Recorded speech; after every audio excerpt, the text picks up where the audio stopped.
thee, follow thee. Are we on now? Forward now, follow That thee, works. King of Highland Hearts, bonny Prince Charlie. See, I can. Hello, Matt, Chat, and Stranger. Yeah, Gertz. He's got a great shirt on. Pink Floyd. So it says all good. Good? How long is that going to last? You can hear. Matt, do Penzance. No command performances. Is that me? That's you singing. Oh, God. Are we good? Okay. I right. guess. Are we doing this thing? Yeah, I guess. Can you do even more with the control plus in the chat? So, oh, Christ, my glasses. Here. There we go. Yeah, so we don't really need this. We can Well, notice that. maybe I do need my glasses on. I only need now I can see the.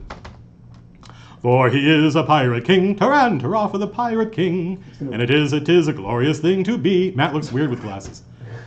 Be a pirate king. This is the problem with me screaming is that I can't. Please do Prince Ants. I'm so like fascinated by the Yourself? Twitch stream. By the Twitch stream, I just want to watch it. I just be like, wow, look at all the people. So that's why you I guys talk. Yeah, it's sexy Matt glasses, says Ruxin12, and my 97% male audience.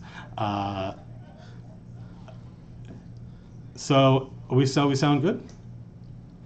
Right. All of this, by the way, this is all thanks to my friend Jerry. So hi, Jerry. They Hi, can't guys. see you. They can't see Jerry. Jerry's our IT Thanks, guy here Jerry. at Turtle Rock. Yeah, this is Turtle Rock Studios. So this is Gertz, say something. Hi. How you you doing? get- I'm Gertz. Can you guys hear Gertz? Oh, I guess I need this to be able to talk to people, which I don't want to do Or right chat now. with people. I don't need to be able to type to them. I feel weird, like I'm going to be looking off kind of at you with the cameras. No. I Like gotta- as soon as we get started, yeah, I'm on vacation. Matt can't stay away from work. As soon as we get My started, fault. we're just going to ignore the cameras and we're just going to play like we're normal people. But for those people, because how do I?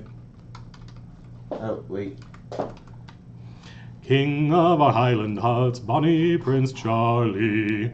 It's Gertz with an E. Is it Mr. Gertz of Turlock? Yes. It's midnight, and Matt is randomly streaming. Okay, so www.squaremans.com. I already posted this, but for those of you watching at home, these are my notes for the night session. This is stuff you don't get from Matt Mercer. Right? Because is that short Conway's Game of Life? No. Jim's driving down to play. Jim should come play the NPC. Yeah, this is since the whole point. You have to hit enter. I know I'm not done typing it. .pdf. Since kind of the whole point of my channel, and I think to a great extent the stream, of which this is the first of what may only be one, depending on how it goes, is to kind of empower people to run the game. I want to show you guys the notes for tonight's session, so you guys can follow along. You should be able to read that. That's a PDF.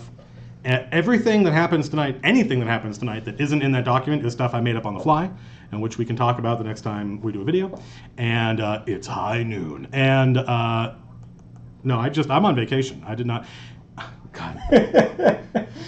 I can turn it off. I can't. No, I should be able to. Something goes wrong. This is going to make the computer go to sleep. I know it. It's going to fucking go to sleep. But I've got the keyboard here. I guess I can fix that. There's a mouse you can nudge every once in a while. I'll nudge your mouse. Moobot is so eager for Sunday to come. Will we get to see behind the screen? Yes, like that. There, you just saw behind the screen. So, the hell are we talking about? So, you are free to read my notes. The notes I wrote. Anything that happens tonight that isn't in that document is something I made up on the fly, and we'll talk about that later. And everything that is in that document is stuff I made up a couple hours ago.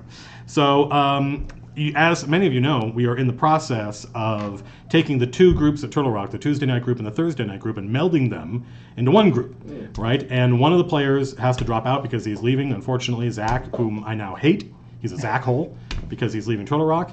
F that guy.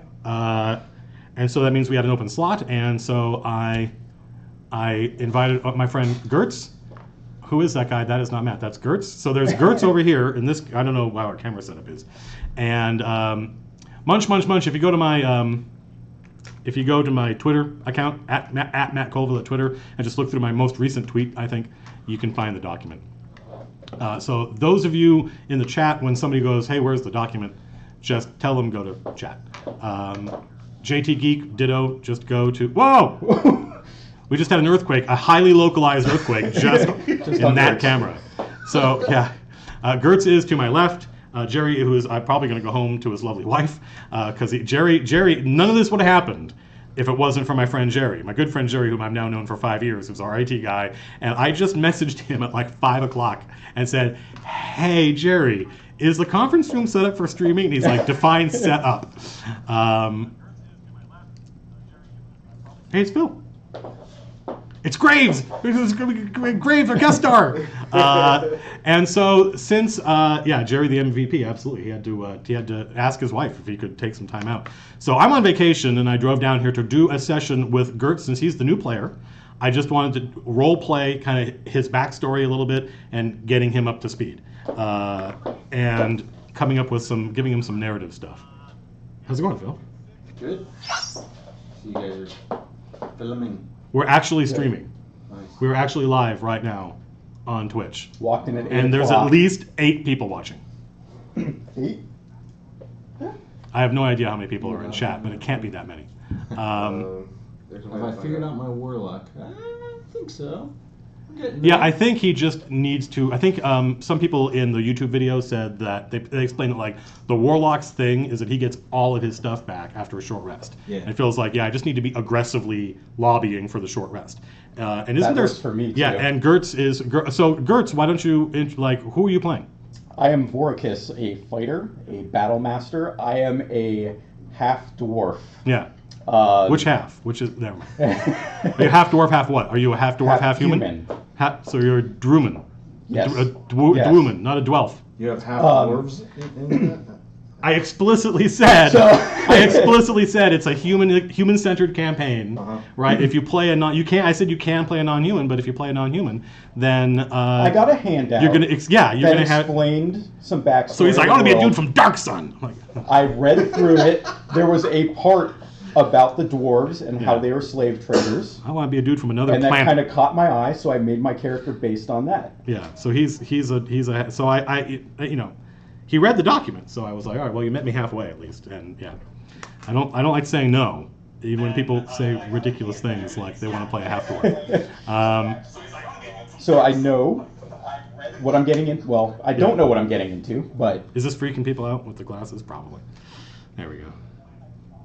I can't. Now I can't. Now good. Now see, this is great because Now now you can't I see the can't chat. see the chat, which is fantastic because I don't want to see chat. It's distracting. You have just over 150 viewers. Yeah, that's a perfectly reasonable number. Perfectly reasonable number. It's Graves. It's the Warlock Graves. You'll be seeing more of him. Probably not next week because of E3, right? But maybe next week. Maybe after E3. Are you guys watching me? Are you guys in the room with me watching you, They're watching on you. Jerry's phone in the stream watching. and you're watching there. Here it goes. Good Lord. He was watching himself. He's catching. The stream is, that's hysterical. They're over there on their iPhone watching this channel. And they're watching. Are you taking off, Jerry? Yes. Jerry, Thank thank you, you Jerry. so much, dude. Thank you You're so welcome. much. I have no idea if this is going to work. You taking off, Phil? Mm-hmm. I will see you. I'm gonna assume that you're talking to him about stuff that I'm not supposed to know about. It's his backstory, basically. Just like I'm just kind of yes, correct.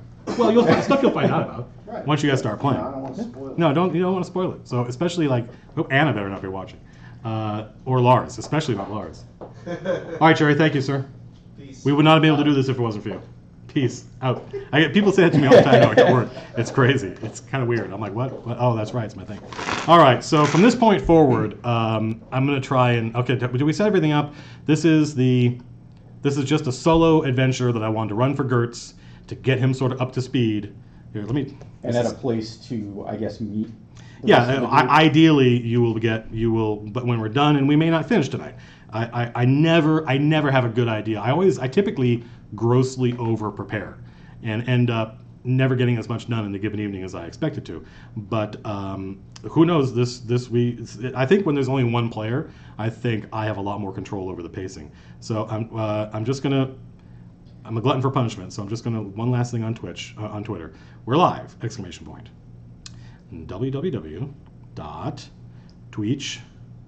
twitch.tv/Matt. Somebody was like, I can never find your Twitch name. And I'm like, really? You can never find Matt Colville's Twitch name. All right, so don't be surprised if this whole thing goes south and the Twitch chat collapses or the video stops or whatever. The computer's going to go to sleep at some point. Hopefully not, but we'll find out. But it's disgusting. God forbid I ever have to go get a real job and make an idiot out of myself in front of people. At which point we may just keep playing. I don't know if we'll even notice, but once I'm done explaining this to you, which is at the end of this paragraph, I think we're just going to play D&D and try to ignore what's going on. What's the fact that there's a camera in front of both of us. So if I left anything out, is there anything? Does everybody? Let me just ask Twitch chat. Do you guys understand what's going on? Have I explained what's happening? Did Matt just black I love. Oh. I dropped in the middle of an Overwatch game for this. Okay, yes, everybody understands. yes, So yes, it's up to those of you in chat Okay. to explain to any people that join us late, which I have to assume, given that we're not even it's after 9 o'clock, 9 p.m. that fewer people will be watching over time rather than more people. All right, so Yes. Voricus, Yes. you are currently a slave, right? That's where we're going to start. Correct. You're a slave with the Grey Dwarves, with the Dwargar, and you are in their stronghold in the Underdark, which I have the name of, the Aravak Sul. This is weird. I don't know how Matt Mercer does this. I'm suddenly incredibly self-conscious about something I do all the time. And you are known and valued among the slave masters. There are like really strong, slaves are a dime a dozen, but you're the one who always survives, right? Your high dexterity means that whenever there's a cave-in, you're one of the guys that is able to get out. You're a lot, and you have a high perception, correct? Correct. So in fact, we should have posted your character sheet. Take a picture afterwards. Yeah, I wonder if there's a way to. No, there isn't.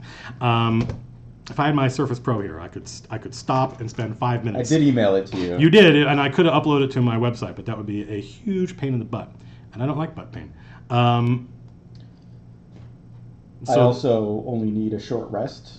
So I can that's do true. A half rest, That's go true. back to work. That's true. So you are an incredibly hard worker, right? You're not the strongest guy, No. right? But you're the one who first notices like cave-ins and stuff like that, and you start running. So you're sort of their canary in a coal mine, right? And you've been down here. Police. What? The police. Yeah, it's a great song. Yeah, great song. Didn't Devo cover it? Yeah, Devo definitely did a cover of it. No. Devo did a cover of "Working in a Coal Mine." Yes. As opposed to the Police song, which is actually called "Canary in a Coal Mine." Yeah. Sorry. No, it's okay. No, it's all right. Once there are more people here and we're playing for real, it'll be harder for me to get distracted. No, because I'll just be able to listen to other people doing stuff. So you've been here. You don't know how long. You actually have weeks turn into months. There's no. I'm You're below. in. You are below, right? We here in the real world call it the Underdark, but no one in this world, they call it the world below, right? And it is notionally underneath the real world, but it is not. It's another dimension. It is literally another. You are in another universe, right? If somebody cast plane shift on somebody, they could end up in the Underdark. And time passes, and it's been many weeks, probably longer, months. But at that point, you're just a working slave. You are treated well for a slave because you are valuable to them. But there is still the whip, right? Oh, yeah. And you see people. Especially when you're in the slave pens, you see people come through and go below. And this is what's about to happen is another incident of that. You are in your slave pen, and there's it's like jail, right? It's a very small room, and there's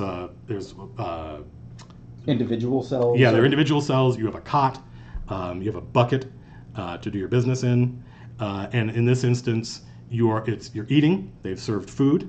And the food tastes like your character doesn't know what motor oil would taste like, but you do, right? And so it's like motor oil. It's got fungus in it, right? It's got this sliced up as a treat because you did good work today. There's sliced up white eel. There's some kind of pale albino eel that they put in the food to spice it up. It doesn't taste good, but it is super filling. And so you are sitting in your jail cell, sponging up this. Jerry's back. Food. You are sponging up the food when 4 people start kind of coming into the jail. The slave pens are huge. Oop. Jerry just made the keep going, ignore me Okay. sign. So I'm going to just stare at him and watch him. By the way, for people who are watching at home, the picture behind me is the original character art for Left 4 Dead. Before Valve took it over, they redid the characters. I need something to drink, and I don't want to take The microphone off. I don't want to take the mic off because I'm never I'll going to get get it back some on. in a second. Thank you. Sherry's my friend. And this isn't the first time you've seen these 4 people come by. Because you've been down here for a long time. There's a human that he has a skull cap and he has the accoutrement of a wizard, and he seems to be the guy that runs this place, right? But he has never taken notice of you before, right? You've seen him commanding the dwarves, and there's a new slave. So he's not a dwarf. Oh no, he's a human. Okay. He's a human. All the dwarves kind of report to this dude, right? You are in a dwarven fortress, and all the dwarves report to this dude. Okay. Right. And you've never had any kind of personal interaction with him because there's lots of slaves. What? What do you want to drink? Something that does not have any sugar or caffeine in it. How about the iced tea? The Snapple? Thank you, Jerry. Do you want anything, Gertz? Oh, I'm good. Gertz is good. Gertz is good. Gertz is good. Gertz is good. Yeah, so 4 people come by, and this is the first time you've seen this unique combination of people before, right? You've had the dwarves come by with the human before, and they pick people out. And the reason they're coming by this time is because there's a new slave across the way from you. Oh, thank you, sir. A young woman. She looks like she's in her early 20s. She's terrified. And there's there are dozens, if not, you haven't seen because you don't have free. You can't just walk wherever you want. So Right. you're not 100% sure how big the slave pens are. You're not sure how many slaves there are. It seems like there's an inexhaustible supply. And there's a new slave because a corridor ran this way, and there's slaves, and there's stone wall behind you, but everything else is bars. And, she's confused and terrified. And no one else talks to her. All the other slaves are people you know, and there's no real communication between them. The guards don't like it when the slaves talk to each other. Right. New girl comes in. She's in her cell, Yeah. freaking out. Well, she seems more stunned, more like, what the hell's going on? Okay. Disoriented. She seems really disoriented, and she's been beat up. Obviously, right? She has a what's the word I'm looking for? Hematoma. She has a big black eye, and she's got blood matted in her hair. And of these, there's the dwarven slave master, whom you know quite well, Thanagart. And he's a gray dwarf. He's a bald, white-bearded, short dwagar. And there's Advina, who is the guy who runs this place that he reports to. And with them are 2 characters you haven't seen before. One is a human knight, a female human knight. And she has long black hair. And she's got a breastplate. She's got a sword at her hip. She's got a shield slung over her back. And on her breastplate is a stylized black rose. And the most unusual thing about these 4 people is the 4th person, Okay. who is a tall, slender, alien-looking creature with tentacles under his mouth, and bright purple, and wearing this elaborately tailored robe. Like, it looks like he's walking around with a tapestry on him, like made out of silk. And they go up to hey, it's Robbie. There are people here working, who knew it? they're talking to each other. It's mostly it's kind of a one-sided conversation. There's like the tentacle thing. Right. His eyes glow, and then the wizard says something, and they come up to the girl's cell. So now they're right across from you, and they're facing that way. And the wizard-looking guy, Advino, you know his name, he says, "Is this her?" And the Dwargar says something in deep speech. He says like, which is the way they talk. And he has one of his Dwargar come and unlock it, and the girl is kind of freaking out. And they restrain her, and the wizard produces a potion. And they force feed this potion to her. Right. And she struggles and resists, but the dwarves are many times stronger than she is. And there's Thanagard has 2 or 3 of his dwarves come in, and they force the potion down her throat. She starts choking on it, but she has to swallow it.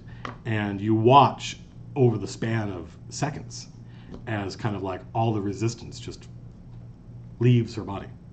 And she doesn't go limp exactly, but her eyes kind of turn glassy.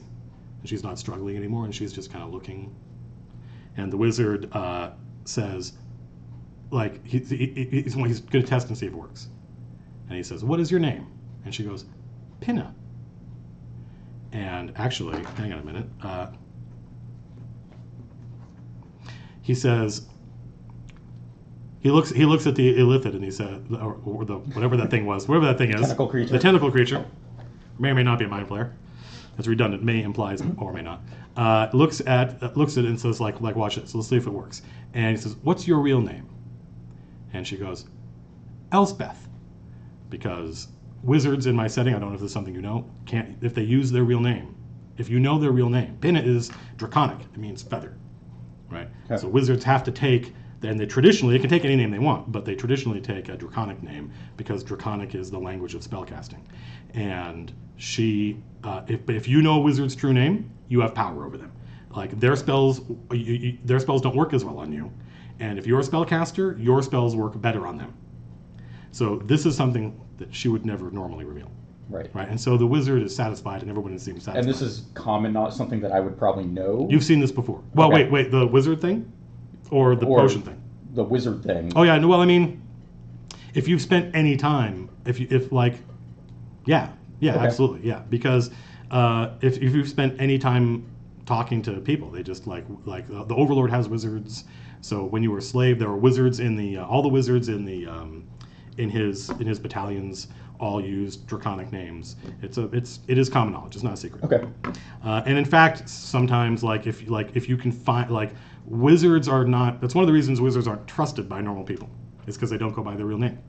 Sure. And also because a lot of wizards, because they want power, that's what drives them to become a wizard. They will often do dastardly, either move far away so no one who knew them when they were younger knows them, or like evil wizards will just kill everybody who knows that knows their real name, Yeah. right? And that's a route to power for them.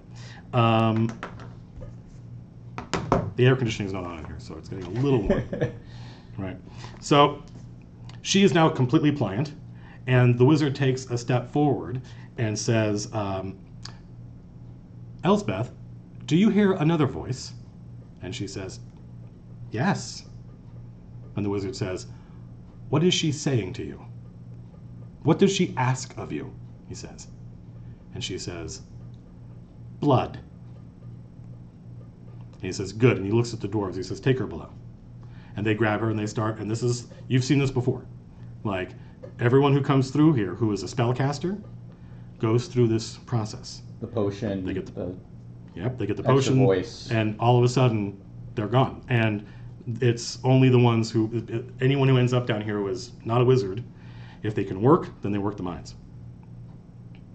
So at this point, I'm just reading my notes. At this point, she's taken below. The other Dwargar, not Thanagard, he stays here. Taken below, and the wizard dude looks around at all the slaves and sees you for the first time and kind of glances over you and says, "Is this the best we can do?" And the knight says, "There will be more." And he says, "There better be. You promised me the Baron's wizard, right? Not these hedge mages." And he says something you haven't heard before. He says, "The machine needs fuel, Lady Morgant." And she nods and she says, "We will provide it." And then the Mind Flayer's eyes glow.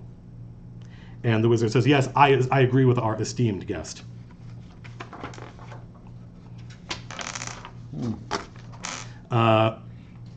And then the dwarf says something. And the Mind Flayer's eyes glow. And the...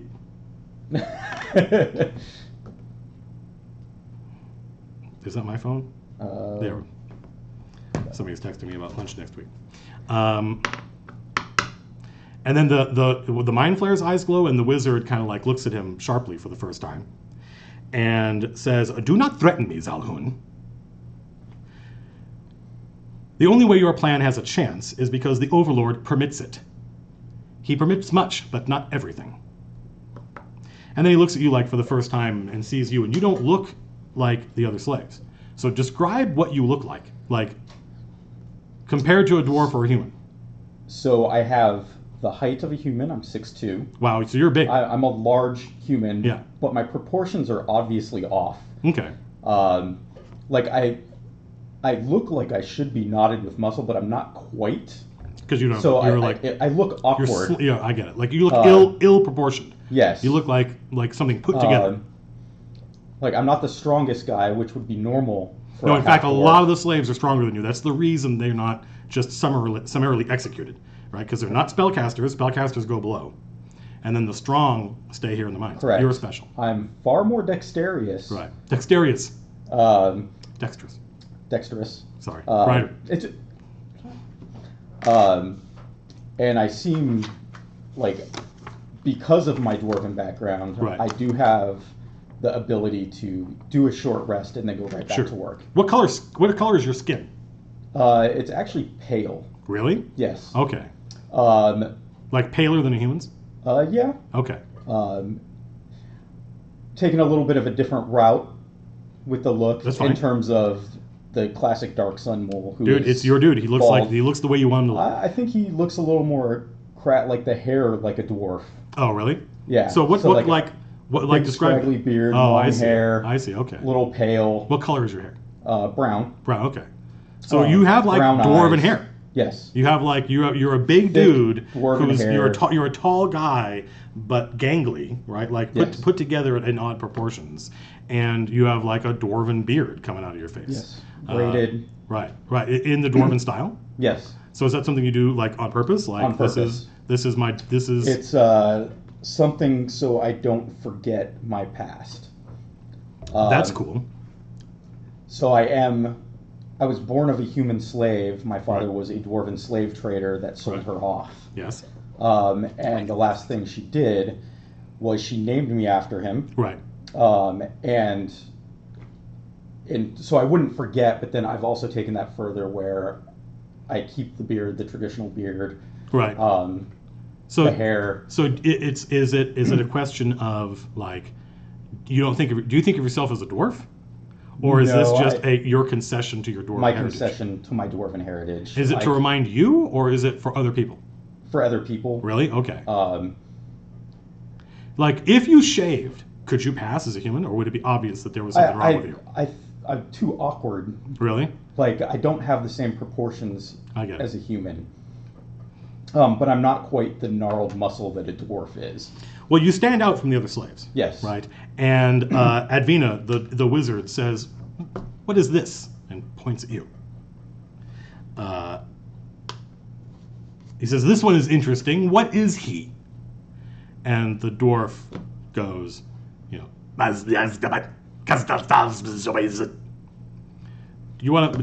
speak Dwarvish, right? Yes. Do you want to make a intelligence check? Sure. 8. Yeah, you have no idea. Like it sounds like listening to someone taking an order through a bad Jack in the Box, drive-through thing. Like you can tell like there's something in there, right? Because he's a dwarf and his language is in some way related to Dwarvish, but it's been so permuted and corrupted over thousands of years. Yeah, exactly. That you can't make out what he's saying. But then Lady Morgant, the knight, says, "What did he say?" And looks from the dwarf to the wizard, and the wizard said, "He said this is a mutant," is what he calls you, a half-breed cast-off of some sort from the Overlord's troops. And then Lady Morgant recognizes, where is the scorpion tattoo? Probably just on my arm. Just on your arm, like on your shoulder, like a where a centurion's chevrons would be or whatever. She recognizes that, and she's like, "This is some soldier." And the wizard looks at her and she points at the scar and she says, "He's a sand scorpion. He's one of the Overlord's elite desert shock troops." And the wizard doesn't like this, right? In fact, so now through this process, as you're being gawked at, and there's this tentacle thing standing here, and there's the dwarf slave master who you know, right? He has no attitude at all. He is just going. This is just his job. What is your attitude while you're doing this? Are you sitting there eating? Are you standing and watching them? Okay, so are you giving any concession to the fact that these guys are all standing there watching you? Nope. Okay, that's fine. None at all. I think I've learned here that it's better not to question it. Right. Don't stand out. Don't draw attention. The best I can hope for is at some point I'll either find a way out or they'll let me out. I don't think so. I think we're gonna play for 20 minutes and your character's gonna die and that's it. Then we don't have to worry about it. We'll solve that problem. Damn half dwarf. Let me just check. Yeah, exactly. A giant rock falls on your head and your kid. Kermit the Frog stuntman. That sounds a lot like deep speech. Okay. I've got them happy. Okay, good. The chat still seems to be working. Jerry took the mouse away, so I can't. Everybody stand by. I just want to make sure that the computer doesn't go to sleep while we are in the middle of this. And the mouse. Yeah, probably the mouse is the easiest way for me to just make sure that the chat. Make sure the stream doesn't collapse. While in the folly, King of Island Hearts. Where's the... Oh, that mouse is working. Okay. So the wizard stares at you for a second and watches you ignore him. And just eat. Yeah, and says, "I don't like the look of him," and turns to the dwarf and says, "Kill him." And then the dwarf goes, and he's like, "Oh, very well, but have the tattoo carved off. He's not a soldier anymore, he's a slave. I want him in the mines until he dies digging." And the dwarf kind of shrugs, and at that point they go and start looking at the other slaves and start seeing whether or not any of them is that one a spellcaster? Is this one? They've got other potions with them, and the process continues until you can't hear their voices anymore. And no one comes to carve your tattoo off, in the short term at least. The next day, you sleep. There are fungus in the ceiling and in the corners of the. Do you have dark vision? I do. Well, there are a lot of humans in here, and they don't.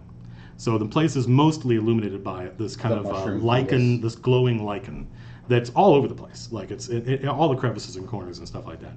And when you're first brought here, it's too dark to see, but over time, it becomes perfectly serviceable. Yeah. And you are rounded up, and there's a dwarf who a couple dwarves grab you when you come out of your cell, and they start poking and prodding at your shoulder. But then Thanagard comes and says no, and stops them. And go ahead and make and he goes, 9. No, one better. Yeah, you have no idea. You have no idea what he says, but you start going down. They take you down to the. You're not. Nothing is carved off you. You're taken down to the mines where you've been before, and you're with a guy you haven't met before. You know a lot of the guys here, but there's a constant kind of shifting Slave. a rotation of slaves. And sometimes guys disappear and you think, oh, that guy, I guess that guy didn't make it, he's dead. And then you end up in on another duty with him. Right. And it's because they're just constantly moving people Cycling around. people moving. Yeah, they don't appear happy with the idea of slaves getting to know each other too well, right? And so they're constantly making you guys on different shifts. And this is a dude you haven't met before, and you're marching down to the what's the name of the metal? What's the name of the metal that they? Oh, hang on, I'll find it. It's not your job to know these things. Come on. Well, yeah, no, can't remember it. Because of the K. Oh, I don't remember the metal, the dwarven metal. That only they can refine. It's like Kolar or something like that. It's called the Sin metal. So they just call it the Sin metal. And as you are, and in fact, Thanagard, it has armor and a weapon made out of the Sin metal. And so only the high-ranking dwarves down here have this stuff. But it's you are, because you've been mining this stuff for a year, you are aware of its properties. It is something that the Dwagar value highly. If you make a weapon out of it, and you make a saving throw against certain spells, you're not sure which, you've never seen it in action. It stores the spell and will discharge it on the next hit. And the armor that they wear makes it so that they can function in daylight. Right? Okay. The armor kind of it absorbs the daylight, so it doesn't screw with them. Because Dwagar typically are, so basically it does two things. One, it negates they have disadvantage in sunlight. If they're wearing armor made out of the Sin metal, then it negates that. And they have advantage on saving throws against certain effects, poisons and spells and stuff. And the weapon kind of enhances that and says, if you make your save, it. So that's one of the reasons they like it. But it's a very, it's a kind of smoky, the metal almost looks like almost transparent, but it's not. It is legit metal, but it's got this crazy specular effect where it looks like the light goes deeper into it, and it looks like smoky glass. And as you are marching down, the guy next to you looks like he's, how old is your character? Like 20. Okay, so he's about the same age as you, and he's thin and does not look well fed. He has the signs of a new arrival. Okay. Right, not well fed, badly bruised, has scrapes and cuts all over him, which is typical of having been dragged around a lot because he was unconscious, and they don't care. He could have been in the cave-in recently, but he introduces himself as he's walking down. He says, "My name is Edric. What is yours?" My name is Voricus. Are you going to be okay? Oh, I'm fine. I have a little stammer. I'm sorry. Sorry. Are you and then the dwarf okay to work? Is I don't. And then one of the dwarf goes right and jabs him with a he has a javelin and jabs him with a javelin, and the guy shuts up. It's best to just keep moving. And then another dwarf goes, "I just got this booze," which is deep speech for something, but you don't know it. I'm sure I get the gist. It's too bad, it's too bad. My friend Jim threatened to come down here, but if he did, he could run this NPC. It's Kolar, Kollar is the name of the ore, and they smelt it into the Sin metal, is what they call it. So this is you are brought down to a new section of the mine you haven't seen before, Okay. and it's not that much. It's that you've been to deeper places, but this one is far away. Farther. Right? It's further out, and you see people carting full ore carts that have a lot of Kolar in it. They have hit some kind of big vein of this stuff, right? And you start and you're in the end of the mine, and you can see like marbling in the stone. You can see all of this metal twisting, and it's getting thicker. It's getting like, as they dig further in, they're hit some kind of like monolith. And so you start digging, and you dig for an hour, 2 hours, and you guys are making progress. And the thing about this ore is it's softer than stone. So once you get into a rhythm, you can really start cranking through. Yeah, you can start making progress, right? Are we shackled together? No. You are not. No, there's just a lot of Dwagar around. Okay. You are not manacled. You're not chained. Anytime you are sometimes they have to take all the slaves out of the pens, right, and clean the pens because otherwise disease breeds there, right? And when they do that kind of stuff and they're moving lots of people, yeah, they shackle everybody together. But otherwise, there's only ever 12 groups of 12 typically, one group over there, one group over here, and like Dwagar are so much nastier than these humans that are around. Like, you are a soldier, you are an experienced warrior. These guys are all villagers and farmers, guys that got kidnapped. And so, like, it only takes 2 or 3 Dwagar to completely police these guys, no problem. So no, you're not in any way. But Edric tries to make sure that he is because you seem a lot more capable than the other guys, and so Edric just wants to, even though there's no real imperative to work near you, he kind of wants to be next to you and tries to strike up conversations. And he's like, and you already told him his name. He's like, what? How long have you been here? It's best to keep working, but I've been here a year. Keep your head year. down, you'll last. A year. He keeps his head down. You say keep his head down. He keeps his head down. How long have you been here? I don't know. Days. If you want my advice, just keep working. We'll get through it. A year. He's like completely blown away at the possibility of like. What do you think's gonna happen? Do you think someone's gonna come rescue you? No.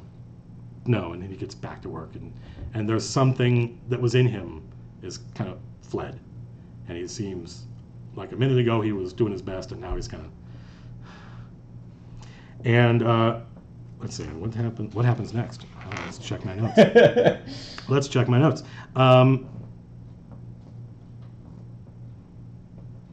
So you this isn't the first time this has happened, but you notice this is the first time you've been around this much of the ore, right? And you start to suspect that this is like isn't this stuff softer than rock? And just as that suspicion hits you, a cave-in starts, right? And you can hear it, right? It sounds like this horrible groaning, twisting sound, like, and it's coming from everywhere, right? And the dwarves start shouting, and people start running, but they kind of run in every direction, right? The humans start running in every direction, and the dwarves are using many of them have whips, and they're trying to whip the humans and try to corral them, and then the entire cave system collapses, and you are briefly buried. Right, and you can kind of hear like moans and screams and people in the rubble. Right, it's not like, there's heavy stone and rock on you, and you can move a little bit. And as you kind of make as you try to adjust yourself, and you can hear people dying, right? But you can't. You can't hear any dwarves. Like, all those voices, all the people that were running away have been cut off, and at some point in the digging, somebody like broke through. One of the reasons it collapsed is that there must have been some kind of other passage nearby, and you and Edric are near that passage. And so as you kind of try to shift your body, it doesn't make things worse, it gets easier. Like, the cave-in happened, and you were like on the edge of it, right? And it's now Edric blocked off, this whole place. He has a very bad injury. Well, it looks like, you can see just looking at him that it looks like his collarbone is broken, right? And he's like, this arm is just lying there, but he's not. He doesn't scream, right? But he is trapped. He can't. He's trapped under. You are able to free yourself, right? And there's this, and it's much darker out here. Like, wherever you are, this is not part of the fortress that you were in before. It's a narrow corridor, only about this big compared to the vast area you were in a minute ago. And Edric is alive, but he's like, half his body is covered in rubble. So, keep calm, unbury what I can, expose his legs. Like, as you do that, he's like, ah! And he screams as his shoulder. You broke your collar. Calm down. I like that. You broke your collar. Calm down. I'm a soldier. What do you want? It's like that's a. Stop screaming. It's not going to make anything better. I like that. That's awesome. Yeah, one of the things you notice as you're clearing this stuff is there is a lot of the ore in this rubble. It's still like this was a thick vein of this stuff, and so there's tons of it all over the place. And yeah, you're able to clear it out, and if you help him, he can get up. But otherwise, like his. Go ahead. I'm gonna help him. I mean, Good man. I'm not a well, dick. you're lawful neutral. Though. You're not. Yeah, you're lawful neutral. You could be like, sorry, Edric. Like, unbury him, set him up, see if he can walk. I know the arm hurts. It'll be okay. You broke your collar. I'm alive. You are alive. Alive. I'm alive. We may have just gotten really lucky. Or this What is gonna happened? get a lot worse. What? There was a cave in. And he looks around and he can't. He's like blinking. Really, like you can see better than he can because you're more used to the dark. Well, you have dark vision actually. Like, You can see fine, but he's obviously kind of like half blind. And he's like, "Where are we?" We're still where we were in the cave. There was a cave in. I guess we breached into a different cave. I think I've gone blind. No, it's just dark. I have dark vision. I can see. You can hang on to me. We'll... If he were a more eloquent dude, he'd be like, "That's convenient." But let me. I want to see. I've never seen D&D played with just two people. It's just character background. Somebody's probably like, Matt is doing a lot more. I feel like Matt has more ideas of what he wants to do than what he wrote down. Yeah, I mean, a lot of this stuff is just me going blah blah blah. But this is the setup, and hopefully I'm getting used to it too. Normally, I'm the quiet guy in the group, so. Well, hopefully this will give you an idea to give you the opportunity to get to know your character and me get to know your character too. So Edric stands there, and you can see his arm is kind of like messed up, and you can see where the fracture is kind of through his gaunt frame, and he says, "What happens next?" Well, is the passage like? Do we see a way out, or are we just caught in a? No, it's like a corridor going left and right. Okay. Actually, you can see the end of it in one direction, and it looks natural. Like it doesn't look like it's part of the mine. Okay. Right? It just looks like it's smooth. It looks like it's worn as a result of some kind of like water has flew through here at one point. A natural cave. Yeah, and then it just goes off in one direction. So you're something at a dead end. Okay. So we're in a dead end. We move forward. There's a corridor, and it goes. Yeah, I can draw it. Yeah, it's like here is the rubble. And I'm serious. I'm gonna lose viewers doing that. People are gonna be like, "You're disgusting, God, you're so gross." Right, and then it kind of just. So. Aha. Right. So this is the Cave edge in. of the cave-in. Cave-in. Right? The cave-in goes. This is obviously where the mine came was, from. right? And you were at the edge, and somebody broke through here, and the whole thing collapsed, and you were now cut off from the mine. And if you look over here, you can see this is like 40 feet. You can see down here, and then this just goes. Sorry, the other way around. Other way around. This is the dead end, and this just goes. Okay. So Will it come for us? What come from us? The dwarves. I don't know. Either way, we're going to follow this passage down here. We're either going to run into the dwarves, or we're going to get out of here. Get out. Get out. Yeah, I know what I just said, but maybe we've had a little bit of luck. I can't see. Can you walk? He can, yeah. Okay. Like you can see that like his legs are now very badly bruised and but nothing apart from his collarbone, nothing's broken. So take my mining axe in one hand. I'll hold his hand. Okay. And we'll walk down the corridor towards wherever we end up. You walk down the corridor for it's hard to judge time, but on the order of 15-20 minutes a turn in my world. Mm-hmm. And you eventually come to something that you have seen before, which is the front gate of it's the black gate. It's the way into the fortress. Okay. And you're on the other side of it. And there are tunnels going off in a couple different directions. And the black gate has like it looks like a giant skull. Okay. It looks like a giant skull carved into the rock. You're still in a cave. This is all cave. Right. Right? And the teeth are these giant wrought iron black gates. And there are the huge locks. Well, each of these 2 doors has a giant lock in each one.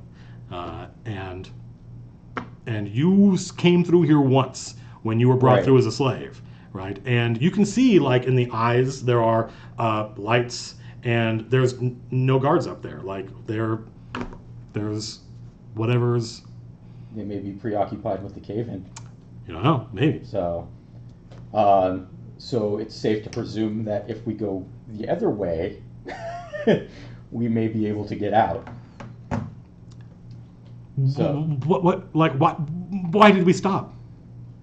Well, we're at the entrance. He can actually see. I guess he can start. He start starts making blinking. the He's like, fires, I see. Are those fires? We're at the Grail's gates, the dark dwarves' gates, but we're on the opposite side. I was unconscious when they brought me here. I'm sorry for my stammer. I didn't used to have this. It's best to keep quiet right now. We're gonna try to sneak through and get out of here.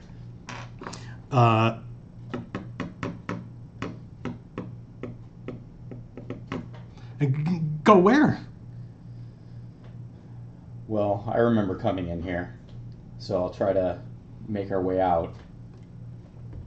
You are half dwarf, so Yeah. you do have some like underground instincts. Like this kid, like you guys are roughly the same age, but it's like being with like an 8-year-old. Like this kid is completely out of his depth. He's been badly first of all he's been kidnapped, right? He's now badly wounded, right? And so he is completely unable to operate down here. But from your point of view, this is like, okay, so this isn't what I'm used to, but right. Underground is not a big deal for you. I just need you to calm down, stay with me. We're either gonna end up back where we were, or we may get out. But I just need you to relax. I'll follow you. Okay. So. I mean, quite a bit of pain, I'm afraid. From your collar? Yes. I can't feel my left hand. Do we have anything to make a sling or anything? Like I mean, you've clothing? got. I'll rip the shirt off. Yeah, you guys have tunics. You're not just walking around in Okay. loincloths, but they're like shifts, right? They're Right. like really cheaply done, linen, right? And they get they're typically filthy, but they clean them. They just clean them like once a month instead of like Right. yeah. So I'm gonna take mine off, I want to make sure the chat's not going crazy. wrap up his arm, fling it over his shoulder. I'm gonna let him know it's gonna hurt for a second.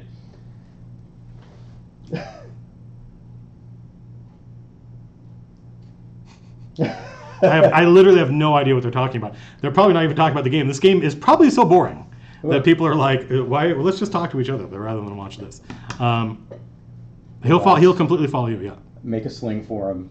All right. I tell him it's gonna hurt for a second. Try to calm down. No, I know what you're doing. I was an acolyte at our church. Oh. Do you know how to heal people? He says he kind of like it's crazy because it's like talking to a blind person, right? Because he's like his eyes are moving in strange directions because he can't see. Like unless he's facing the fires, and even Right. then they're dim and They're far. faint. Yeah. He looks around, and every time you talk, he's like, oh right, there's a person over here, right? And he orients it on your voice, but then he slowly starts to. He says, I could, but ever since I came here, I haven't been able to hear the voice of my saint. I'm afraid I'm a bit useless. Okay.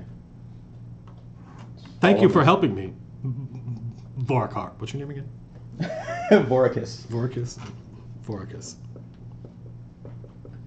I got it 9/10 correct. So yeah, he's like he knows what you're doing. Okay. Right, and so he gets ready, and you set it, and it hurts, but I mean, it is what it is. Yeah. Grab his hand. We're gonna make our way opposite way of the gate.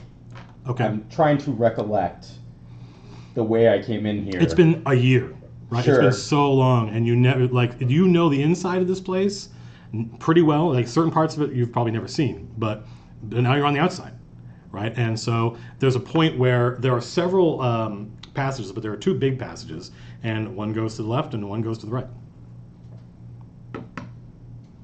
All right. Well, we are gonna pick left. You're gonna pick left. We're gonna pick left. Okay. We have to pick a way. What is the stammering kid's name? It's Edric. Somebody asked. Yes. And he's in his early 20s, but he's so completely inexperienced out of his depth that it's. I mean, this guy's obviously got a story, but I don't think we have time to stop it. Well, and he's not eager to talk right now. So you guys start marching.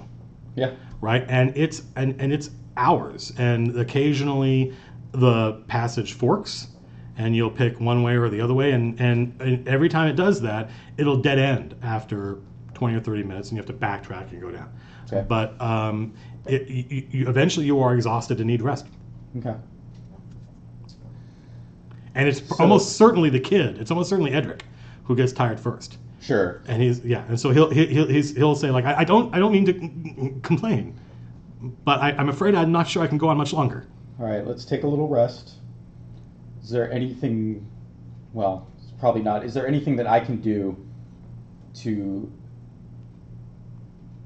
know maybe which way is sloping up, or get a kind of sense of?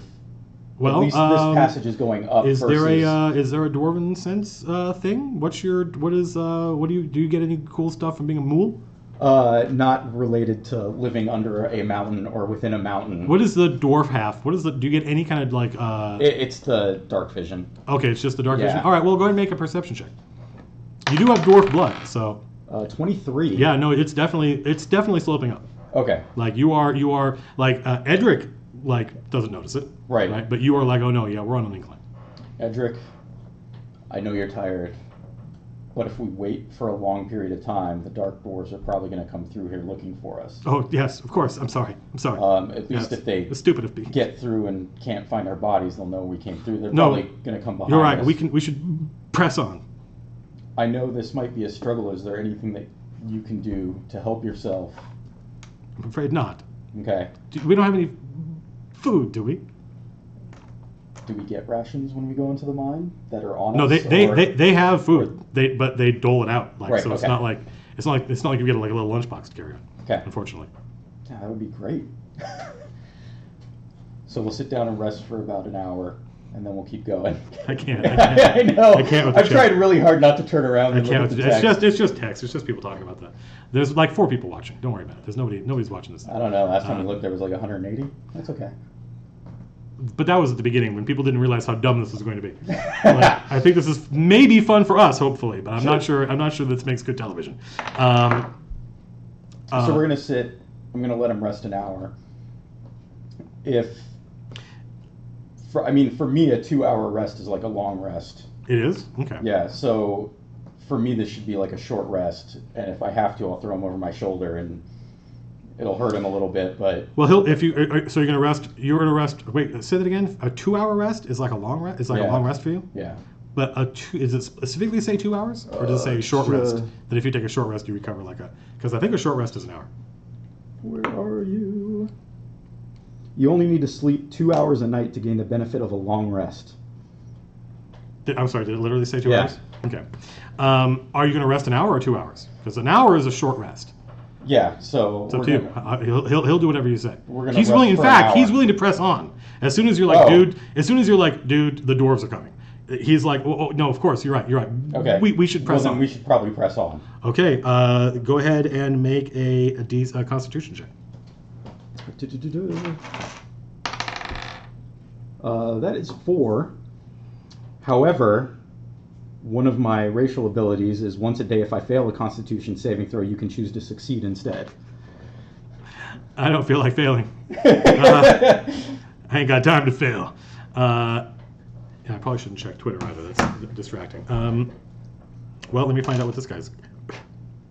And he collapses. I wish I could just take the. I probably could just take the camera and be like, "Is that actually screwed in there?" Yeah, it is. I need to look something up, and I've got my books here. I need to look up because I have. Well, I'm just gonna wing it. You guys, you don't. You succeed, but the kid becomes exhausted. Okay. I mean, mechanically, what it means, he has one level of exhaustion, which means from now on, or until he gets a rest, he's gonna have to. He's gonna get disadvantage on ability checks and saving throws. No, Okay. just disadvantage on ability checks. Okay. So you can just tell that like he trips more. His dexterity's kind of he's not as He's exhausted. yeah, but he's still able to keep up. Okay. So he's like, let's keep going. Okay. Right. But hours later, and now you're climbing, but like this place is it's its own world. You are in another world. Right. This is just a normal part of the world down here. Okay. So no dwarves. Good news is no dwarves are coming. All right. I think we're just going to have to rest. Just so he doesn't collapse. And then if I end up failing another Constitution saving throw, then we're kind of screwed. All right. So if you like, there are, like I said, there are lots of little like Alcoves and passages, right? That you can say like, let's get off the main. But it's up to you where you want to rest. But there's Right. always down here. There's always little, and some of them go up, and some of them go down and just stop. So I think I'll try to look for one that maybe goes down a little bit and then ends. So our backs are to a wall. Okay, that makes sense. That's cool. And I mean, we don't have anything to light a fire or anything, so I'm just gonna let him rest. Okay. Hopefully he's quiet while he rests. Oh yeah. He's also obedient. Every time you tell him to do something, he does it. Okay. And we are going to rest. So some time passes, right? And he doesn't. And it's not completely silent down here. It's never completely silent down here.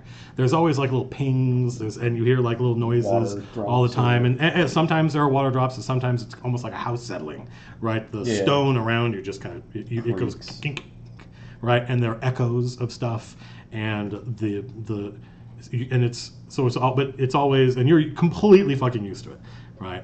It doesn't faze you at all, but it kind of freaks him out a little bit. And at one point, and you guys haven't spoken, like are you guys spending the night? Yeah, I mean, Okay. this guy needs a rest, so. So he's kind of, there's no bedroll, there's nothing. You guys have nothing. Right. Whatever gear you have on your character sheet, you don't have. I know. I didn't put any gear on my character sheet because I knew this was going to Because happen. I'm a slave. And after, some time passes in the silence, Edric says, Voracus, have you ever been afraid?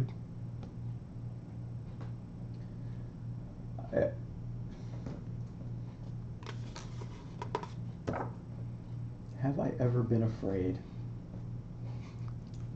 That is a good question. One that I haven't thought about. So there's, and he'll say, I'm sorry, I didn't mean to. I should be trying to sleep. I know it's just so difficult down here. No, Edric, it's actually a good question. One that I haven't thought about. I don't know if I've ever been afraid. I was born a slave and You were became a soldier. born a slave. Trained as a soldier at 8. I don't understand. In what army? I was a slave to the overlord. He's like, what? And I was part of a regiment of soldiers fighting in the, Infinite Desert? The Infinite Desert, yeah, Kamara. Called the Sand Scorpion. Moobot, we are not building a world together. Oh my God, is Frida Wolf watching? Distracted. If I thought I was going to make an idiot out of myself in front of Frida, although I don't know how that would be any different. All right, so we have to put that on my mind. We have to move forward. This was a terrible idea. Whose idea was this? This was yours. No, I don't remember 2 that. hours That's before not, we did this. That's not how I remember this. Somebody else talked me into this, I'm sure.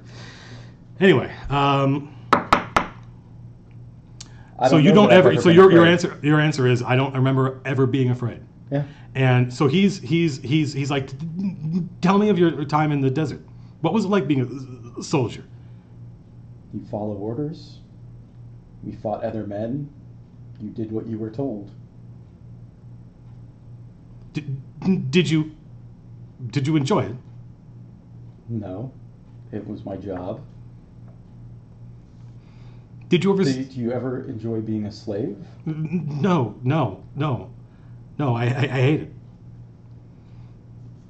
No, I didn't used to have this We weren't stammer free either. slaves. What? We weren't free slaves. We were slaves. Yeah. Or free soldiers. He just wants to know, like, what was the, like, when you were, like, he's kind of building this romantic idea of what it was like being a soldier in his head, right? And being in, when you talk about, like, being in the infinite desert, he's like, well, Right. that sounds fucking cool. And you were a sand scorpion, that sounds amazing, then- right? But is that how you portray it? No. Or are you like, no, it sucked? We marched in the desert. It was 120 degrees every day. We still had to kill people. That's never pleasant. Did you ever think of rebelling? Of doing something? Why do you think I'm here? He's like, you can see, like, again, he can't see, it's Right. pitch black down here, so he can't see. And he's like, oh yeah, that makes sense. He's like, oh, and he feels like he got a little bit of something out of you. Like there's like the stoic soldier who's just, we're gonna make it out of here, your collar's broken, like has done something in his past that caused him to, you're not just this kind Good of soldier. this obey orders, I'll be a good slave.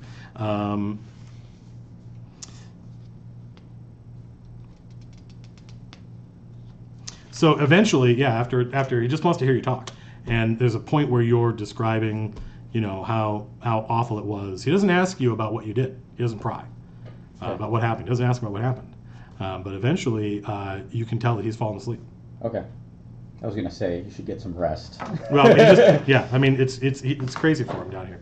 Not gonna The glasses remove off. the temptation. So, all right. Does he snore? All right. No, he doesn't snore. Prop his head up. So, go ahead and roll a d12 for a random encounter. Oh. Do not roll an 11 or a 12, or this is going to be a really short adventure. Okay, you're fine. 6. Okay. So so you got the evening passes uneventfully. Right? And eventually, holy shit. Eventually you can tell, like, you wake up, you sleep, Mhm. right? He wakes up, he's not exhausted anymore. And his eyes open and he looks around and he says, "Is it morning?" I don't know if it's morning or not. I feel terrible, he says. We have to find some food. We'll see if we can find anything on the way. I So- mean, is there anything edible like the moss or anything in this cavern? They're rare, but if you march for another day and you've got nothing else to do, I'm trying to be an adult. Then yeah, you find caves that have more moisture in them, and it is cool down here. That's one of the only blessings Right. of being down here is that it's very cool, and there is moisture, and there is the other thing happens before you guys like break camp. Edric prays. Okay. Right, he sits and he meditates and he prays, and after about 5 minutes, he kind of gives up. He says, "Nothing. I'm sorry. I'm so useless." We can try again later. So yeah, you're able to find a cave with some fungus in it, some actual Okay. mushrooms. Oh, Ooh. Yeah, not mushroom men, which I have minis for. And do we know if this fungus is edible? Yeah, it looks just like the fungus that the dwarf feed feed you? you. Yeah. Okay. Yeah. So. Nice smirk. Okay. Sorry.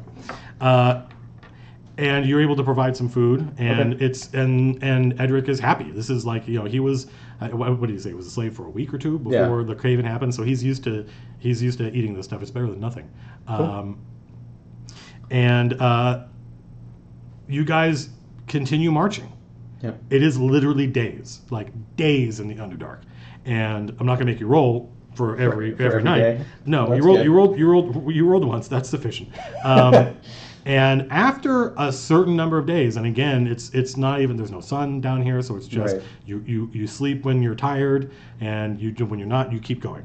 And Edric is kind of, even with only eating these funguses, he's kind of regaining some of his strength, and he starts being able to use his hand again. His collarbone is still broken, right? But he's a cleric. He knows to, like, it's bound. He knows to keep it, and he says he can start feeling, and it just gives him hope. Like, I can feel my fingers again.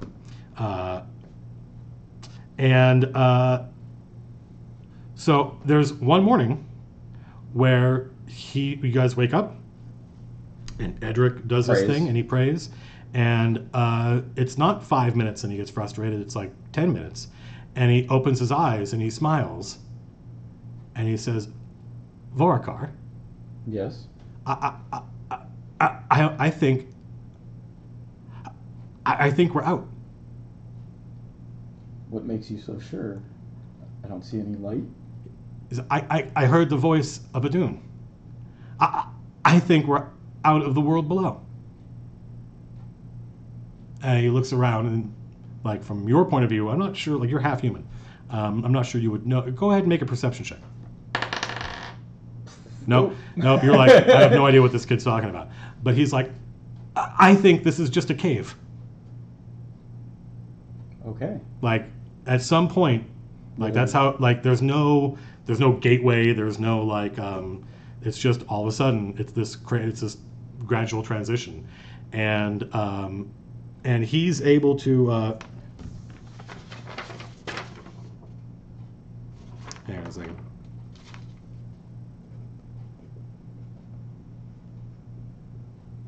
He puts a hand up, he touches your shoulder, not with his hand, because he can't with his hand, and he says, "May Adun ward you from evil, and you're warded." And he's like, "It worked! It worked! Adun has blessed me!" So, right. his cleric powers appear to be restored.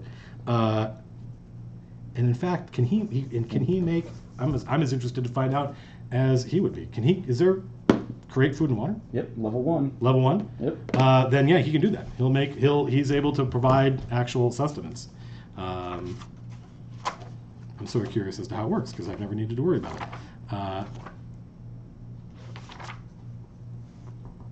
I'm only a little freaked out by the Twitch thing, by the way. Just a little bit? This is not.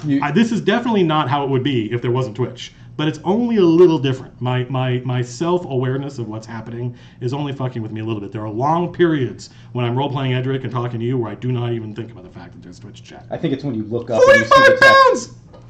What? You create 45 pounds of food! So he prays. He's good Lord. He looks around. There's like food everywhere.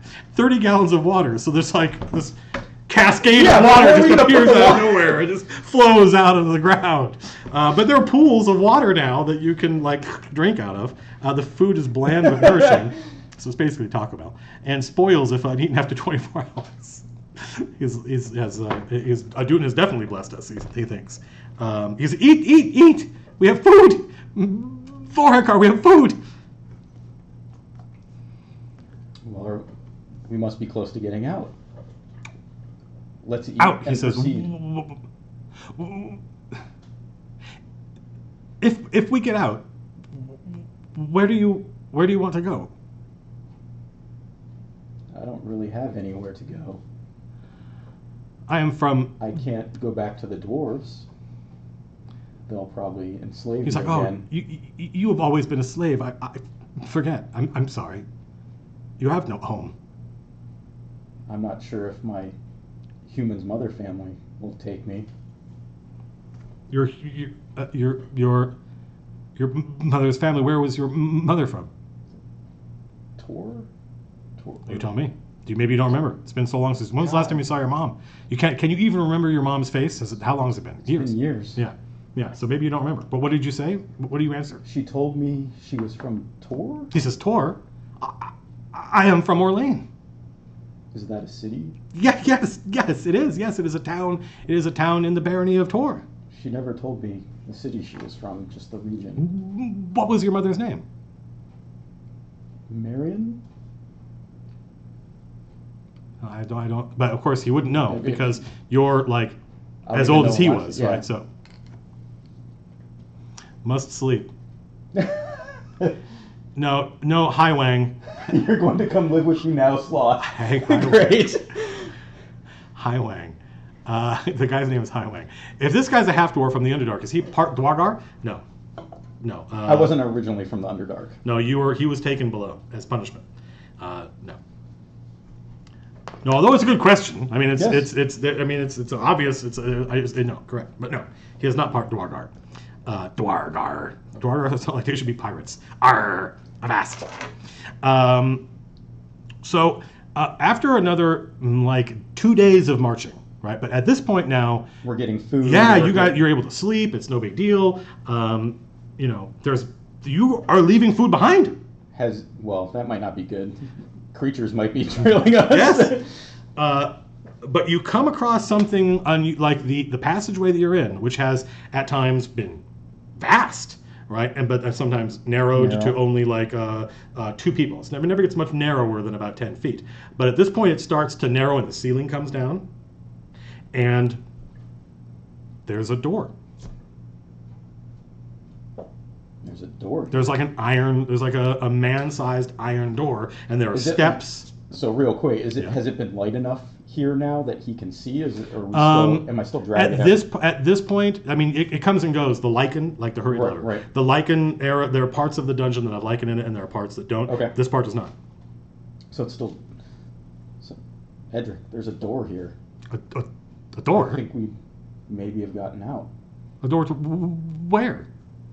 Have we just gone around in circles? I don't think so. You can't see it as far as. Yeah, I don't think this looks like a dark dwarf door. I need to. I may need to take my mic. I may need to take my mic off.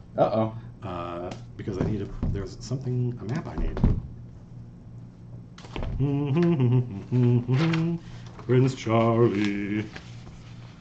Need wireless mics. You just get up and walk around. Yeah, I don't know how this is going to. Well, Craig has a really expensive microphone. Yeah. That is an omnidirectional mic, so that when we have, I'm just gonna set it. I was just gonna unplug it and just walk around, but that seems dangerous. So right now, the people online are hearing some crazy stuff. Nobody go anywhere. We're gonna do an intermission real quick. Yeah, you want to go to the bathroom? We're gonna take a break as I go look for some maps, and Gertz uses the head. So the 4 of you that are still watching at 10:15 at night, stay tuned. Oh look! Look! Well, we don't need minis. We don't need minis, but look! So this actually, wait, hang on. So this is not actually what it looks like because there aren't LEDs. But actually, this is what it looks like. So yeah, you guys come across a door.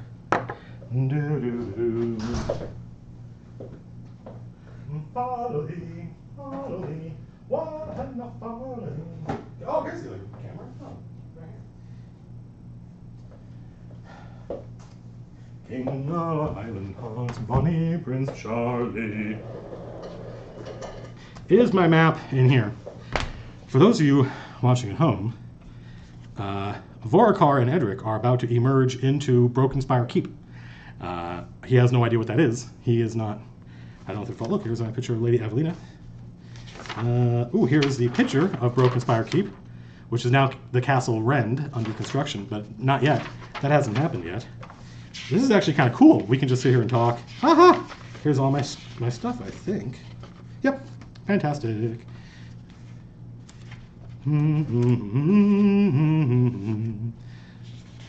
At this point, I am sure. At this point, I suspect Frida has tuned out. Nope, she's right there. God damn it! I was going to say something, but now I can't. One of these days, it would be great to open the world building stream with a little priest from Sweeney Todd. One of my favorite songs, and when I was in college and was a singer, I didn't know a girl that I liked enough. I liked singing with enough, and I thought could do it.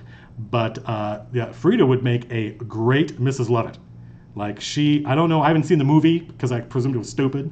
I'm talking like Angela Lansbury, Len Cariou recording OG. She's back. We have to stop talking about it. Welcome back, Gertz. Hey. I think I'm good now. All right. Oh wait, you guys can't hear me. They can't hear me. That whole thing happened and they couldn't hear me because I did not have my microphone on. Thank God. I was just sitting here going, all right. We good now? It's priest. Have a little priest. Is it really good? Good? It's too good, at least. Yeah. Then again, they don't commit sins on It says the we can flesh. hear you. We heard you. So it's pretty fresh. Awful lot of fat. Only where it's sat. Sorry. I wish my mom had made it and it was able to see all this crap because she would have just been tickled pink. All right, so actually there's even more information in here that I have just put away. Yeah, so there's a door. And this is what And it looks like. that's I mean basically this is what it looks like. Right? It doesn't look like that. That would be but it does definitely look like this. It's nice terrain. I'm really happy with this terrain. Anything like the architecture of the Dark Dwarves? No. No. No, So- this is I mean your time you have spent time among the humans, but it was among the Overlord. Right. So you have seen human architecture. This is it. Okay. And you are half dwarf, so you have a good sense for this stuff. So, this is not a dark. Your mics don't door. work, but your camera mics do. Oh, really? What? The camera must have a mic. No, the camera does have a mic, but they are turned off. I know I turned mine off when I took it off. Did you I just hear turned me? it back. Did you just hear me go tap tap tap tap tap? Because it would be really funny if the whole time we were looking. We went through all the trouble to get the setting up the lav mics. mics. Yeah, they hurt. The lav mics are working. If the lav mics were still loud and clear even over here, that's amazing. It's working somehow.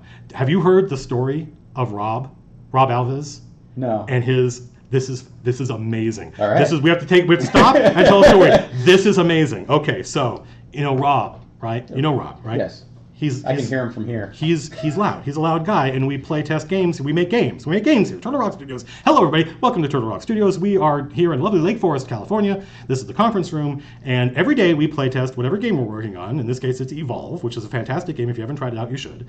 And Rob is. People are like, they were saying, Rob, you're really quiet for some reason. And he's like, "What do you mean I'm not quiet? I'm sitting next to this guy, and I'm like, Rob is not quiet. What are you doing?" But I can't hear the other half of the conversation. All I hear is Rob go, "I can turn it up. Do you want me to turn it? Hang on, let me turn my mic up." And he turns his mic up. He goes, "Can you hear me now?" He goes, "What?" Like that, and he keeps going through this process, and he gets angry, and he goes, "Fuck it," and he pulls his mic out of the socket, and then looks at the monitor and goes, "Can you hear me now?" And he's got his headset on, right? He's like headset on, like this is him just being pissed off at how ridiculous the situation is. He pulls the mic out of the socket, so it's now not plugged in, and goes, "Can you hear me now?" And then I'm watching this, and he goes, "You can?" And he looks around like, what the hell is going on? And we immediately begin this process of trying to figure out what the hell is happening, that his unplugged mic is still somehow working. And it turned out that was when we got a whole bunch of these webcams, and we had been experimenting with using webcams in the office to do kind of like, instead of talking to somebody on the third floor, you would just dial them up. And he had, days earlier, he had plugged his webcam in, and it was sitting. The reason he was quiet was because he was sitting like in a cubbyhole, right? So that whole time, and just that moment where I watched Rob unplug his thing and go, "Can you hear me now, motherfucker?" Like that, and he goes, "You can?" I was like, this is the weirdest thing that's ever happened.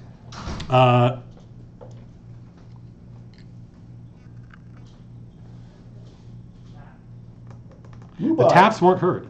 They said they can't, so maybe it is this. Maybe. We can turn them both off. I'm suddenly really curious. Did I just get very loud?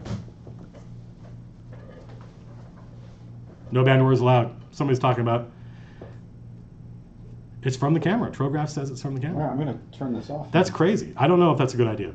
Sure. Yeah. Well, who knows? Maybe yours is that and mine is this. Hi, can you still hear me? Oh, you know what? I bet Jerry did. I bet he switched to the fucking mic. I bet that's what he didn't tell us. That's what this didn't work, and he switched to that. Oh, Jerry. That's crazy.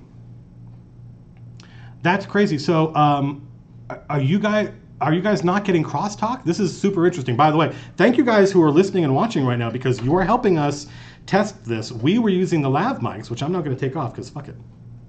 Okay. Gertz, do me a favor. Yes. And just tap your mic there. And I'm going to tap mine. Did you hear both of those? Because if you heard both of them, the thing we were afraid of was crosstalk. No excessive use of caps, Frida. Miss Wolf, if indeed that is your real name. No crosstalk. No crosstalk. We were afraid maybe, I don't know what's going on. Only mats. It says only mats. So this one's on, that one's not. Okay. So can you guys hear Gertz? We said they could. Really? Oh, let me turn my mic back on then. Oh my God, Matt, just live your life. What do you think this is? But I mean, you can hear Gertz, right? When Gertz talks. Yeah. Okay. Fine. Okay. Good. Okay. Well, then I'm gonna stop. I'm gonna stop worrying about it. Okay. That's crazy. We'll just keep going. Yeah. All right. Anyway, it always was. Anyway, what the hell were we talking about? Let's stop this and just go play Overwatch. No. Correct. There is a door. Yeah, and Edric can't really see it. Well, we've made our way to a human door. There's a human door in front of us. I know you can't see it, but this can't be any worse than the situation we were in. He's completely baffled. Like, what is the door doing down here? But he asks the relevant question, and he says, "Is it locked?" We're about to find out.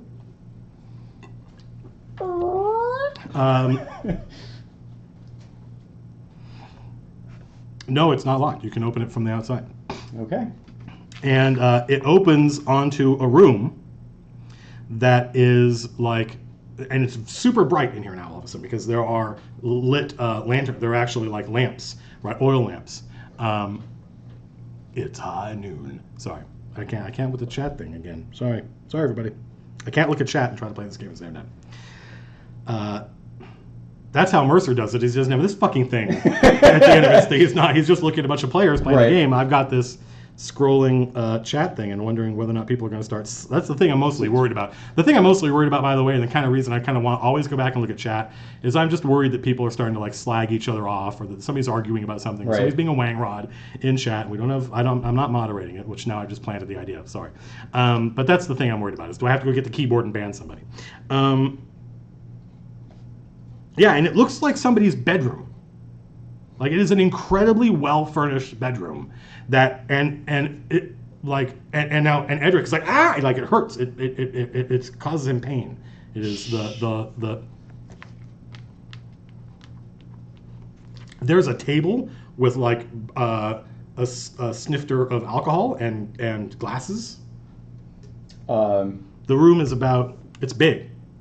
There's nobody. It's like 50 by 50. Nope. So maybe just crack the door a little bit and let his eyes adjust to it. Okay, before, so like swinging it way open. Okay. realizing the folly, going like, oh, yeah. No, okay. like it takes him a second. He's blinking. His eyes are watering. He's blinking furiously. I don't know what. He's blinking a lot. But yeah, he's able to. His eyes adjust, and he's like, he asks you, what do you see? It's a bedroom. It's a bedroom? very large bedroom. So now, creak the door open a little bit more and look in. There is. It is opulently and comfortably furnished. There's a 4-poster bed, hung with silks. Like, this is expensive. Like, just the silks, the patterned woven silks on this bed are worth money. Sure. There's like fox pelts. Are there anything that's like an insignia or heraldry No, do you or see? No, there's no anything that Edric might be able to go, oh, this is what this is? Well, he's still on the other side of the door. Okay. He's still like waiting for. Did you go into the room? Like, are you standing in the doorway looking in, or do you go in? I'm trying to see if there's anybody in there, but also see if I can see anything that's recognizable. So, open it a little bit more, walk in, ask Edric to come up and Edric will follow you. Yeah. He's like, where are we? This is like a dream. It might be. He turns and the door closes. Oh. Like, it just kind of goes, just by it closes, itself. yeah. And it ends up flush with the wall. Like, on this side of the door, it just looks like stone, just like solid stone. There is no evidence that there is a door. Wow. Okay. And Edric points and he's like, there was a door just there a minute ago, right? There was. We need to probably get out of here, because if somebody finds us, they're probably going to think we're intruders. And technically we are. We are, yeah. He's like, we are intruders, yeah. So we're probably going to have to sneak out. I don't know how nimble this guy is. Well, you guys don't have any. You guys aren't in heavy armor. You're not. Sure. You're not burdened with heavy armor. Does it look lived in? Like, are there lit sconces or Oh yeah. anything? Oh yeah. No. Yeah. Well, like I said, there's somebody's been drinking here. Oh, recently. yeah. That's right. There's yeah. So, were you going to sneak? I'm going to peer out. I assume there's an actual real door. Yeah, there is actually. Yeah, there's a hallway. door to the north. Is it open? No. It is closed. Correct. Go to the door and listen. Go ahead and make a perception check. 22. You hear like something like dragging across like you hear like it sounds like someone's dragging something across a stone floor, and it'll stop and then it'll go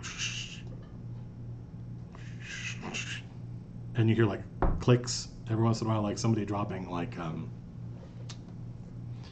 something like somebody dropping coins onto stone, like clink, clink, clink, except not exactly. It's hard to describe. Strange noise, but there you hear something.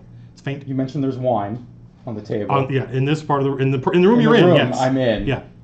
Is there a bottle there that maybe is empty and this is just a drunk guy? Possible. It could be somebody. It could be a jailer on the other side of the door or something, or somebody with keys maybe. But there's definitely like a clinking dragon. Yeah, yeah. It's weird. It's not exactly like coins, but it's the closest analogy. Okay.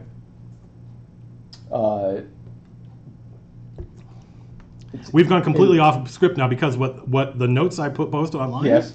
do not have this. Never mind. Doesn't matter what this is, but this is another thing. And so we're in the realm of these folks have no idea what's going on. Okay, that's fine. I have no idea either. No, yes. one of us does, thankfully. Yeah. Okay. So you heard something on the other side of the door. Does it sound like it's getting closer or further away? No, in fact, or just in circles. Well, actually, in circles isn't about like you hear like a sound. Well, maybe one sounds close to the door and a little bit louder, and then just sometimes at the same time you'll hear that same noise coming from some distance away. It's hard. It's crazy. Okay. Is there any try to get like a timing down to maybe crack the door? No, it's all completely random. Yeah. Okay. Actually, this is like.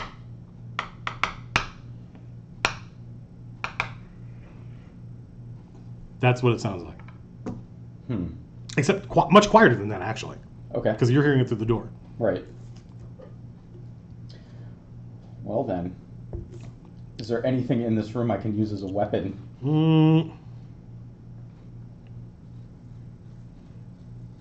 You could, I mean... Does Edric know how to use a mace? There are no weapons in here, but there's a table, there are chairs, there's... there's pretty much anything you would find in a really well-furnished bedroom you could find in here. Edric looks at the posts of the bed and he says, we could tear the bed apart. It's probably going to make a lot of noise if we turn He's the like, bed oh, apart. you're just stupid. No, it's not stupid. Sorry. I mean, if it comes down to it, we might have to do it. Do you say that to him? Are you like, no, it's not stupid? No, Okay. it's not stupid. Okay. Oh, let's see here. Well, we can...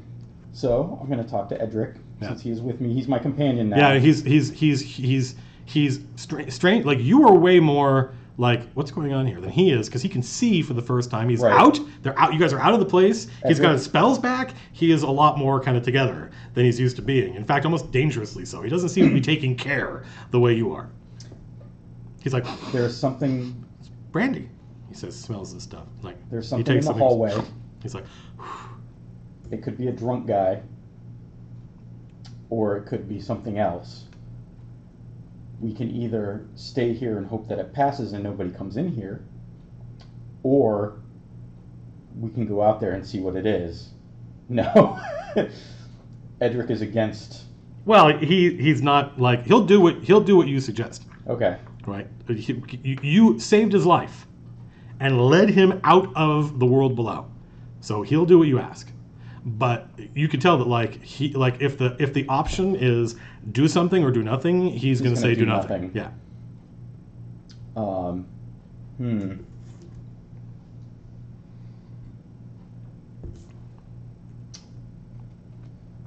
So, I think we should go out there.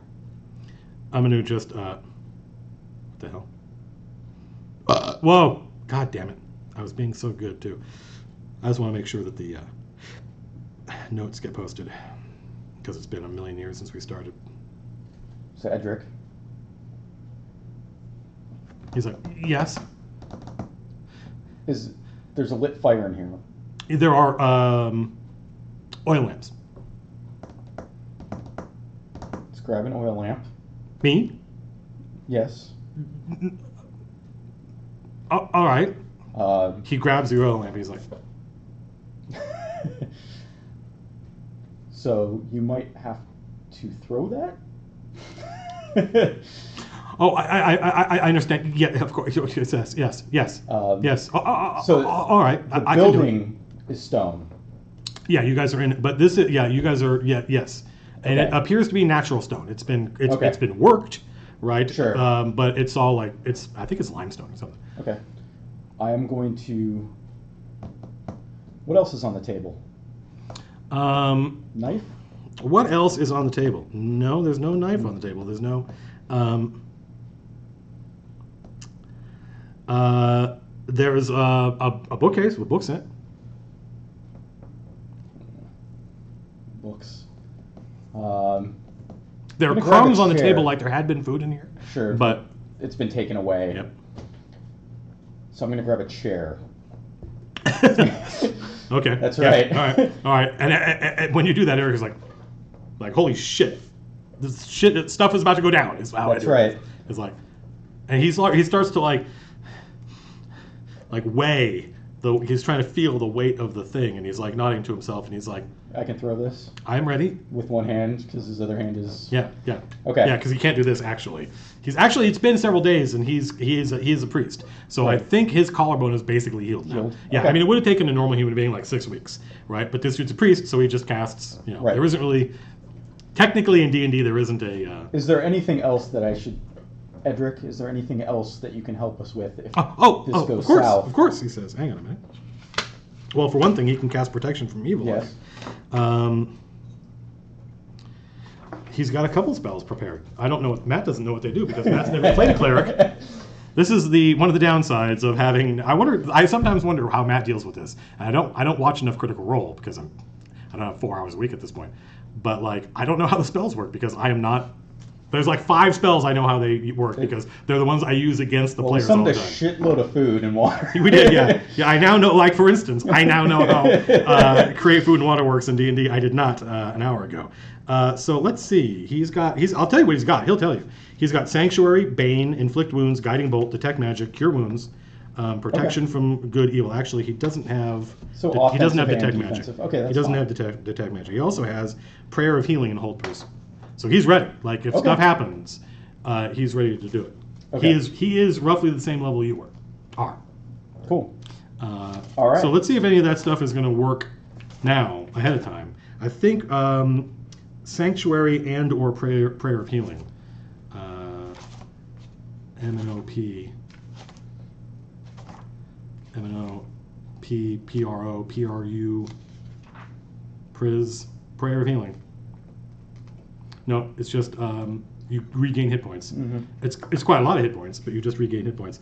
And Sanctuary! Was that the personal bubble?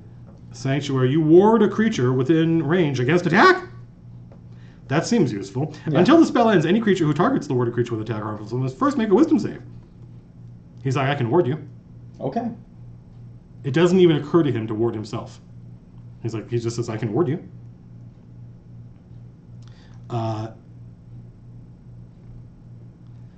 It doesn't fit. I'm just going to leave the book open. Okay. And if you say okay, then he does it. Okay, let's do this. And he prays over you. It takes a couple seconds. He invokes the name. He doesn't have a saint, which is I don't know how much you know. I don't know how much your character knows about the religion of this area, the religion of your mother. Like, what would your mother have taught you about religion, if anything? I don't know if she would teach me that much. Mm-hmm. I don't know if then they were allowed to teach anything. Well, I mean, they couldn't really stop you. I mean, the part when you were with the Overlord, when you were in his slave pens, that was very different than being the Dwargar slave pens. Like, it's like a slave city, basically, right? That's the reason they had, and because, like, training children to be soldiers is valuable. Children are much more pliant.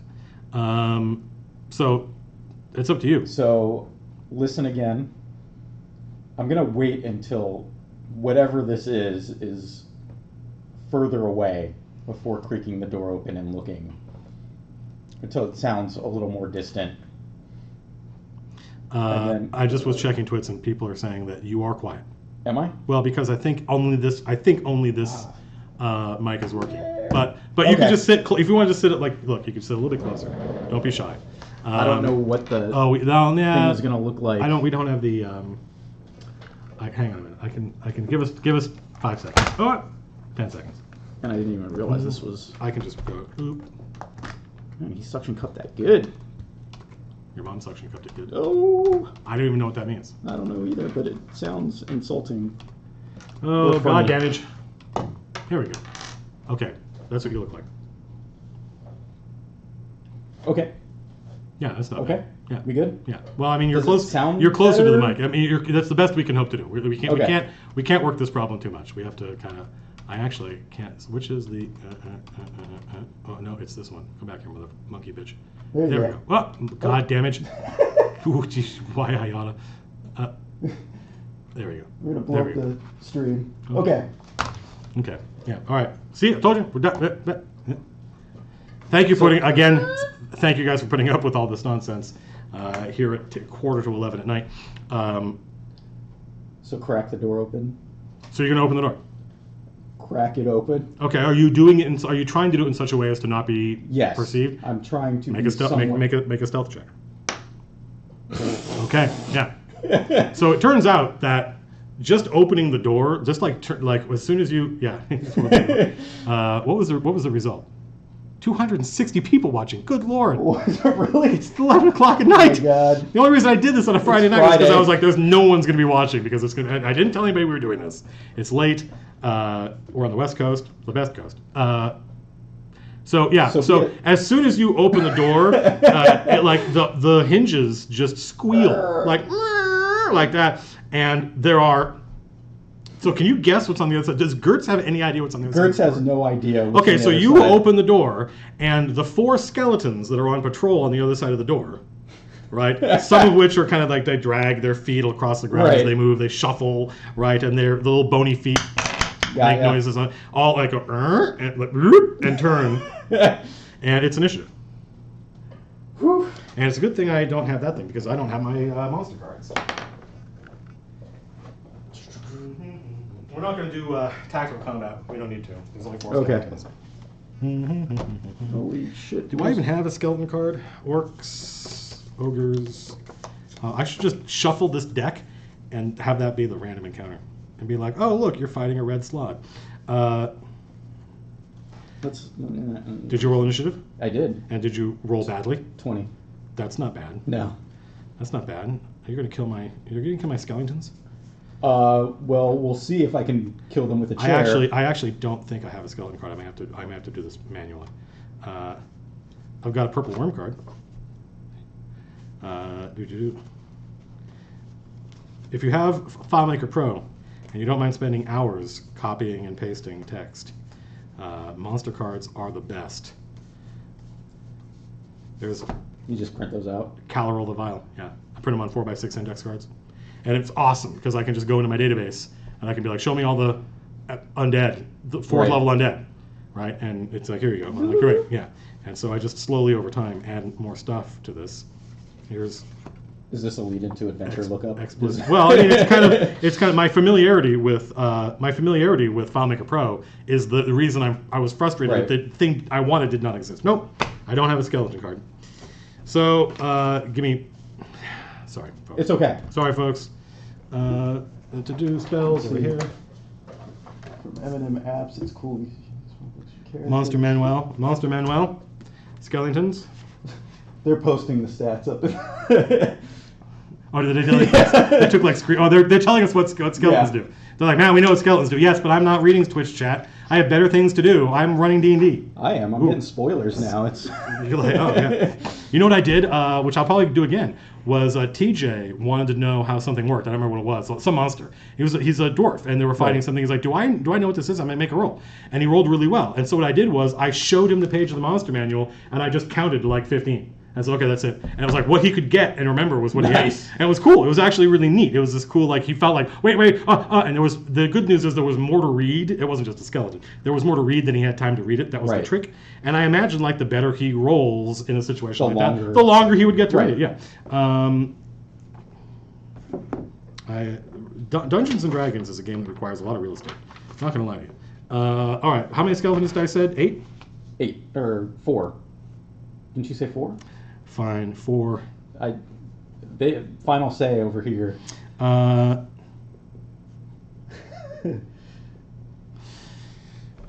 So Edric is going to go on your turn.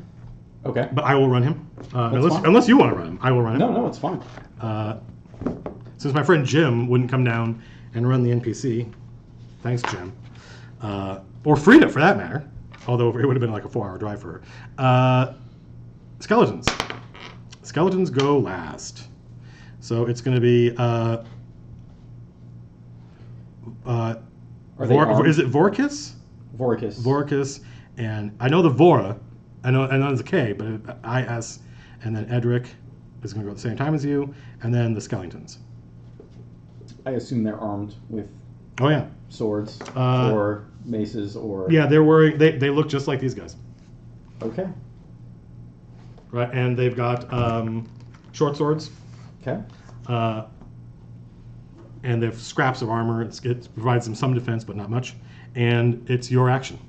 And it is my action. Yeah, Edric can go before you if you need him to. Do we have kind of a setup? No, we don't need it. They're in a room. I'll tell you, they're in a room that is roughly the same size as the one you were just in. The bedroom? Yeah, correct. It is. The one you were in was like 50 by 50. Which is a big room. This one's 50 by 40. It's a little narrower, and there is a door opposite the one you just came in. So there's basically 4 skeletons between you and the door out of this room. And what's in this room? Let's find out.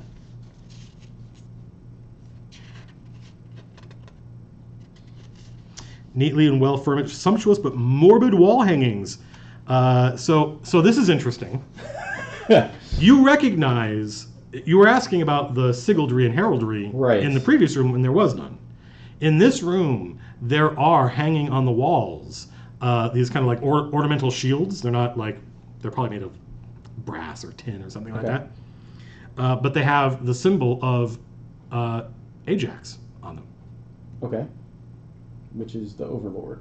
Yes. Or, Okay. Okay. Ajax the Invincible. Yeah. Okay. But it's weird. It's like you've seen, and I believe his. I don't remember. Like actually, Zach knows, and Phil probably has a drawing because he's an artist. So when that dude takes notes, he draws stuff, which is amazing. By the way, it's so cool. I think it's like a short sword and a hammer crossed or something like that. It's heavily martial, right? And but this is this weirdly stylized artistic version of it you've never seen before. Like it's not the army's version of the Overlord's sigildry. It's some other interpretation of it. Looks old. No. No. No. New? It looks maintained. Yeah. So there, and it's another. It's like good. this is like that was the bedroom. This is the receiving room, right? So there are these nice couches and with skeletons. Yeah, and these yes, these 4 skeletons that are just like standing there for whatever reason you are free to imagine. Okay. Well, I can't read the chat. I don't have my glasses on. The system works. Admiring the decor is not likely to be high on the PC's list of priorities, Probably however. not. That's what it says in the Probably invention. not. I love that. So, yeah, what are you going to do? We are going with your improvised weapon. With my improvised weapon. Yeah, but they have short swords. They do. If I can get one from them. I mean, if they have shields? If you're brave enough. There's a shield on the wall. No, they have like bucklers, but they are maybe they were shields, but they've just been destroyed so much. So there's kind of like they have the memory of shields and how they work, but they're no.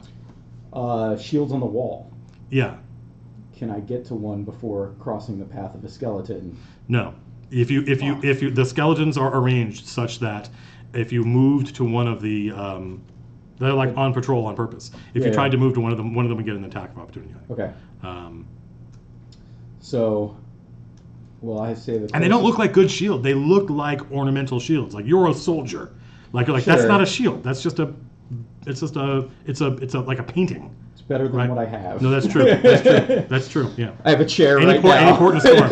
Hey, an improvised weapon is it's better than nothing. So I mean, it's your action. What are you going to do? Yeah, I mean, it's going to be.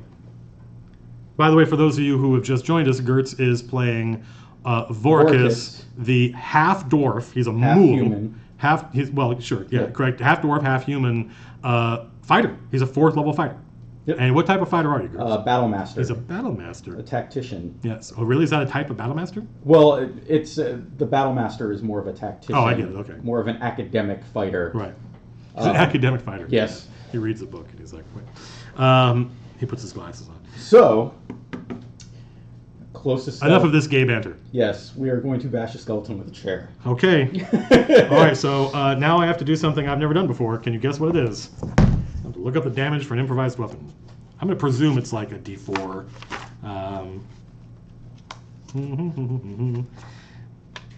One of the reasons 4th edition happened. I don't know if you played 4th edition D&D. I did not. I went from 3. One of the reasons 4th edition happened was because they did a playtest. There was a one-way mirror, and they had a focus test. They had a focus test of 3rd edition. They were playing 3.5, and there were marketing guys at Wizards of the Coast who were watching it. And I believe one of them was Ryan Dancy. I believe I heard this story from Ryan Dancy.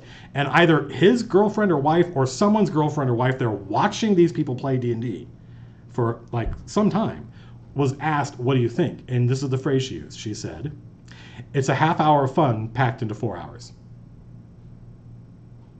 Because of this. Because that's what she was watching them do. She's watching these people argue about the rules. How is your half hour of fun? Yeah, this is the first, well, not the first time, but we are not having, we're not having that bad a time. No. I guess I just don't know where the weapons are in this stupid book. Because I never use the player's handbook. like I don't mind this part, especially like so. Well, we got to look it up so we know how it one works. is a little different, right? Because it's kind of like a pause. Whereas when there's a larger group, Well, that's the usually thing. something Is else the going number, on. yeah, and we can't crowdsource it, right? I can't just go to the 6 people sitting around the table and say, "Hey, Correct. okay, here we are." Weapons. I had a player's handbook sitting in front of me, and Let me just look up. Otherwise, I'm just going to say it's going to be it'll be like a it's like a light hammer. So it's a D4 bludgeoning. okay. So I'm sure there are rules for improvised weapons, but this is the art of dungeon mastering. Is we just make it up and how wrong can I be? Like how off can we be? Is it a D12? No. Okay. So, This is gonna be awesome. 13, 14. You hit. The armor class is 13. Okay. I don't tell the players the armor class until they hit. How far away is a skeleton from a wall? So I'll tell you. I'll tell you. A lot of my maneuvers are positioning things. None of them are closer than 15 feet. Okay, 15 feet is okay. Yeah, it's a big room. Yeah. So, And they're like, if this is the room, they are deliberately evenly spaced out. okay.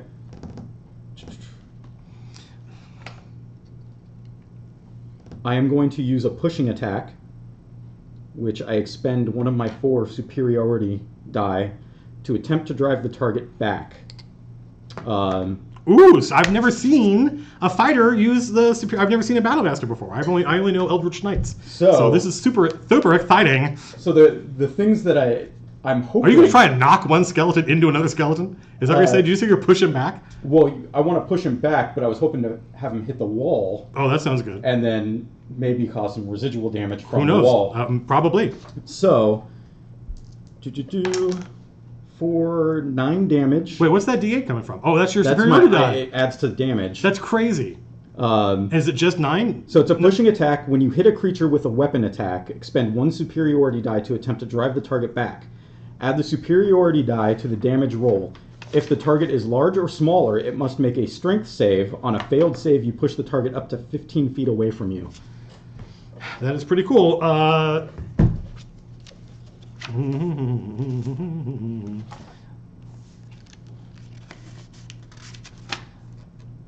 Yeah, no, I got that right. So you hit. You did 9 damage. Let me check something. This is skeleton number 1. This is something that Wes kind of goaded me to doing, which is when Wes was watching me do this. Mm-hmm. He had sat in on a couple of games and just watched, and then sat over here and was like, "This is a lot easier than I thought." Like he was watching me, he was watching me do stuff. And he's like, "Is this it?" And I'm like, "Yeah, this is it." And he's like, "Crazy." And he had never seen any of the entries in the monster manual. And I was showing him, and I was like, "So this is," and I was like, "But this is the average." And he's like, "Oh, so what's this number?" I said, "Well, if I wanted to," and I said, "I'll just do it. I'll just roll dice." So I started rolling hit points for the. Okay. That's just 1 less. Fine. So he's still so he has that many hit points, and you did 9 damage to him. So he has this many hit points left. So you see big chunks of his improvised armor go flying off him. Bits of his rib cage shatter and scatter across the ground, and you knock him back. You say? Yeah, I'm He has to make a save. He has to make a it's strength save. Correct. Strength save. Yeah. Okay. He has no bonus to strength. What is the DC of your save? The DC. Where is that at? It's not a spell. So your what is it? Does it say in the maneuver? Actually, it's going to be like 8 plus 2 if you're. It's probably going to be like 13. It's probably going to be like 13. It's probably it's going to be probably less than that. What is the? Let's look it up. Players, do you have the maneuver there? The maneuver doesn't have any. Or I have it right here. Yeah, the stuff on that character sheet is often a summary, so it's not everything you need to know. It's actually the whole thing. Oh, it is? Yeah. Must make a strength saving throw. On a failed save, you push the target up to 15 feet. It must but say, I don't know what the DC is. It must say earlier in that section. It must say, like, hang on. Hey! Maneuver save DC equals 8 plus your proficiency bonus. Plus you know how your to do it. strength or dexterity. So 10, it's actually just 11. It's 11? Yep. Wait, what's your dex? Well, I would assume the chair is not a Oh, it's weapon. strength or dex if it's... no, correct. You're right. It's 11. He makes a save, so what happens? Okay. He doesn't. he Does he just not doesn't move? move. Yeah, he doesn't no. move. Okay. So yeah. So yeah, you wang him with the chair, and the chair mostly survives. The skeleton takes more damage than the chair does, and Okay. the chair is still. At least I still have. Yeah, well, you never know. It's an improvised weapon. It could just shatter. Like eventually, at some point in this process, you may end up with not a chair. But there are 2 more chairs in the there's one more chair Hold on a behind you. second. Yeah. So that's 1 wounded skeleton. And is that your turn over? I can expend. What is that thing as a fighter? I can Action do an surge? extra. Yes. You can do it. You can take an action search. Just means you get another action. But I think you can only do it once per. Once per short rest. So I don't think you're going going to take do it one again. additional action and a possible bonus action. Oh. If you have some power or ability that Yeah. gives you a bonus action, you could use your bonus action.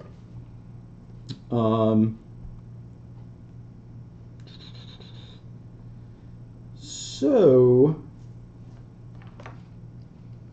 we are going to. You could take another action. If you hit, you'll kill the skeleton, I'm sure.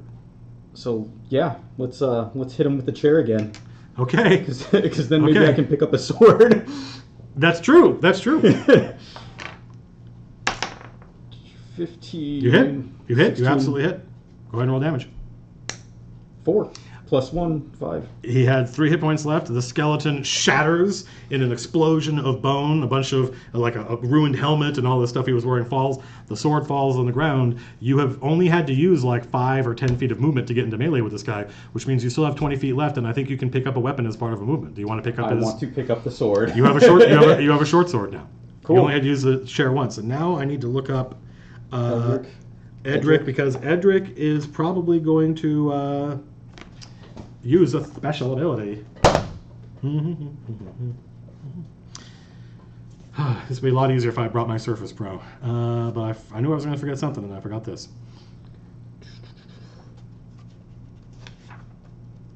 A, B, I need P for cleric. I'm sure A, B, C. Priest is, no, it can't be, it's cleric, right? Bard. No, maybe not. B. No, here it is, cleric.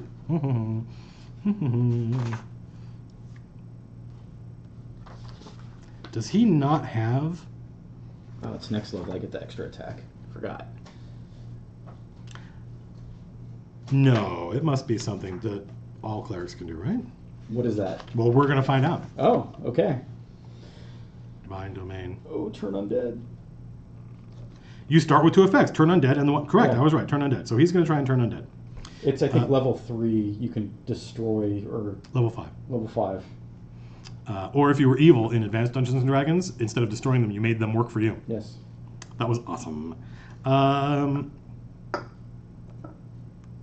Turn undead.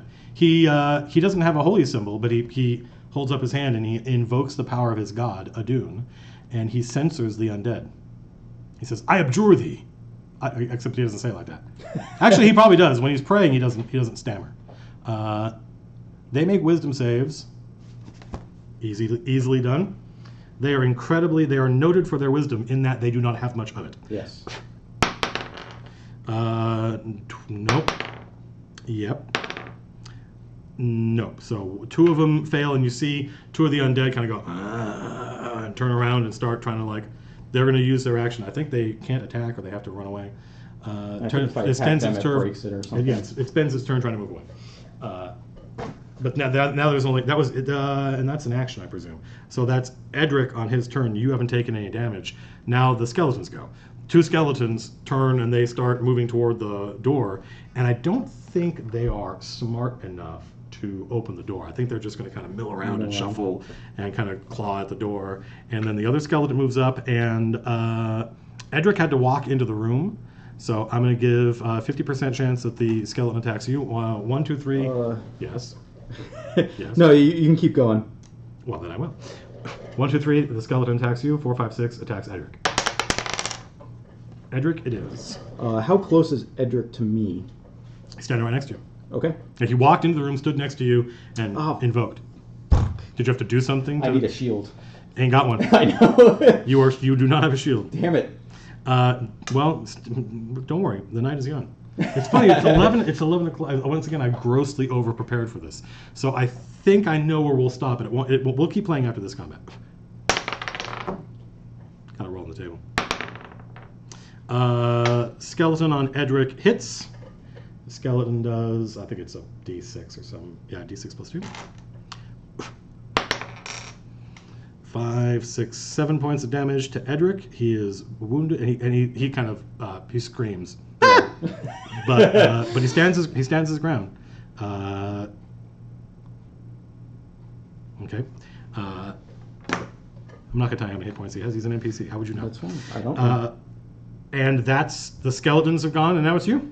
Now You have a short sword, and there is a skeleton in front of you, and two skeletons trying to get out. I am attacking this skeleton with for my it. short sword, and I'm going to expend another superiority if I hit. Short sword is actually a finesse weapon, so now I get to use my dex. Nice. Holy shit! You rolled the 20. Yeah. When I initially talked to Jerry like a year ago about streaming D&D here, we had a setup. We actually brought all this gear in here and tested it. And one of the things we did was we had like 3 or 4 of these cameras, and we just pointed one of them at the battle mat because I wanted people to be able to see the actual like the miniatures. Okay. And you could those roll little rolling roll trays and just put the camera on the tray. That's awesome. Someone got timed You out guys are for it. awesome. I hope you guys are having a good time because it would make me really happy to know. I think the juice of this obviously is going to be when we have all seven players, mind you. That's one critical roll's worth of players. Yes.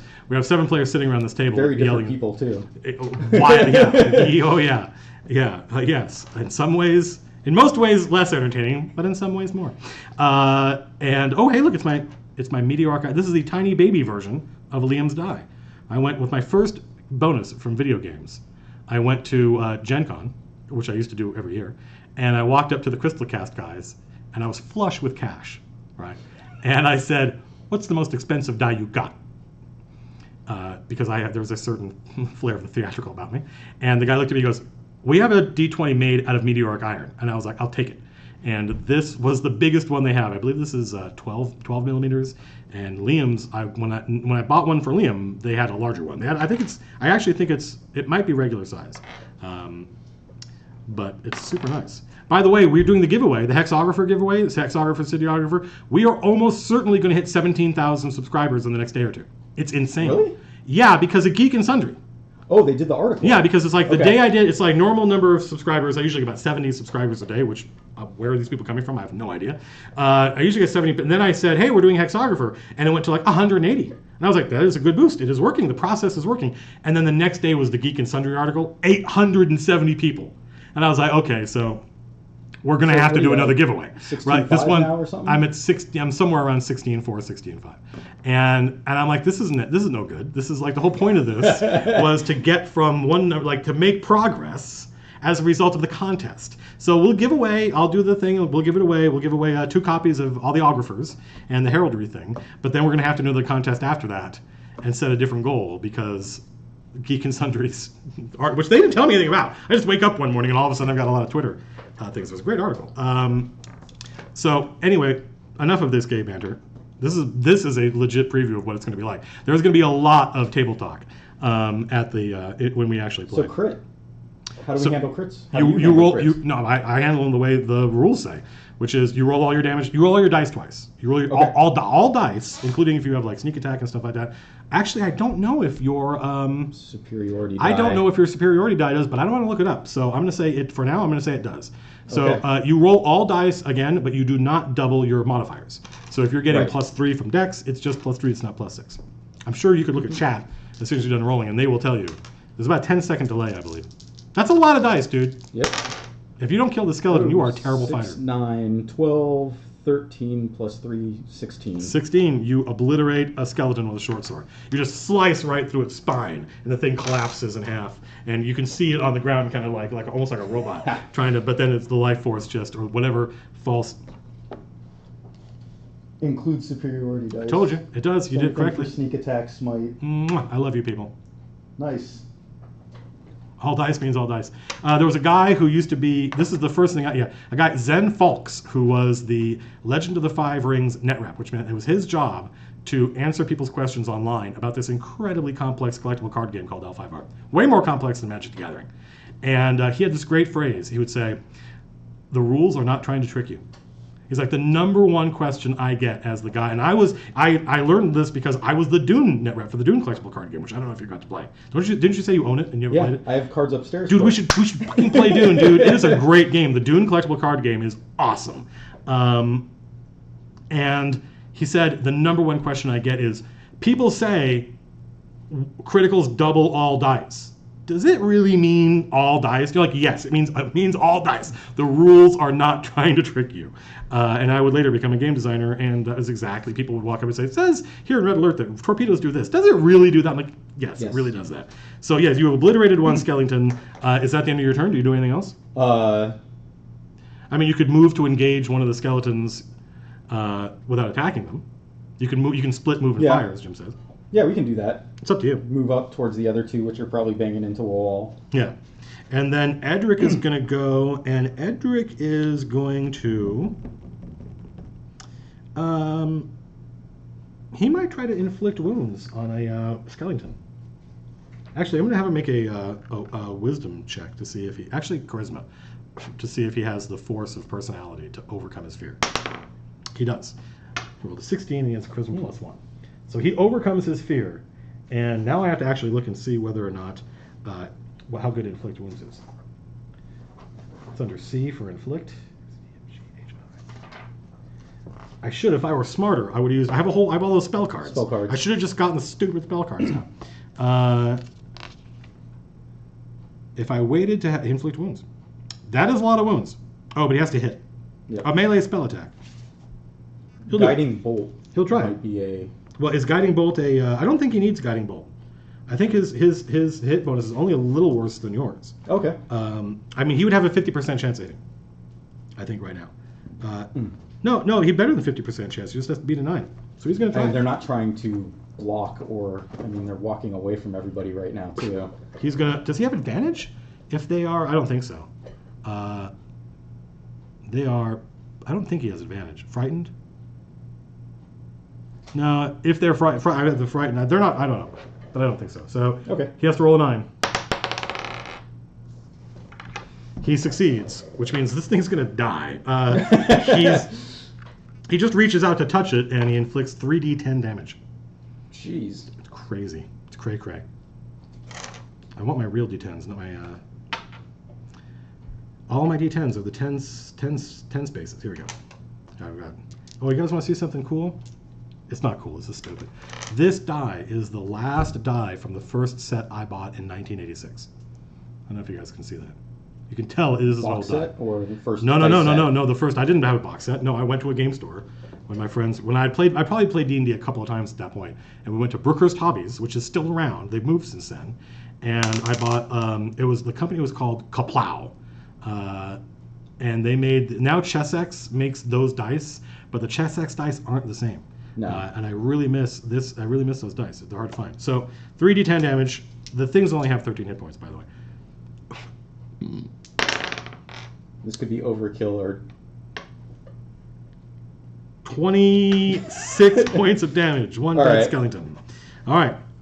So and now I just like a skeleton's like he just reached out and touched the thing. Good job, buddy. Right?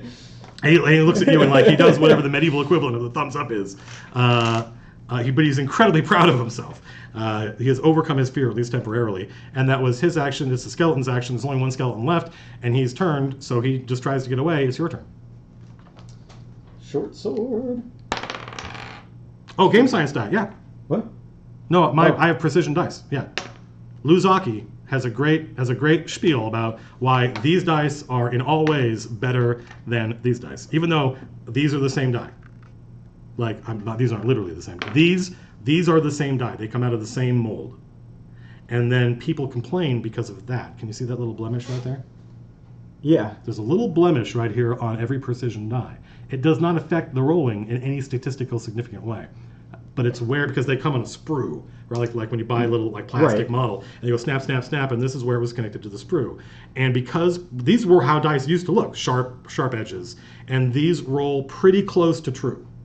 But people complained about the blemish. So they take this die and they drop it in a rock tumbler, right? And it wears all the edges off. But it does not wear them evenly. So you take these dice and take 10 d6s, take 6 d10s of the same thing and stack them up, and then make another stack of the same die, and you will notice the two stacks are not the same height. But not these. These do not do that. So Interesting. yeah, a little bit of, see, this is the kind of stuff you would not have gotten if you had waited until the real game, because I probably will only tell this story another 6 or 7 times. That's the only reason, if I have any degree, this is the thing. People tune into the channel and they hear me doing the blah blah, and they're like, wow, that Matt guy, he tells great stories. And it's like, yeah, you wait, because in a little while you will have heard them all, and then I'll be recycling them, and they'll be like, haven't I heard this story before? And that's when the... Episode 3. Yeah, that's when the subscriber count. So there's only one skeleton left. Go 13. ahead. Yeah, and you hit. You hit. Oh, we should If you see me squinting, it's because I can't read use this without another pushing attack. my glasses.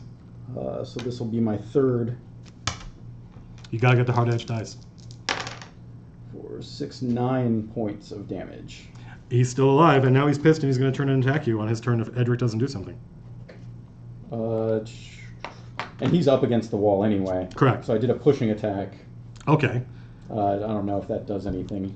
So you slam him in. Well, I mean, I don't know if it's going to do something when we're playing for real, Sure. right? But for the purposes of tonight, I'm happy to say, what was it? I'll say, give him, how much, I'll say, you did how much He has to make a damage? strength save. He has to make a strength save. Thank you for reminding me. I did 6 points of damage. He rolled an 11, and his strength is 0, which means he failed, correct? All right. And So he is pushed back. Okay. Into It's going to be a D4 because it's like an improvised. Yeah. It's like 1 so you did a total of 10. a total of 10 points. Or 6, 9, 10, yeah. 10. Okay. So yeah, he still has 3 hit points left. I normally don't describe how many hit points the bad guys have, but there's only one. I mean, if Gertz wanted to, he could sit here and do the math and figure out, oh, they have 13 hit points. But I don't want to make him do the math, so I just after a couple of bad guys, I say they have this many hit points. Don't worry about it, because you'll watch the players do that. You'll watch the players sit there and calculate in their head. Oh, this one, when they're fighting like dire wolves or whatever, they'll be like, oh, it seems like a dire wolf has about this many hit points. So after they've killed a couple of them, who cares? Just tell them. But maintain the mystery for a little while at least. So that was you, Me. and now it's Edric. Edric. Well, Edric can do stuff, but let's see if he can overcome his fear. He has a fear. He's terrified. Yeah. Okay, just in general. Well, I mean, you may rehabilitate him, but not over the course of one combat. No, he does not. He rolled a 7 + 1 from his charisma, which is insignificant. So you're not wounded though, are you? No. He is. He took some damage. Yes. He will heal himself. He will cast Cure Wounds on himself. So I'll mark one of those off. He is not fully healthy, but he's much better. Okay. So yeah, he's not brave enough to fight the skeleton, but he can heal you or him, and you're not wounded. So that's his turn. The skeleton will now turn, and because you attack him, he will attack you. Okay. I rolled a 6. He misses. Oh, okay. So it's your turn.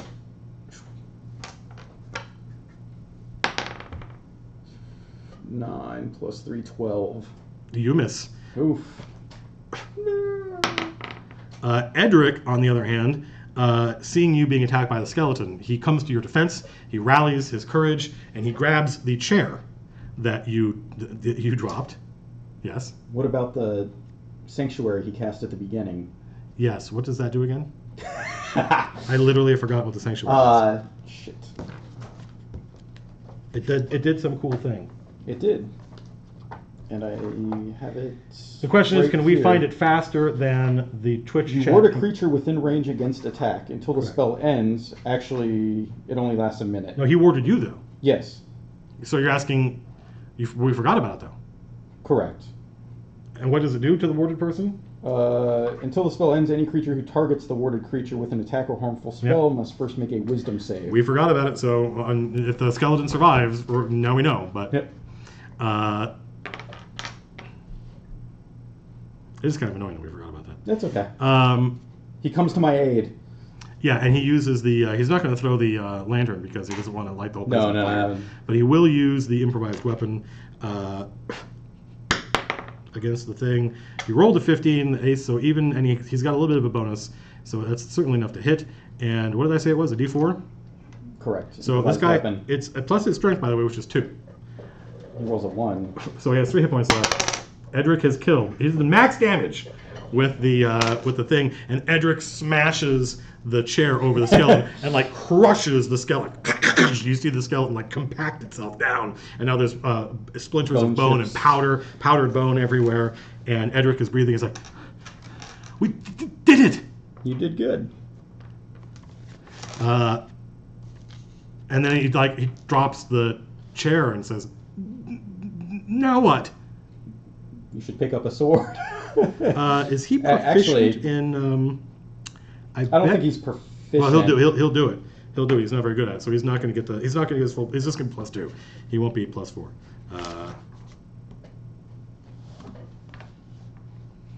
I can't help it. Somebody. WWE champion of the world. Somebody. Just remember, the DMs have their own rules. That's somebody's probably complaining about me having done something wrong. Pick up a femur. That's not a bad idea, actually. That's not actually a bad idea. Yeah, Edric will pick up one of the bones of the thing, and he'll use it like a mace. It won't do as much damage as a regular mace, but it'll be something. All right, so there's a door out of here. Okay. Let's crack open the door. Is it locked? There is a lock, but you can unlock it from this side. Okay, let's unlock it and let's move forward.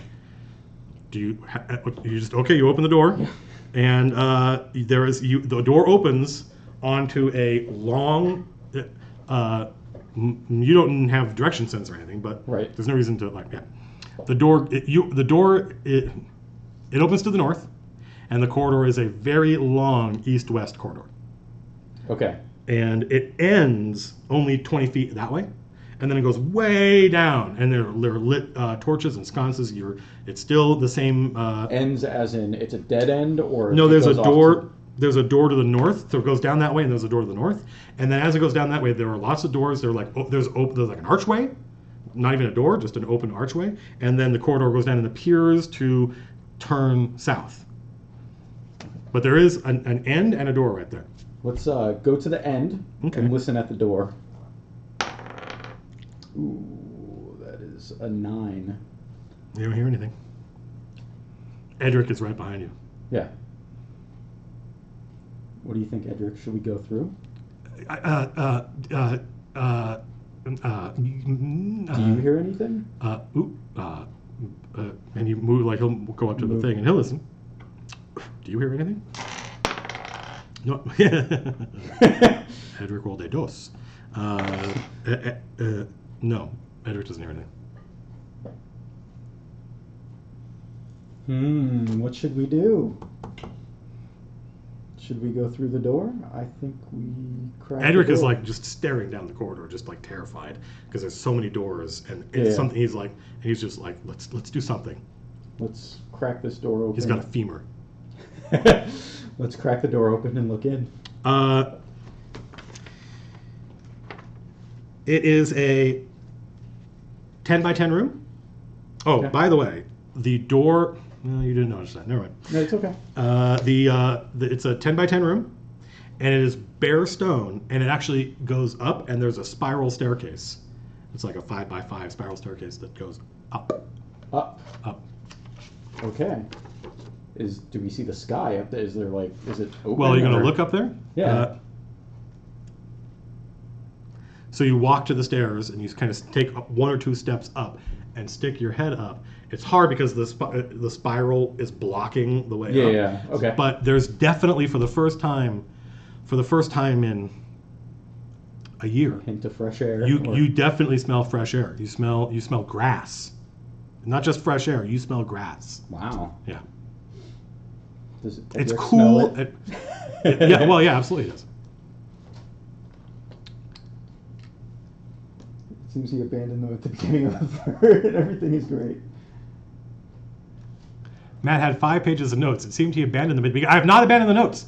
Maykath Astron, I am still going by the notes. I'm glad you read the notes. But in the notes, it says, and at this point... okay, wait. There's a point in the notes where it says, they get to this place. And I didn't need to make notes about the place because I have a whole adventure that is that place.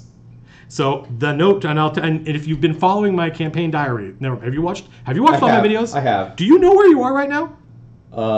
Even asking you that is a loaded question, so forget I asked that. Okay. So there's a spiral staircase up. You think we should go up, Edric?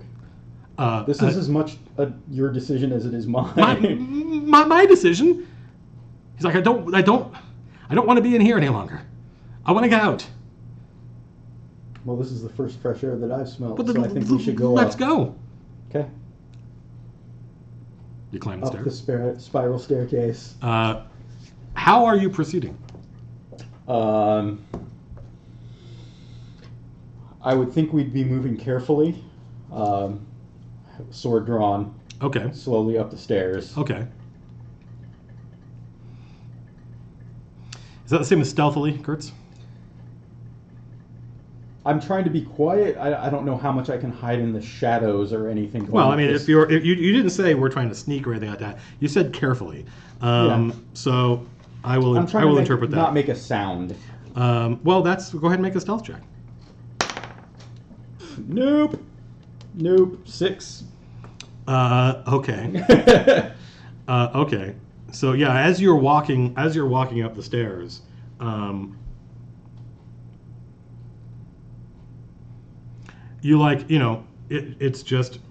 it's been a fight. There's been a lot of marching, and you as you lifting yourself up the stairs, you pull a muscle, and you have a little bit like you make a little noise. Oh, no. You make a little noise. Yeah, it happens.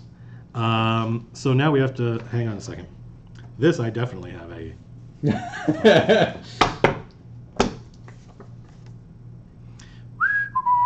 Oh, this could be. What did you say? 6? 6. Yes, I rolled a 6. You hear a voice above you. I hear a voice. Yeah. Do I hear what it says, or is it muffled? No. It calls out. It calls out to you, and it goes, "Gorkok, Bazakador." Is that Dwarven? Or is, Nope. I don't recognize it. Nope. No. Okay. It didn't seem. It just seemed like somebody just called something out. I think it needs to be a stop, Edric, with a hand. Yeah. No. Edric stops. Edric almost pisses himself when he hears that. He hears it too. And oh, fuck, man, shouldn't have expended everything. Start. I mean, it's initiative. Oh, okay. Well, then, fuck it, we're doing it. I mean, the question is, the question is what you do with your initiative. I really wish people could see. We could put a camera here and we could have it, but I mean, probably not. Because this is comedy. Watching the die rolls is hysterical. And then, of course, if they could see my die rolls, then anytime I fudge the die roll, they would be like, "Whoa!" Right? And that would be neat. They never get to see that you don't get to see that stuff on Critical Role. I don't know why I'm trying to position myself as some like. It's just adorable. 23. You're 23. Okay, well, you go before they do. Or actually, hold on. I screwed that up. 21. Sorry. You still go before they do, and Edric goes with you. Looking at the wrong thing. So Voracus,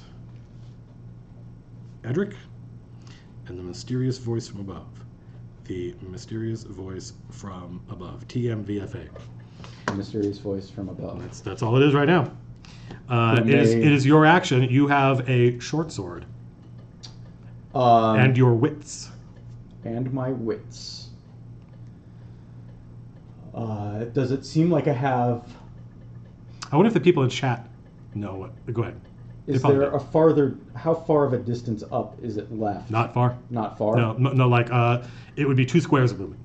And is it, like, I'm coming up through a little pop-up where I'm going to stick my head up like a fucking gopher? There is. I mean, you can't tell yet. You can't because Okay. the turn of the stair is blocking your line of sight. But whatever's up there, if there's a trap door, first of all, it wouldn't be a trap. It would just be a door. Right. But if there's a hinged door in the floor, it must be open because Sure. otherwise, how did it hear you and how was it able to call down? Okay. Well, I'm gonna continue up carefully Okay. to get to a point where I can see if it's an open door. Oh yeah. It's it only takes one more square movement. Okay. So you've used one square movement. Correct. And you can see that there's actually what you see is the night sky. It's night. Oh. It's nighttime. Oh. Okay. And that's what's up there. And there you can see hinges like a trap door which is open, and that's it.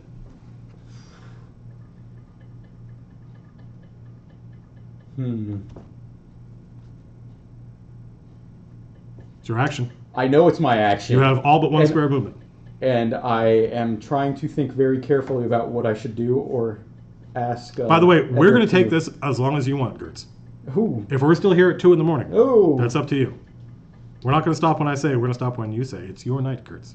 It's my night. I feel so special. Lindsay's watching. Oh. Hi, Lindsay. Oh man, what do I do? What do I do? Or she was watching 13 minutes ago. What can I do? I don't know. What can you do? I'm trying to probably think a little more creatively than I should be. And I should probably I just saw I was at a it. game store. I was at the Guild Hall, which is a great game store in Bellflower, if you know where Bellflower is. And they had a huge fuck off hourglass, like a legit hourglass. Yeah, and I was like, man, I almost bought it. I almost bought it just because I was like, people have been like, this is going to be a big group. We need a timer. And I'm like, I don't think we need a timer. But when I saw that, I was like, ooh, but the problem is it was literally an hourglass. But it made me think that a really nice, An a really egg timer? pretty, well, I mean, an egg timer, yeah, but like a nice one with sand, that was tasteful. That's all. I just want to look nice. That's all. I keep thinking of Kroll now. Dude, that's a good fucking movie. That is one of my favorite movies, no joke. And I can't recommend it to people because it's so awful. But yeah, I love it. I have used in my games. I have used that notion of trying to stop the sand, and you can't. Like it just the sand just there's no way to seal it and stop the sand from pouring out. Dude, Francesca Annis, smoking hot. And it's got half the cast of Dune is in that movie. It's got that was Liam Neeson is in that movie. Robbie Coltrane is in that movie. Yes. Hagrid, I guess, is how everybody knows him now. But there are a lot of people in that movie. Yeah, there are a lot of people who were in one way or another famous or would go on to be. Did you know that they dubbed that girl's voice? That is not her voice. That is not her voice. That is not the girl. I don't remember the character's name. Which is like what the like I have no. I think because like. They wanted a British accent or something, but he doesn't have a British accent. So what the hell is going on? But it just shows that, like, if you're the guy, you get to be the guy and speak, and your voice is heard. If you're the girl, some producers like, fuck it, let's just dub her voice. And I'm like, that's... I also remember the Atari game that went along with it. Dude, do you know... Welcome to Dungeons & Dragons, where we talk about movies from 1982 that nobody has seen. Do you know where I played that game? That's a rhetorical question. There was no way you could know. I actually played that game in the theater where I saw the movie. Right? So that was a little bit of synchronicity. But it was the only double feature movie I have ever seen in my life. Really? Correct. I have never... What did it play with? Caveman. With Ringo Starr? With Ringo Starr! Which a movie that exists in my mind literally only as the movie I saw at a double feature with Krull. So that was my Krull is so much fun. I fucking love that movie. And in fact, I often steal I like the Emerald Forest, the Granite Mountains. I like names like that because I think they're fantasy names. They're evocative.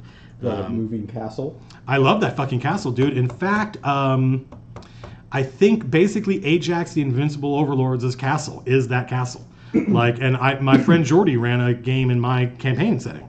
And being able to figure out, going to an oracle and finding out where is the castle going to be was part of it. And trying to get there before it moves. Yeah, dude, the fire and James Horner's score. Have you listened to the music to that? Mm-hmm. James Horner's score is fucking amazing. The Ride of the Fire Mares is a great song. I have it on my. Anyway. So you keep saying what a horrible movie, but No, I love it. I love it. It's a mess, right? It's an incoherent mess.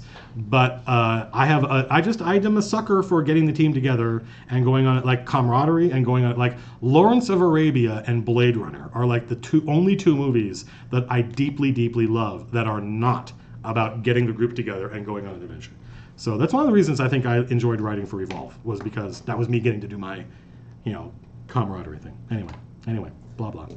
Back to the trapdoor. Yeah, and so we now have successfully wasted 3 minutes while, but you've got to sooner or later. It's your action. You know what you could do? You could just pass. You could pass and let whatever it is up there do its thing. I could. Yeah. I could throw the chair up there. You don't have the chair. You got short. Edric does. Oh no, he's got a femur. He got a femur. We could pass, or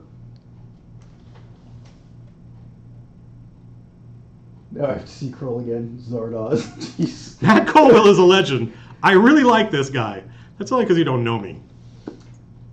He's trying to trick He's you. trying to trick. That's true. I was. Petrus, I was literally. That was one of those moments where I'm like, you could do this. You could beat on the drum and ring the bell and light the candle. You never know what might happen. Ooh. He's trying to trick you. Did you watch? Time when I tried to trick. I think it was I saw TJ. the video where you mentioned that. I think I tried to trick TJ into doing something, and Anna was reading her rules, and she looked up and she went, "Don't listen to him." She could tell just by the tone of my voice that I was trying to trick the players. Bad DM. I bet Matt Mercer doesn't try and trick his players. He's the good man. I am the evil one. We are. Would you like to poll the electorate? The electorate? I'm just saying, you've got a whole Twitch stream. I thought about running D&D using Twitch. I thought about getting a couple people in here and doing this. But on your turn, just say, what should I do? All right, so what should I do? Gertz is soliciting advice. I will concede to the group. And everybody left.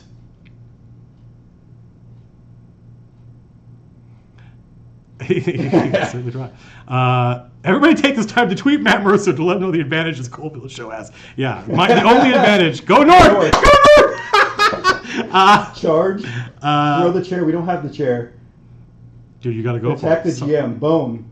Throw the bone. Throw the chair. Just hold. Go up. Ready in action? Ready in action. You could do that. You could ready in action. Firebomb with the lantern. Up. What do those sound good? Charge? Go up, charge. You know what we should have done? A pull charge? Ooh, straw poll. You could have gone if we had our laptops. Put the disposable cleric in the first. I love this. Nobody's disposable. This is the best. He doesn't have the lantern. Oh. I think I saw more charges. Well, somebody said hold your action. Somebody said charge. Use action to hide. Those are those. I mean, you could do that. It seems like the two most reasonable actions. Call out. You could do that. Yes.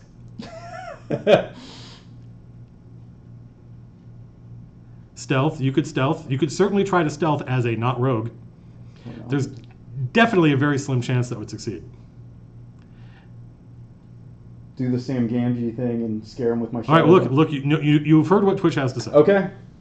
Well, I think I saw more go-ups. Okay.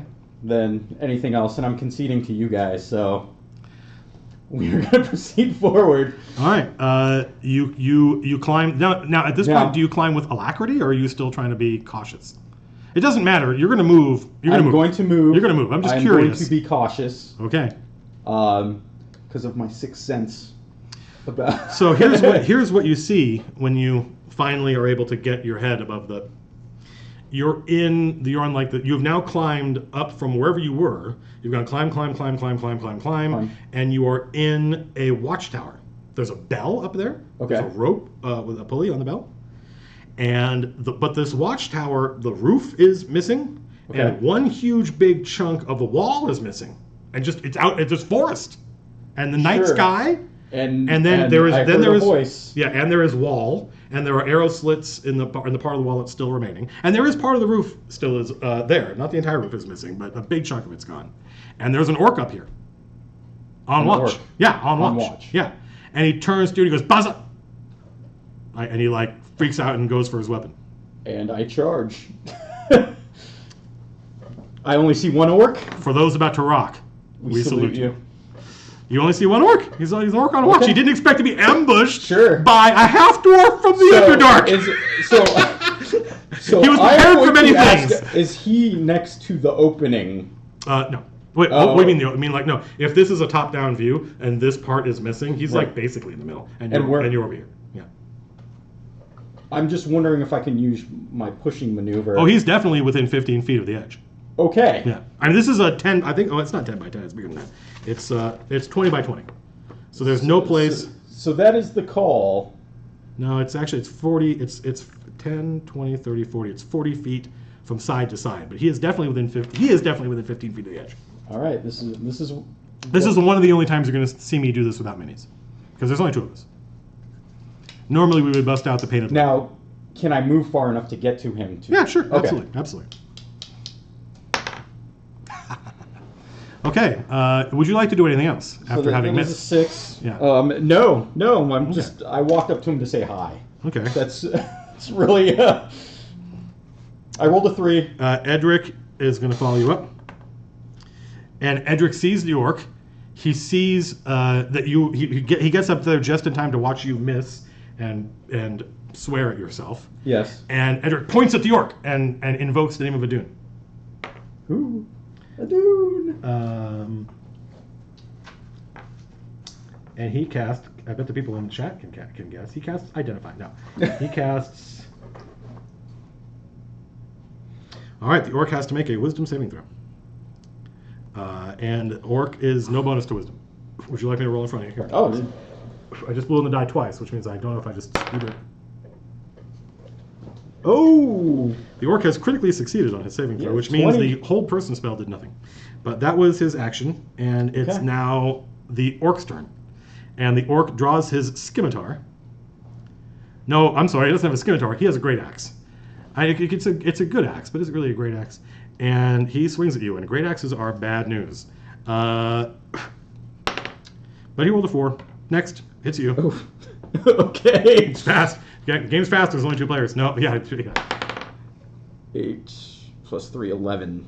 An 11 misses. And Oof.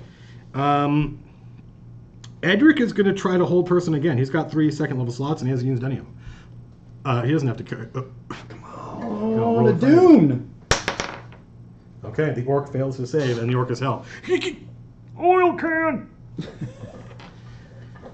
And that's so on the orc's action, it sits there and does nothing. It is paralyzed, which means I believe you have advantage on it, and if you hit, it's a critical. And advantage is rolling 2 dice. I haven't played in a while, by the way. And that was take the Ray's break. Ray's game the only Yeah. so you've I literally haven't played played since like 2000. Right, okay. So it's been a while. Yeah, it's 2 dice and take the highest 16, one. 19. You hit, and so it's automatic. You hit, and it's automatically a critical. So go ahead and 2 dice. roll. Just double whatever dice you were going to roll. You're not using your superior. How many superiority dice do you get? What's that? How many I superiority have dice? do you 4 until I take a rest. I Okay. have 1 left. get? There's 1 left, and you did not take him. This is just a normal attack, right? So you're not Well, I when I succeed an attack, then I can use a maneuver. a maneuver. A maneuver. You're so fucking Prussian. Sorry. What are you, a Just tank make sure. commander? When you maneuvers, many maneuvers enhance an attack. I believe it's when I have a successful attack. They are observing the fact that I blow on my dice. I do it on every And roll. I do it on every it's a roll. pushing attack. It's my dice mojo. If I don't blow on the die, I roll badly. And those of you who have played, nobody. If 11, Jim was in chat, if 21. Rangtang was still in chat, he would tell you that if it's a dice game, I will crush you because I roll high. 24. You hit And he has a strength because I have save. dice mojo. Well, it's 24 damage. 24 damage? Yeah. I'm sorry. I don't know why. I don't know why I was at. You hit. Yeah. 24 damage. You kill the orc. Okay. So I guess the push doesn't really matter. Except that No, maybe his you body literally flies off. no, you faint. The orc goes to block it, and you stab your short sword in under his armor, he's just wearing hide, right? And your short sword slips right in and guts him. And he goes, ah! And he tries to stop his innards from spilling out, and just all of the life ebbs from him, and he collapses onto the ground. And it did not occur to him to pull the bell and alert anybody in the tower, because he was fucking surprised. He was fucking surprised that this was not an orc coming to relieve him or coming to bring him food. But that it was means some crazy fucking half dwarf from the Underdark. So now what are you gonna do? Edric is once again amazed. He's a Dune guides us. You mentioned blessed. that in the middle there were arrow slits. Yeah. Is that a room that's in the middle? No, this is an overhead view of where you are. Okay. Right, and there's like a trap door here that you came up from, and this part of where you are is still up, is still solid, and there are arrow slits here, right? But then this part is open to this part rather is open to the space and sky. How far down is it? It is, I think it's 20 feet. 20 feet. By the way, this is not an accurate representation, but it's pretty close. Zach's drawing. This is Zach's drawing of Broken Spire Keep, which is where you are. 20 feet. It's a fairly long drop. Yep. Edric looks down and goes, what are we going to do? Is there any... He says, maybe we could go back... No. There's no rope hanging down, no nothing. It's just broken. No, it's meant to be not gotten up. Okay. Just making sure. Do we see any other way down? Or there's any other the direction stairs you came other up. than down? There's the stairs you came up. I mean no, I'm not gonna give you any information you haven't asked for.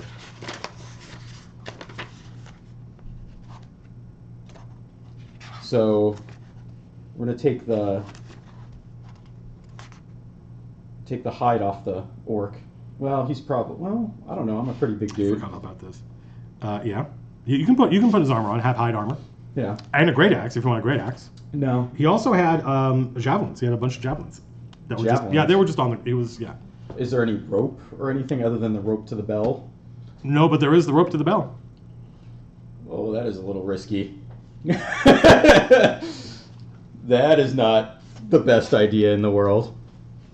How much rope could I feasibly cut off from where I am?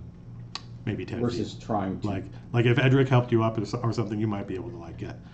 But you would have to make a dex. You would have to make a dex. You would have to unless the rope. They're actually, I mean. The rope goes from the bell tower down, and there's a little pool of rope at the bottom. And so if you just reached up as high, you would get 10 feet of rope if you just cut it off without having to have Edric boost you up. You could get 15 feet of rope if you had Edric, stood on Edric's shoulders. But then you have to make a dex check, and if you fail your dex check, you ring the bell. 10 feet of rope, tie it off. We maybe get 16 or 6 feet lower.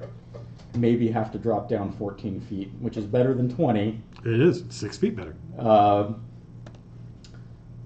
So, I highly doubt Edric can hold me up, but I could probably hold him up. But I don't know how feasibly he's going to be able to cut this rope down without the bell ringing. So,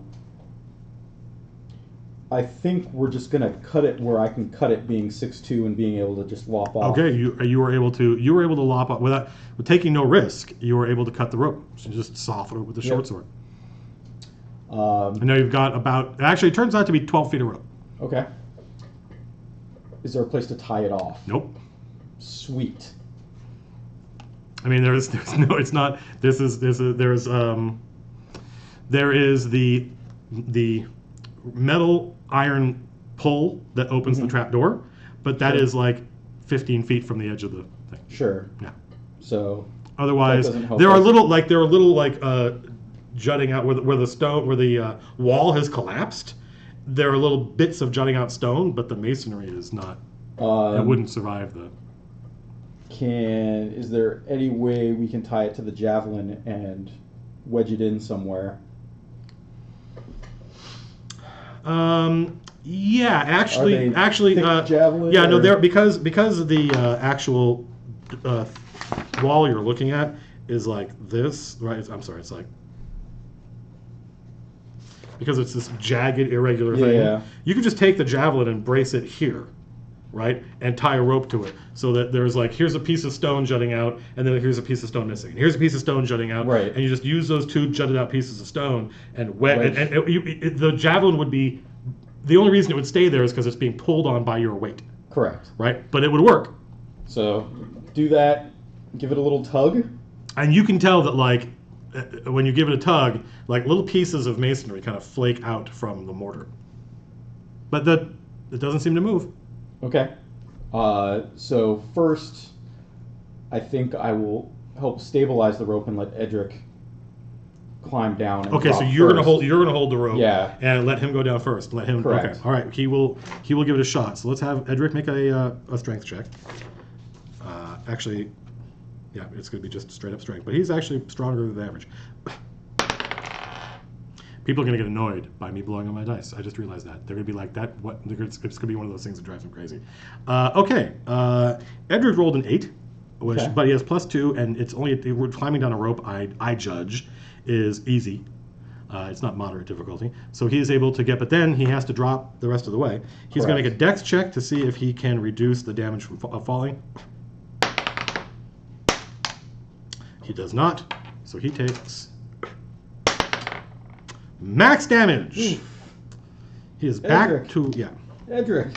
And, Sorry, and, man. and then I'm going to make another dex check to see if he falls on his ass, which he does not. So he is able to land on his feet, but you hear like, he goes, ah, like that, and he has badly injured himself. So But he's down there. now it's my turn.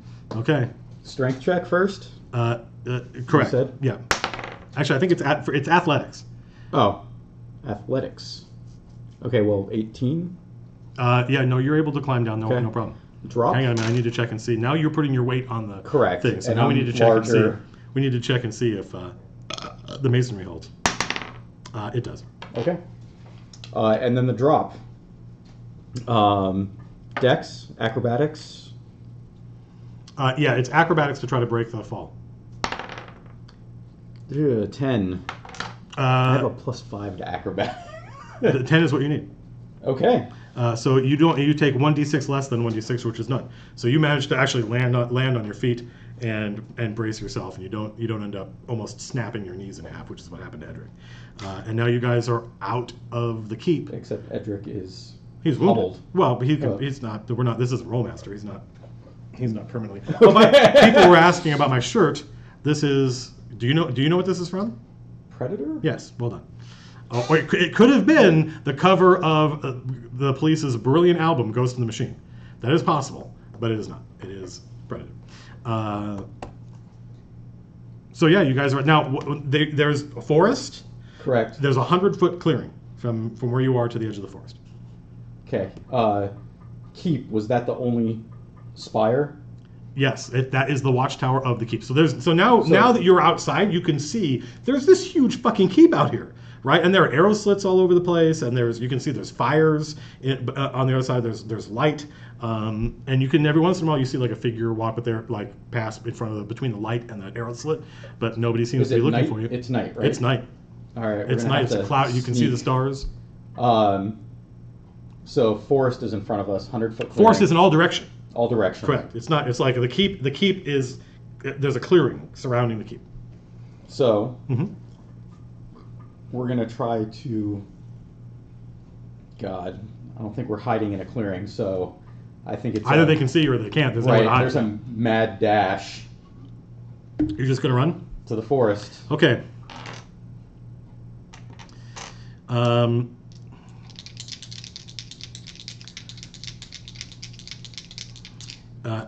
Which is good for you, high or low? Oh, I get an option. It's arbitrary, so we have to choose. Let's go with high. Is good Okay, so for me. if I roll high, I did not. I rolled an 11. So you fall into one of the pit traps that the orcs have put in the clearings. Fucking works. So go ahead and make a dex check. Make a dex check. I'm sorry, make an acrobatics check. Acrobatics. 23. 23, yeah. So you do not take falling damage. However, you do take... I'll use my middle dice. You do take 8 points of damage from the spikes that are down there. Ah! And then Edric walks up to the edge of the thing and he says, "What happened?" I fell in a hole. How deep is this hole? 10 feet. It's not that deep. 10 feet? You can tell that they dug it quickly. Okay. And it's just, the sides are just earth. 50%. 50% chance of encountering, if you're not looking for them, of encountering one of these pit traps. So, Okay. just FYI. So, spike trap, take 8 damage. Can I get out? You can try. Let's try to get out. You're just gonna, how are you gonna climb out? How wide is it? It's 10 by 10. It's like a 10-foot cube. Okay. Well, shit of just dirt. Correct. And you can see there are roots and stuff like Well, I'm trying to going go- to break off a couple spikes and use them as Oh, okay. a way to climb up. Okay, all right. Well, that helps. Go ahead and make a athletics check. 12. Well, using your improvised, I'll give you a little bit of a bonus, and that'll get you to the difficulty of 15. Yeah, you're able to climb out, and you needed those spikes, Yeah. because otherwise, just clumps of dirt fall out, and you don't make any progress, right? But also, Edric is there to help, right? And Edric is probably stronger than you are. What's your strength? It's 13. Oh, no, he's not. But he's stronger than ever. No, actually, it is strong. He has 14. He's +2. So yeah, he's able to reach down and grab you and pull you up. Okay.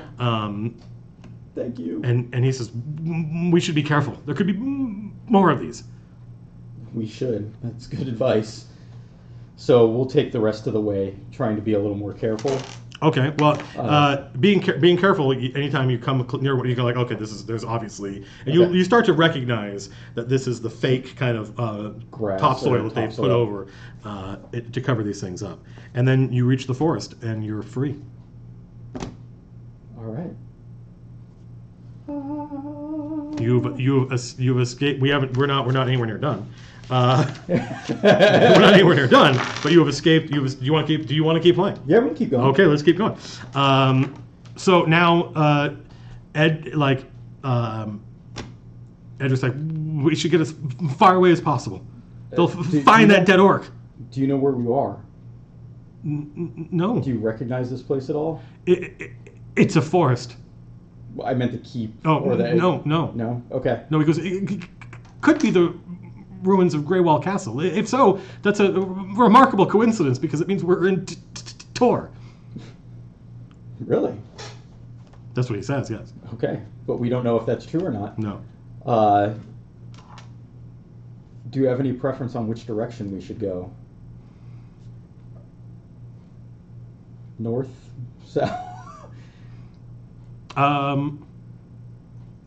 We probably don't want to head south.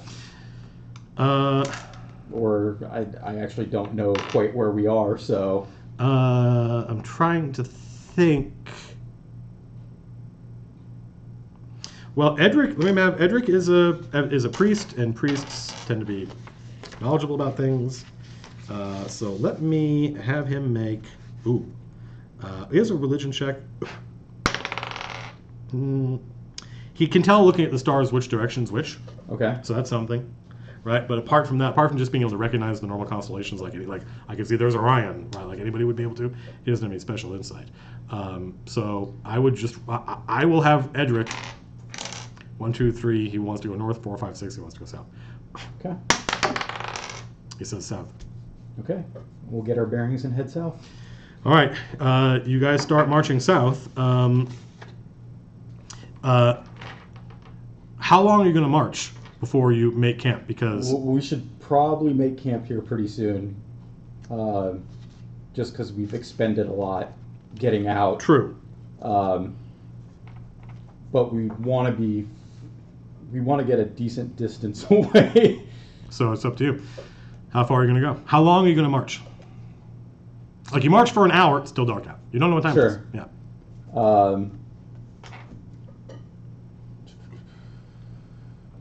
I may need to get some munchies from the kitchen. We should march for about another hour and then take a rest. Okay, it's still dark. after 2 hours of marching. Okay. But then, yeah, you're able to Find a clearing and. Do you guys make a fire? You don't have any gear. We don't have any gear. So you don't. I mean, and I don't think actually Edric has no idea how to make a fire. I have a decent survival, but I don't know if we need a fire. Is a fire a good idea? I don't think it is. It's up to you. It's smoke. Okay, well that's true. So yeah, you make a cold camp, and I mean it's leaves and moss that you're able to gather together, but that's more than the stone you've been sleeping on in the days you spent in the Underdark, and you're able to spend the night. Like you wake up about 3 hours later when the sun comes up. You're still exhausted, right? So Edric wakes up and sees the sun's up, and then he just goes back to sleep. And then you sleep, you rest, you wake up. It's early morning, which means your estimate is that it was probably around 3 in the morning when you guys emerged into the keep, which Gertz knows is Broken Spire Keep, but we don't. Vorkus does not. And I'm really happy, by the way, that the chat has not collapsed. Like the chat, I'm not collapsed, but the computer's still going. And hasn't. We just assumed that we were going to get a lock screen at some point. So, can he? Well, we should have done that last night. Can he create food and water just so we have some food and sustenance? Hang on a second. Hang on a minute. Okay. I got an important text that I have to answer.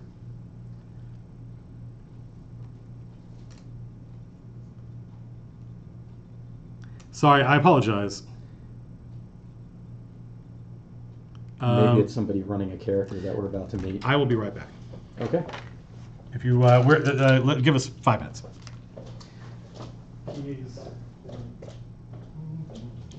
How's everybody doing?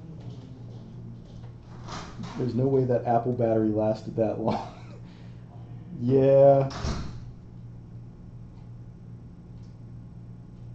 Yeah, I'm thinking he might be talking to somebody about something that's going on here, but I don't know. No spoilers. Don't give me spoilers. Do you want anything from the kitchen, Mama? An iced tea, a Snapple. Okay. Thank you. Dennis the Menace. Hi, Gertz. Hey, what's going on? I hope you're enjoying it. Normally, I'm fairly quiet.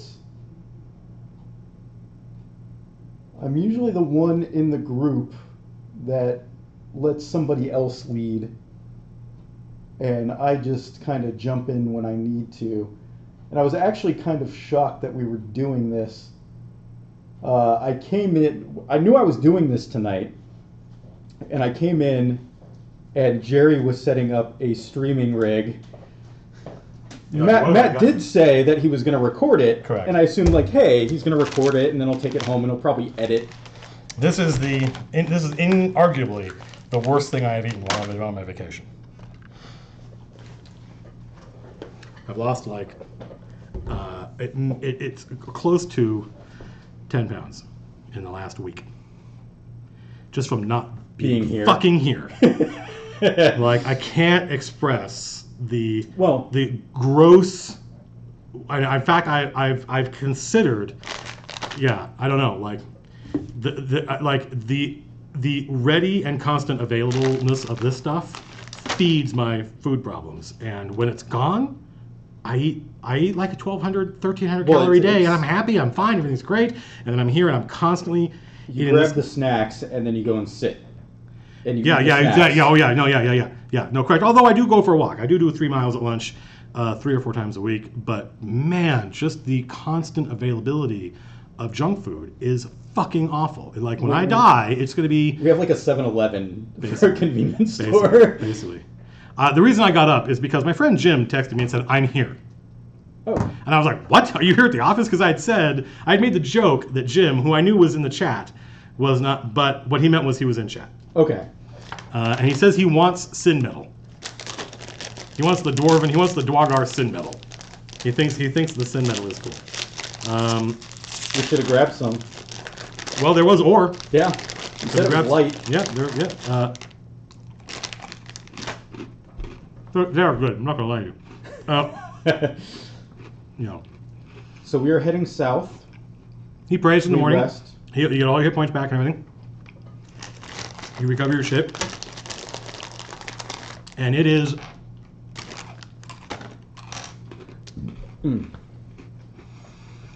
I believe it's like 10 days of marching through forest and then hills before you come upon it. You find the river, and Edric reasons accurately that if you follow the river, you'll probably find A settlement. which you do. Of some You sort. come upon a town, and because it's midnight, and we're not going to go through the whole thing, but the town is Gravesford, which Edric knows where it is.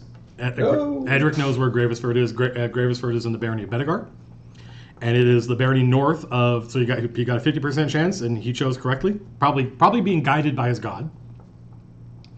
And you are, which is good because in the other direction would have been nightmarish.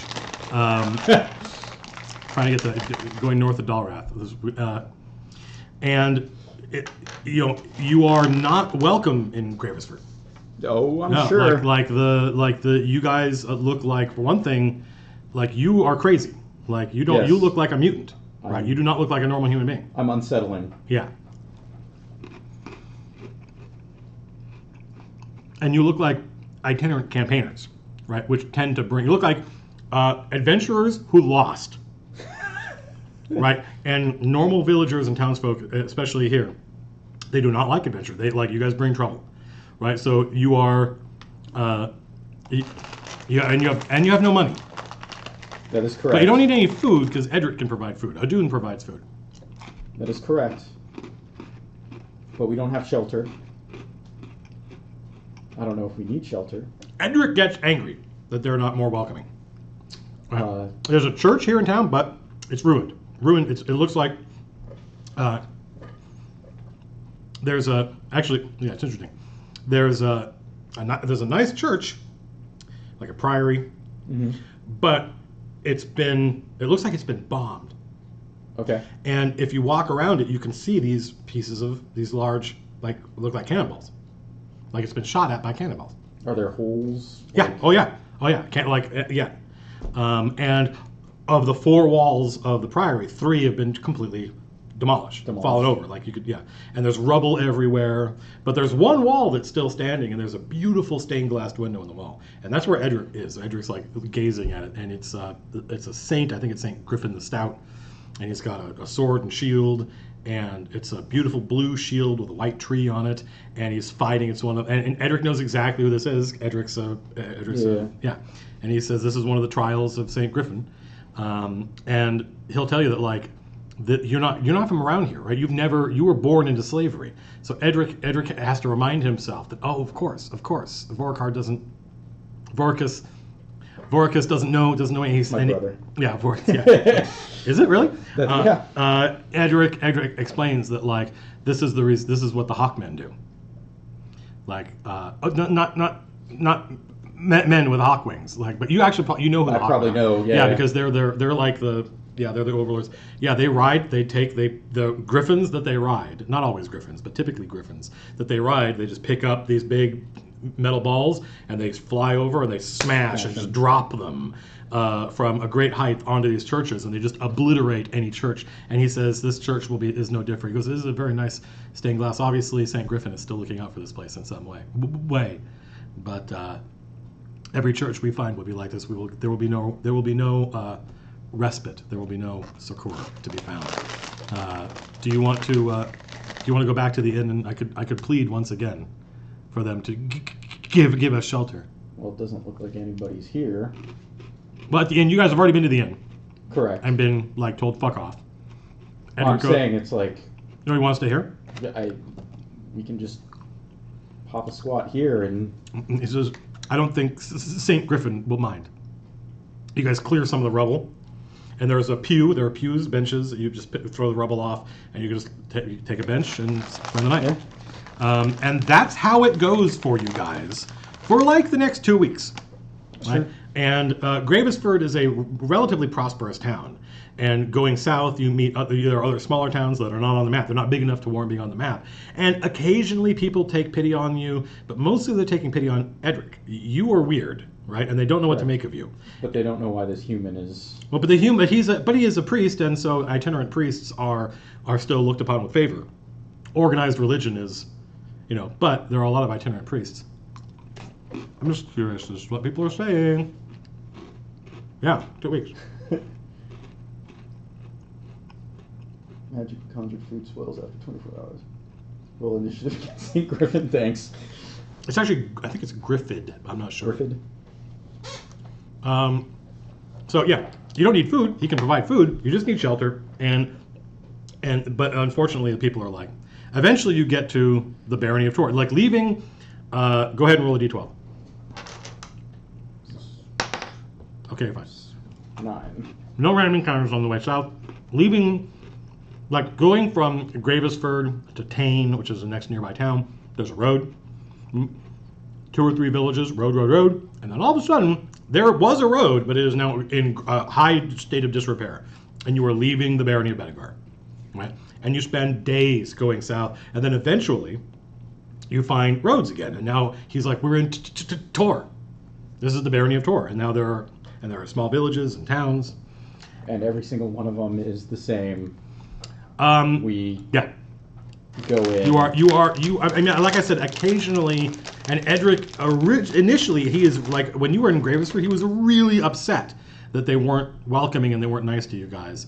But he's not used to, it's mostly you. It's mostly you that's causing this. And that makes him even angrier because he's like, this guy's a great hero, right? This guy saved my life, right? I wouldn't be alive now if it wasn't for him. He didn't have to do that. And they're like, we don't care. Get the fuck out of here. Like, strangers like you bring trouble. Like orcs or Dwargar who might be looking for you. So Edric shouldn't feel compelled to have to stay with me if he needs to make his way. Well, he'll go where you go, but he wants to go to Orlane, which is where he's from. Where he's from. Yeah. Okay. I left there and came north to. Originally, I was trying to get to Bedegar because there was a curse on my town. I felt a curse. To where we're going. Yes. Yeah. Oh yeah. No. Yeah. He doesn't make it. He tells you all about it. He makes no bones about that. He wants to go home. But he left. Now he doesn't know when. It was a long time ago. It was at least months ago. He left, and that's how he got captured. Okay. He was on the road. He was part of a caravan. The caravan was attacked. There was a wizard in the caravan. The wizard was kidnapped, and he was taken below and made a slave. But he left because he was one of the first people. He wasn't the only one, and he wasn't the first one. But there were several people in Orlane who felt like the town was cursed and left. And he just wants to see, one way or the other. He kind of assumes that the town's going to be wiped out, but he wants to go. He wants to go home. Okay. But he'll go wherever you want to go. Well, why don't we go back to your home? I don't expect I'll be treated any different, right? But I know people there. The people of Orlane are generous. And I didn't have the stammer until I left. Well, then on we go. Where are my notes?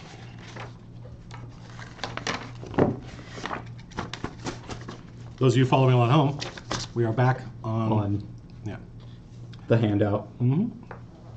Cheat sheet. Stick them in the stew. Oof. All right. How long have we been playing? Actually, not long. 3 hours? Yeah, okay. We got at least another hour in us. So you arrive in the village of Orlane. Okay. And there's a hill with another ruined temple on it.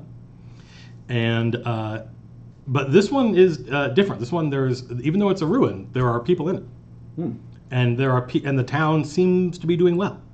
Like there are farmers. Like the first thing anytime you come across one of these towns, right. It's not blah blah blah town. It's blah blah blah farm, and often huge big tracts of land with a farmhouse somewhere off in the distance. Yep. And so you get towns and stuff, and farmers who kind of watch you guys walking past, kind of casting a a wary glance at you. And then once you get into Orlane, it's not busy, but it's not a ghost town. And there are people doing business. There's a smithy, there's a stables with a couple of horses in it, and the people seem to be doing okay. And Edric is like, things have changed since I was here. It seems the curse has been lifted, or it was in my head. Was that your church? Yeah, There seems to be people there. It doesn't seem deserted like the other ones. Well, he wants to go check out the church, but he also wants a place to sleep. And so there's an inn in town, Okay. the Black Frog. And he's like, we should go to the inn first. Okay. We can try this. Oh, you don't think that's a good idea?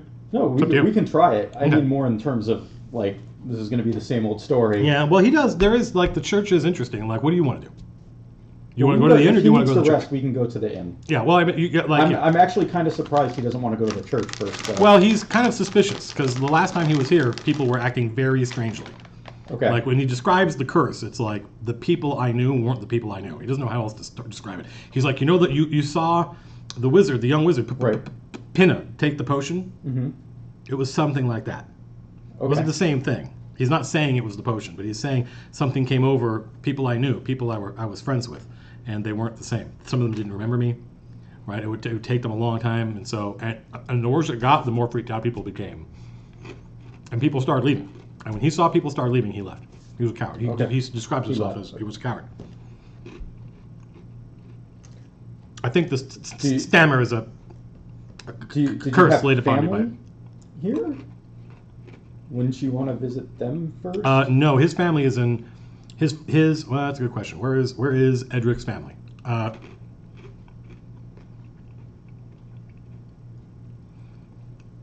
Edric was born in Keep, which Okay. is the high city. It's the seat of the barony. But his mother and father died from he calls it plague, but it was probably cholera, and he was raised in the church. Okay. And so he was sent. When he was like 13, he was sent So as this an isn't apprentice. home as in where I was born and family. This is No, home no, as where no. The church is the network of the church is his Correct. home. Okay. This was the church, and there were like it was him and the abbess were the only people there, and they didn't live or work in the church. Right? They lived and worked in town. Right? They did the services in town. Right? Because the organized religion is verboten. So it's super weird to him that there are people in the church, and he's fascinated by that. But at the same time, he's like, it's weird. Okay. Right? So he doesn't know what to think of it, and he's Got a it. coward. So his first impulse is not, hey, let's go to the church. His first impulse is like, what's going on up there? And he kind of wants to get the lay of the land first, but he'll do whatever Okay. you want. If you want to go to the church first, Let's go to the inn. Now that Okay. that more explanation. Well, like I said, he'll do what you want. Well, the explanation adds to like, okay, maybe let's just relax. If we can get a room, great, but we're probably not. We're probably going to end up at the church. But I'll go along with his instinct to go to the inn Okay. to maybe try to gather information first. And maybe even say like, listen, I'll wait outside.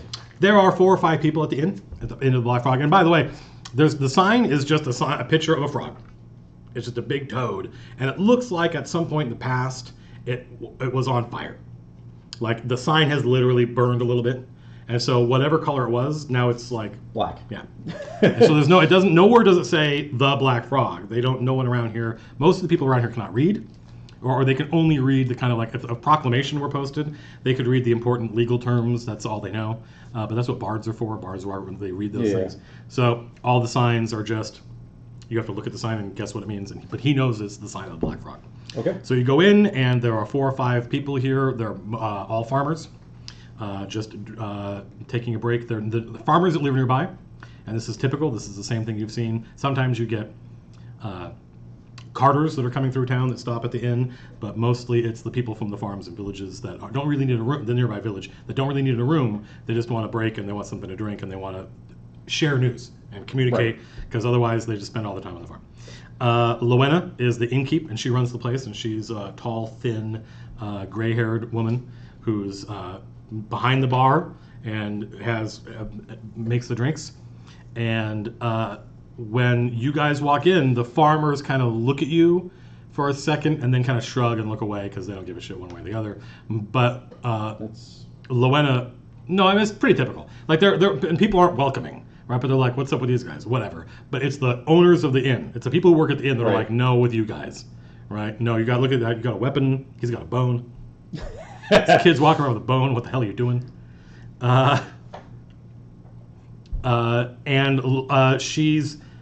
She like crosses her arms and she says, "Now, what would you be wanting?" Well, I'm leaving this to Eldrick. Oh, Edric is Edric. like, he knows her, and he's like, "Mistress Lowenna, it's me, it's Edric. I returned." And she looks at him strangely, like, like what's like she recognizes him, but what's going on with his voice? And she says, I remember you. And she's like, "You ran off months ago." Hang on. I mean, I think I probably made a note about this somewhere. I should put page numbers on here. Here we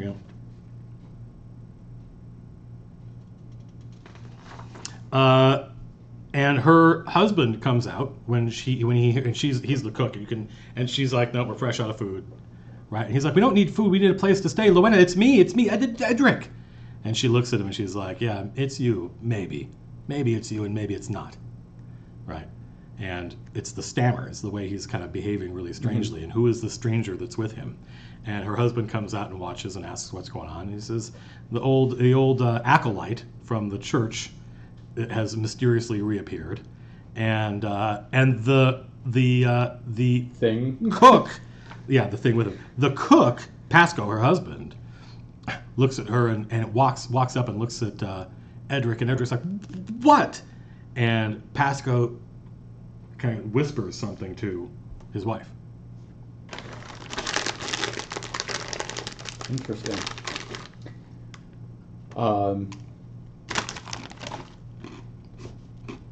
Why don't I tell Edric that he can stay here? I'll leave if he can get a room without me. And I'll go to the church. They're actually more suspicious of him. Than me? Yeah. Interesting. The other farmers are now that Edric is like, "Oh yeah, this kid." They're all kind of watching, and like one of them stands up, and he's and says something to whispers to one of the other farmers. One of the other farmers gets up and leaves, right? And they start grilling this kid.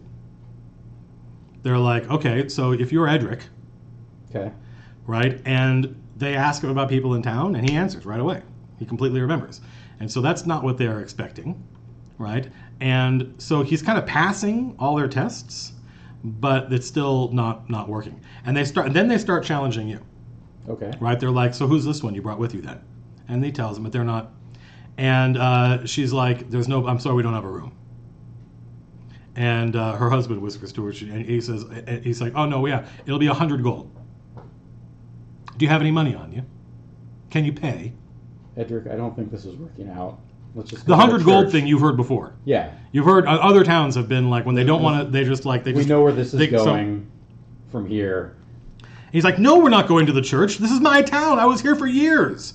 I came here when I was 13. And the stutter's gone. He's so angry that all that stuff just comes out of him. Right? And at that point, the door opens, and the farmer who had left a few minutes ago walks in and points, and this huge, like 6'7". I don't know if you've ever seen one of these in your life. Almost certainly not, actually.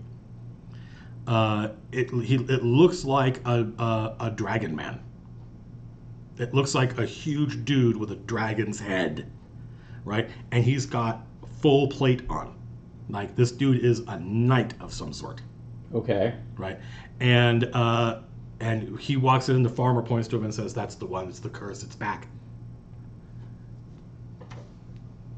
Okay. What do you mean, curse?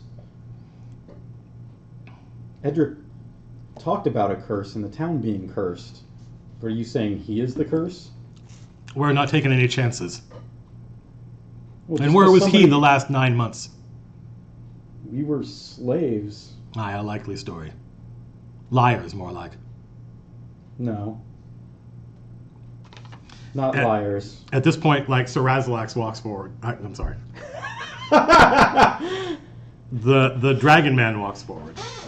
And he's like, and they're like, yeah, see, here he is. Aha! Like, everyone now is a lot more relaxed that this knight has walked in, this resplendent in his armor, right? And they're acting like the cops have arrived and they're going to get you guys. But that's not the knight's attitude. The knight is like, is this how we treat guests? And just him saying that causes the woman to kind of stop and look from him and look at you and look at Edric. And look at her husband, and her husband says, maybe they're telling the truth. Maybe it's not the curse. And Razalak says, curse, we destroyed it. The town is safe and prospers. And she's like, the woman's like, I'm sorry, I don't know, I'm sorry, it's just, it was a bad time. It was a bad time. Of course, Edric, we're very happy you're back. You should go to the church. They could use someone like you. We have no rector. We have no abbess. She was taken by the curse. Okay. So. And then and Sir Razalax reaches into his. He has a belt. He has pouches hanging off his belt. He's got. And he reaches into one of his belt pouches and he pulls out some coin and he says, "How much for a room for them?" And she's like, "No, it's fine. It's fine. We're sorry. We're fine, my lord." She says, "We're fine." And he's like, and he starts counting out money. He says, "I believe 5 silver is enough." And she's like, "No, you don't." Like, he's like, we don't have to. Do we have to do this? And he counts out the coins and he's going to shame this person in front of everybody there. And Edric is kind of like, "Oh, this is pretty cool." Right? Like, Edric's like, "I like this guy." Right? Because he's like, yeah, shame her, because she was just being a complete bad person to us. And then the knight said, actually, hang on a minute, let me read my notes. The knight wants to talk to you. Okay. He has never met, Edric has no idea who this guy is. Right. Right? And that's like, it's completely obvious that when this dude walks in, Edric's like, who the hell is that? Right? And everyone else is like, oh, the cops are here. And he introduces himself and he says, "Forgive the townsfolk. They are simple people. Introductions are in order. And he bows. He says, I am Sir Razalax. I am Voricus. Voricus, it is a pleasure to make your acquaintance. And he looks at you. Where are you from?" I was a slave. He raises one reptilian eyebrow. I was in the, what was it referred to? The deep? The dark? The below. The below. The below. They just call it below. Right? There is a name of the fortress, right? Which you know. Gertz might not remember, but your dude absolutely knows the number. Knows the name of Aravac Sul. Aravac. It doesn't mean anything to this guy. Right. We were forced to mine for the gray dwarves. He does not know what one of those is. We were sent there by the Overlord. This gets his attention. Okay. You were an agent of the Overlord. An agent at one time. I was a soldier. I refused to kill children, so they sent me to be a slave. There's Moobot. Yeah, there's Moobot. I apologize for not. This is such an impromptu thing. It's now after midnight here in Southern California. The 8 of you that are still watching, but even 8 seems like a lot. But I didn't have time to set up Moobot and fix it because this was a completely spontaneous thing. The thought plickens. The plot, as they say, when the plot was about to thickens.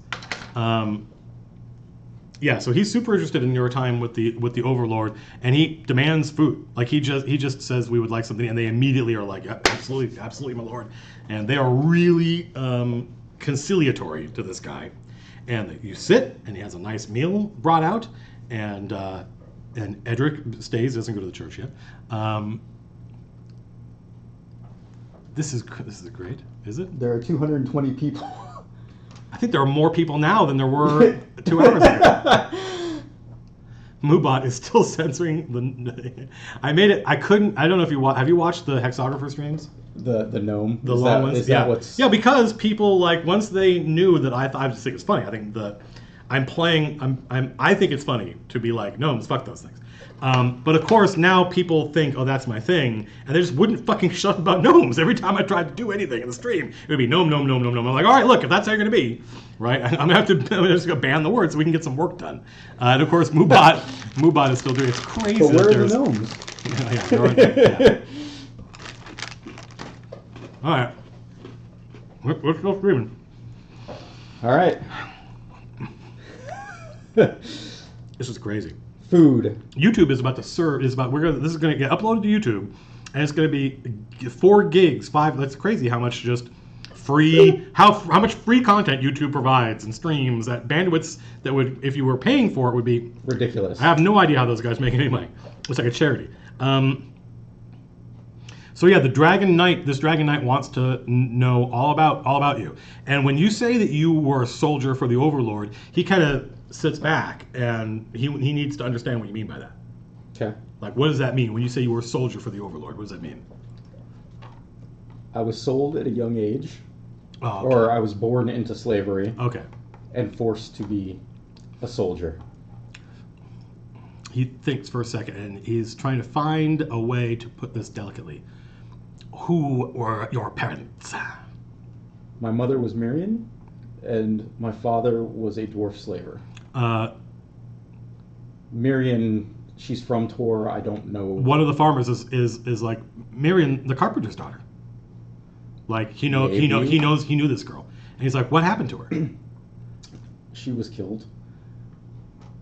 Are you saying you're Mirian's son? One of the farmers says. Yes. And they're like, no, that can't be right. That can't be right. He's lying. And Sir Razlax looks at them, and they kind of. It's like he has this crazy fucking power to make people be more moral. Like just the sound of his voice. It's not. It just makes them go, wow, what was I doing? I was being such an asshole. I wish Silvana was watching. And they're like, they politely grill you on what you remember of your mother. And they ask you what she looked like and what color her hair was and stuff like that. And they're like, holy crap. Like, and they go and they get the carpenter, right? Whose name I have written down here. It'd be easier if I could just rattle this stuff off the top of my head, but. God damn it. Why is my notes not? Here we go. Grandfather. Theobald. Yeah, you get to meet your grandfather. And he goes through the same thing. They have to explain to him. He's like, Theobald comes in and he's like in his 60s, right? But he is a you can kind of see a resemblance. He is a tall, thin guy. He's pale complected, right? He doesn't have dwarf hair. Right, but he's an old man now, and he's like, what is going on when he walks into the inn? And he's like, Alaric, the farmer, babbled to me about my grandson. I have no grandson. He said my daughter's name. My daughter's been missing, and I come here and find that the Lord, he points to the knight, and they explain that they run through the whole history, and he's kind of overwhelmed, and he's like, I have to have something to drink, right? And they bring him drink, and he's like, you are my daughter's son. I am. Who is your father? My father's name is Vor. Vor? He's a dwarven slaver. I don't think I was a wanted child, but she became a slave and then was sold to the Overlord, and I along with her. So this divides the room, right? Like, there are now several people like the inn is now substantively more populated than it was when you showed up, because crazy shit is going down. Right. And people are like, you guys got to see this. It's Miriam's son. People are like, Miriam's back? And they're like, no, Miriam's not back. Her son is back. They're like, Miriam didn't have a son. So the story has to be told over and over again. Every time somebody comes in, they're like, what is going on? The process begins. And about half the people in here, they understand that you're a bastard, right? And the product they assume of rape. Correct. With a slave, with the inarguably the worst part of all of that is you're the son of a dwarven slaver, right? But half the town are like, well, man, who cares? Like, look, he's back. Like they act like you're the prodigal son, even though they've never met you and never seen you. It's been 20 years, right? And there's now your mother's father, who was in his 40s when the last time she was seen, is now an old man, and he after he's heard the story told to him several times and asked you the same questions over and over again, you just give the same answer, and he's just blown away. He's just completely gobsmacked. He stands up and he says, "My son," and he moves to embrace you. Okay. What do you do? I embrace him. Okay. Like he just holds you and he says, "You are my daughter's son. You are my daughter's son." And he cries a little bit. And he says, I wish my wife," and he names his wife, whose name I don't have written down. We could have been here to see this. You should spend the night with me tonight. He will not stay here tonight in the inn. No, he will stay with me at the carpenter's house. Okay.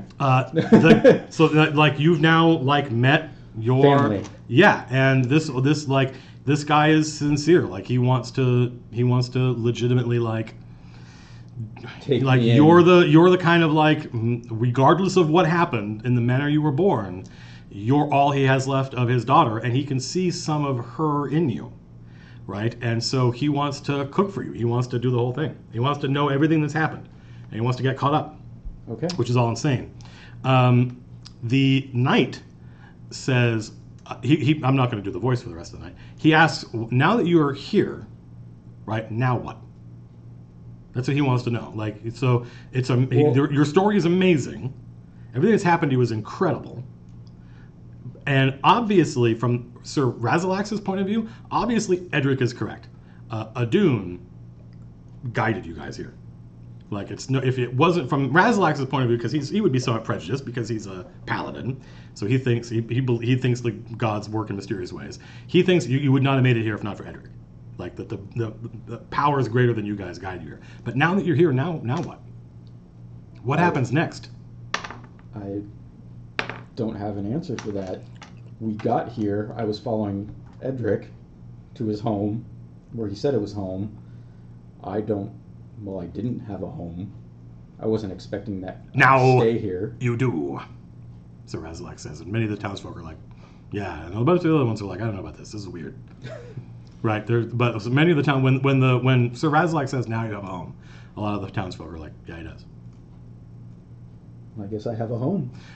So Sir Razalax says, well, this is a lot to take in one day, and certainly the most interesting thing that's happened here in town since the Revenant vow, which doesn't mean anything to you. He says, but go with Theobald. Theobald is a good man, and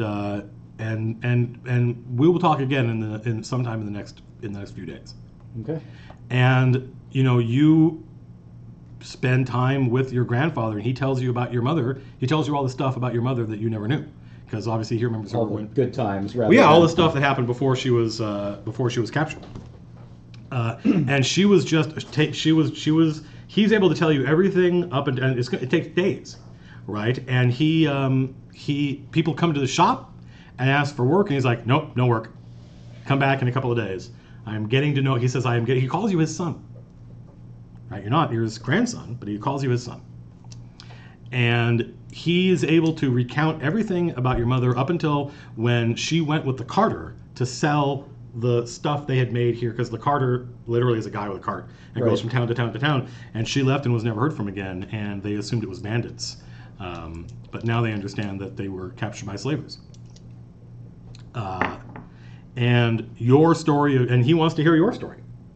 Right, so he wants to hear the whole story about, do you tell him everything? Do you leave anything out? I think it's safe to tell him everything.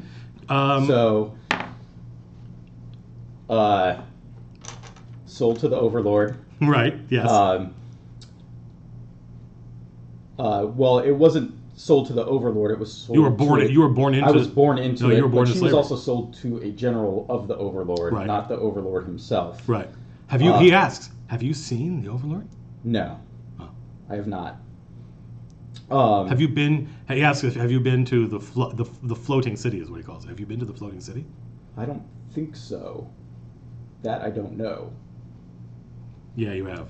I have. Okay. Yeah, Then yes, I that's have. where his stuff is. Okay. Like that's where his it's literally it's a big city. Okay. And it's then, in a yes. fucking flying castle that flies around, and so that like when you guys attack, they have these floating barges that you get onto, and you're escorted by the Hawk Lords, and that's one of the reasons that this dude was able like the Hawk Lords were before the Overlord came were like, you know, the idea of subverting them was impossible because they have these Aries that are up there, and they ride griffins. But this dude has a floating castle, and so he was able to master the entire land.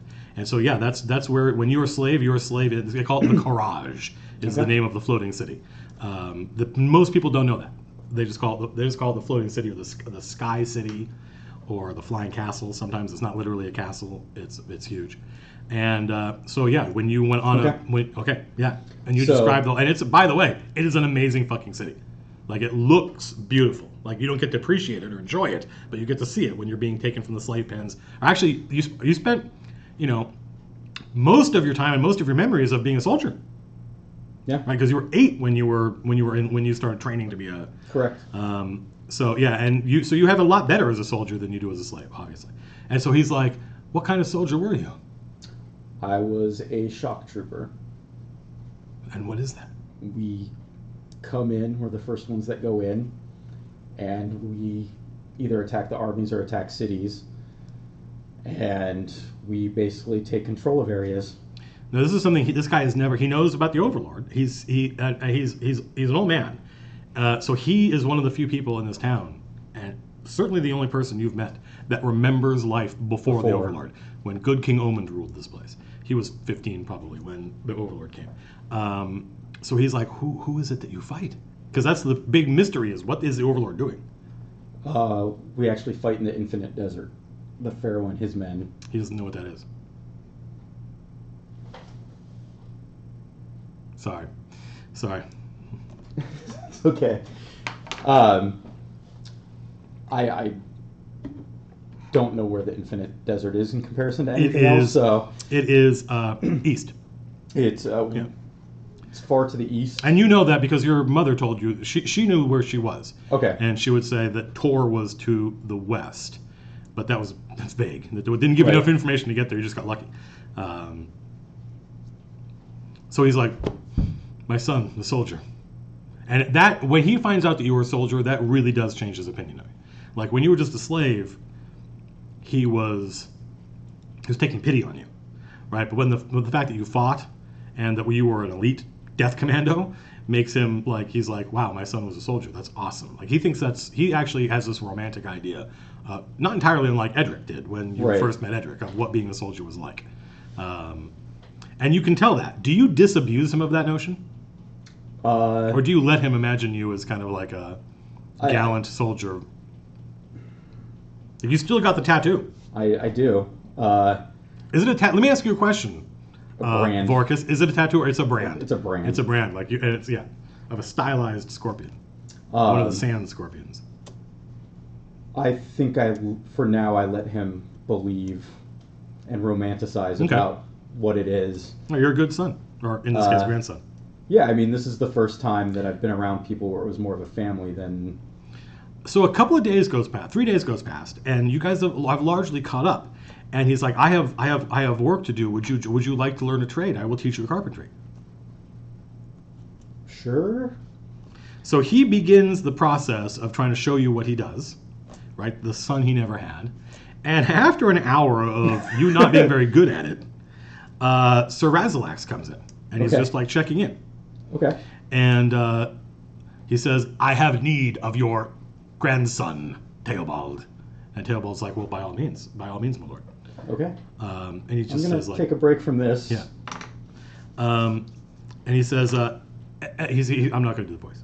He explains, like, Edric has volunteered. Edric's gone up to the church and checked out the church, which is where Razalax is. So the church is a church of St. Isolde the Purifier. And she's a saint of Adun. And Edric has taken the vow of purification. So he is now an acolyte of Saint Isolde. Before he didn't have a saint, now he does. And the town of Orlane is currently engaged in a public works project. Okay. Everybody who has the opportunity or has a craft, and in fact, your grandfather has mentioned something, but Razalak's telling you about this goes, oh, now all the pieces fit into place. Now I know what he was talking about. There is a nearby forest, and in the center of that forest is a ruined keep. And based on the way he's just talking, it's quite obviously not the one because it's nearby. Right. Right. It's not miles and miles. Days. Yeah. And they are excavating it. They're like basically imagine a castle hit by an earthquake. Okay. And they are in the process of and there's mostly masons and carpenters and anyone who's strong and able-bodied. Okay. And there are accidents there all the time, and so Edric volunteered to go help and tend to the wounded and provide food and water. And Edric suggested you because you were a strong worker, and he's like, I don't know what your plans are here in town. I don't know what your future holds. But the church, it is my conviction, Sir Razalak says, that Adun guided you here. And that Adun is the god, and that St. Isolde put you and Edric together. And Edric says that you're a hard worker. Would you be willing to help with the excavation? Of course. Because it's your choice. You can stay here with your grandfather. No, of course I'd help. I think my grandfather would want me to help. Yeah, I'm sure he would love for me to stay and be a carpenter. The TV will turn off automatically. Please select OK. Where's right the there. TV remote? The TV's like, you're not doing anything, obviously. You're not watching TV. Okay. Where is the OK button? Hey, there is no OK button. St. Isolde. St. Isolde is a woman. So buttons. So yeah, your grandfather's like, no, absolutely, yeah, no, but he hasn't given up on the carpentry thing. He's like, no, there's plenty of time to teach you this stuff later. no. Okay. No, in his mind, his son is going to grow up in his because he ever since he lost his daughter and his wife died a few years later. This guy's been alone, right? This guy's been alone for almost 20 years. And so it's a hugely emotional experience. And you often find Theobald, if you come upon him unawares, you often find him crying. Because he's just so overwhelmed, and he and you see him now every day. You get the impression this is not typical for him. He goes to the ruined temple, and they haven't done anything to fix the ruined temple because they don't want to attract attention. Correct. But they are using it. They're in it. They're not trying to repair it. They don't want if one of the Hawkmen flies over, they want the Hawklord to see a ruined temple. But they do Vespers every day. They do services, and now he goes and he prays every day, and he thanks Saint Isolde for returning his long lost grandson to him. So yeah, okay. So you head out with Edric, and Edric is glad to see you. And go ahead. Well, before I meet back with Edric, Sir Razalax, has anybody mentioned anything about Edric to him? No. Because he sure got angry and then his stutter went away. Like, I don't know, he seemed a little off. And he's been like that since I met him, but everybody seemed a little freaked out by him. Sir Razalax understands what happened, but he's not sure how to explain it to him. Okay. He says that he thinks that he has never met Edric before. Sir Razalax is not from this town.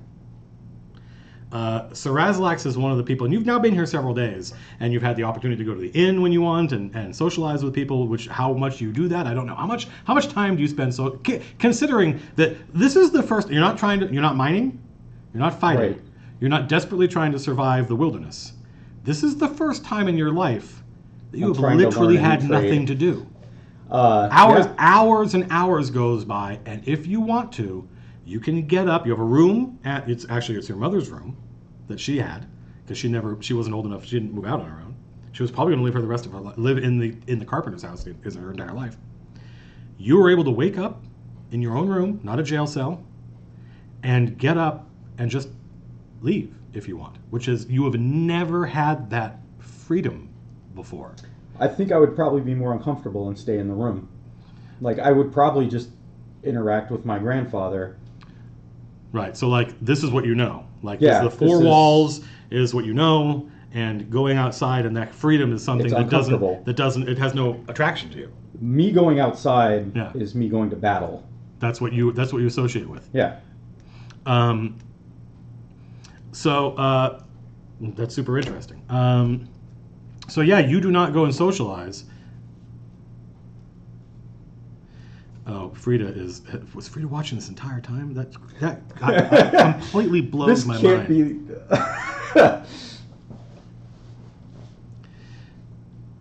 It completely blows my mind that this is interesting enough for you, comma, of all people, comma, to watch, exclamation point. And this is how Matt's been posting things the entire night. This is somebody who once, when I said, have you listened to my podcasts? Do you know, she goes, no, I've talked to you. I know what it's like. Which is brilliant. Like anytime I get too full of myself, she does a good job of bringing me down. I don't mean that in a bad way. I mean like keeping my ego in check. So the idea that she would watch this for hours completely baffles me. She has an interesting. It's like we're gonna do a whole episode. We're gonna do a whole episode, if not two, because of my friend Frida, because she has this very strange relationship with D&D. I think it's something that a lot of her nerd friends love, and as a nerd, she has heard a lot about it. But she's kind of a typical video game nerd in that Dungeons and Dragons is this way over on the other side of the spectrum. Like, I don't think she grew up as a tabletop gamer or a board gamer, so Dungeons and Dragons is fascinating to her. And she loves Critical Role, and she knows a lot of the people on Critical Role professionally, like in some ways differently than I do, because she is another voice actor, and she's often in the booth with these folks. And she was the voice of Kyra in our game. Yep. But she is she's a murder hobo. She is somebody who's like she wants to kill stuff. She's like, I want to kill stuff and get treasure. Which and she thinks that she has this, I don't want to say neuroses, but she's like, she's gonna love the fact that I'm psychoanalyzing her in front of 200 people. That's a great way to alienate your friends. I apologize. I don't mean to. But the point is that she's like, she has this feeling like it's not for her. It's this, she loves watching it. She watches Critical Role. She watched this, for Christ's sake, for like several hours. And she said something once on Twitter pretty recently of like, she goes, you should do an episode on making the game fun for people like me, comment for Murder Hobos. And I was like, Frida, are you asking me to make a video just for you? And she's like, no, it's for that. I was like, okay, I'll do it. And because really, like, this style of game is one type of game I can run. And this has been a very not dungeon crawly. Right. This has been there, yeah. But I love dungeon crawls. I love this. But there's a whole other kind of thing which is called a funhouse dungeon, and really like a mega. Go ahead. So yeah, the game that we were playing with Lars Ray. Yes. Yeah. That was a funhouse dungeon. That was a funhouse dungeon. Yeah. And Lars even posted and sent me a video of an episode of Adventure Time, where all it was they go into train. The train. The loot train. Yeah. Where you go into the room, you kill the thing, you get a bunch of loot, you get back on the train, go into the next room. Well, that's a typical dungeon crawl, which, by the way, I think Frida would probably quite like a typical dungeon crawl, because it's literally, you kick down the door, there's a bunch of stuff in here, you kill it, you go to the next room. Right, and even now when I run a dungeon crawl, I run them with a lot of politics. There are like the Broken Spire Keep is not just a bunch of orcs. There's stuff going on there, and it turns out they have a lot to do. There's a subplot and all this crap, and often there are guys you can negotiate with, and there are role-playing opportunities in a dungeon crawl. But I love running dungeon crawl. I love running big mega dungeons, and I also love running funhouse dungeons. Funhouse dungeons are like White Plume Mountain, where there's like the frictionless floor, and you're like, all this crazy stuff is going on. You're like, there's an insane 20th level mage who made this place, right? And it's not serious. It's not this weighty role-playing stuff. There are opportunities for role-playing and stuff like that, but it's mostly just have fun and survive. Survive is the big deal of Funhouse Dungeon. And there's all sorts of crazy fun. There's lots of puzzles, right? And all sorts of random stuff can happen to you. And I love playing in Funhouse Dungeon. I love pretty much everything about D&D, right? Every flavor of it I get into one way or another. And I'm like, we're going to do a whole episode on Funhouse Dungeons, because I think that someone like Frida, who has this she loves watching people play D&D, but feels like it's not for her. No, there's a version of it that she would love, For and everybody. maybe it's not Funhouse Dungeons, maybe it's Dungeon Crawl, maybe whatever. But I mean, like, I think that she's one of those people that thinks that this is what it is, and no, there's a million different kinds of Funhouse Dungeon. Anyway, she wasn't watching any of that, so she has no idea what we just said. Where were we? Oh, yeah. So yeah, you're talking to Sir Razalax. Yeah, just about. Oh, about Edric. Edric. So, Edric left early during the curse, and Razalax explains the curse was real. Like, the town was under attack from without, is how he would put it, right? And he describes the process of he and his friends curing it. Okay. And they are, and in fact, and he actually, Razalax says, if anything ever happens to he says to me, right, or to Edric, or to the town, if anything bad ever happens, and he doesn't explain what, but he means he's got something in mind. He says, the townsfolk will stay here, they'll hole up, they'll freak out. Someone, and he points to you, needs to go, if something happens, someone needs to go to Tor Keep and alert, and then he stops, like, alert who, and thinks and says, find the Revenant Vow and find Baltair, but you can trust him. And tell him, if anything happens to me, if anything happens to Edric, if anything happens to the town, and I am not there to defend it, it's going to be up to you. Because it's clear you are not a peasant. Like, everyone in this town is, in Razalax's mind, there's everybody in town. There's Edric, boop, a little bit different, and then there's you, boop, boop, even more different, and you are way closer to Razalax as far as he's concerned. As far as being a person that can handle themselves, you were a soldier, right? I can't with the chat. I apologize. I can't. I would love to have two brains and have one just watching chat the whole time, but we gotta play D&D. It's almost 1 o'clock. And so he like, Razalax thinks that he's just racked with guilt. That, like, and he thinks that, and Edric thinks he's talked to. Now he's spent, and keep in mind, the Razalax and Edric are together in the church a lot. So now he knows Edric in some ways better than you do, because Razalax is. We didn't talk a whole lot. No, and Razalax wants this guy to talk and wants this guy to understand, and there are other priests, there are other clerics in the church that can help him, and Edric is getting better, but he doesn't, in no uncertain, like, Sir Razalax doesn't have this language, but Edric has PTSD.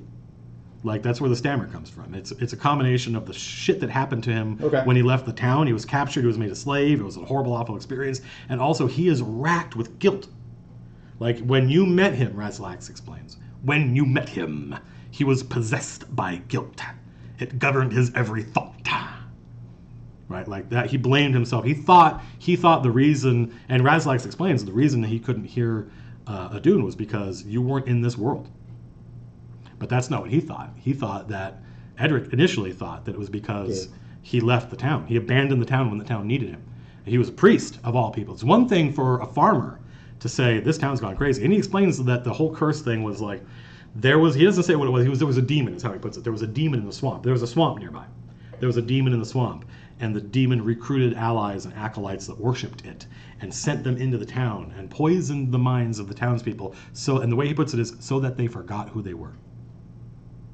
And they worked for the demon, and they were forming this cult to this demon, Explicitica. He names her. He doesn't describe what she was. Explicitica Defilis. And it was him and his friends. It was Razalax and his friends they call themselves the Revenant Vow, who came and cured it, and they destroyed the demon and killed her. And so since then, everything's been fine. And so when the townsfolk saw Edric, they're like, "There's no way you just happened to show up here. This must be the cult of Explicitica Defilis is back." Right, and the townspeople are always kind of afraid that it's going to happen again. They will probably, everyone who was alive during that time, will spend the rest of their lives fearing that the curse has returned. But he's like, Edric's just a messed up kid, and all he needs is people who believe in him. He needs the familiar, and he needs work. He needs something to do, and so that's why we're sending him to the excavations. What he calls it. Okay. And he goes, and I think he likes you. You saved his life, and he will instinctively, I think, follow you. Is what Razalax says, although he does it in his dragon voice. So yeah, Razalax isn't worried about it. He understands that you're worried about Edric because what the hell was going on, but he's like, no, I'm worried about Edric. Edric is fine. Okay. Edric's just a messed up kid. That guy has seen, he's not like you, is what he says. He's not like you. He has seen a lot. He didn't see a tenth of what you saw, but it affected him 10 times as much, is the way Razalax puts it. Razalax might say it broke his mind.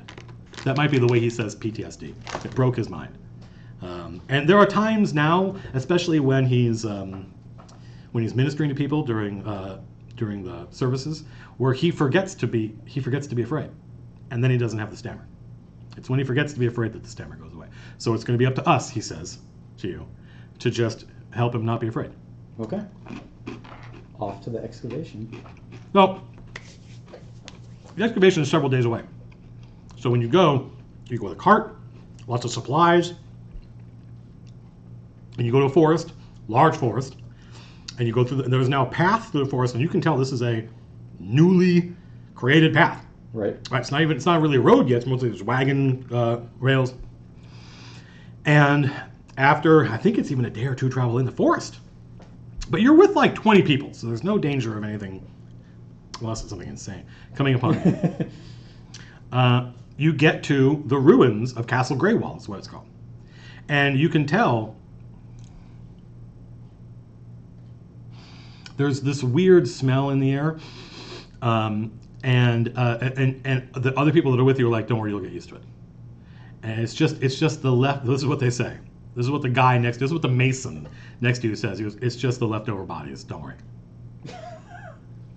Right, and I don't even know if Razalax explained this to you, but the other people will fill you in that this castle was once a big tower made out of dead bodies, and then a bad dude lived here, and the reason the bad dude took over the ruined castle, made a tower of bodies, and Sir Razalax and his buddies cleared this place out and solved that problem. But that was months ago. He's like, that was months ago. You could barely smell it anymore, he says. Okay. But every once in a while you see like a bone, like a human bone, like a skull or a femur or something like that lying around. But otherwise and the castle is in and you can see that there are carts full of, and there's all the masonry of the castle is being kind of divided into different piles. Like, we can use this. This is just scree. Rubble, this is just rubble that's left over. And there's this big, like it's almost completely demolished. On the top, there's still a couple parts of the wall standing, and one wall is like granite. One wall is granite, and then it's like they ran out of granite, and the rest of it is like limestone and sandstone. So this one wall of the keep, and it's the most still standing best structure of this castle, is gray, and the rest of it is just kind of a motley assortment of black and white and stuff like that. And so this one wall they call Grey Wall Castle. But they're now like several layers down into it, and there are steps down, and they've got ropes and stuff and guidelines and all that stuff. And it's this big public works project where they're just trying to excavate this place. And they put you to work. Okay. So what's the plan here? We'll be done by 2 o'clock. Oh, that's fine. Where do you need me?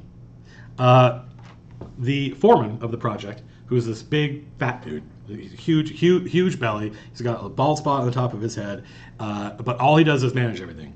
And he's like, I don't know, what can you do? Well, I can lift stuff. I was a slave. I was a miner. I should be able to break some of this apart.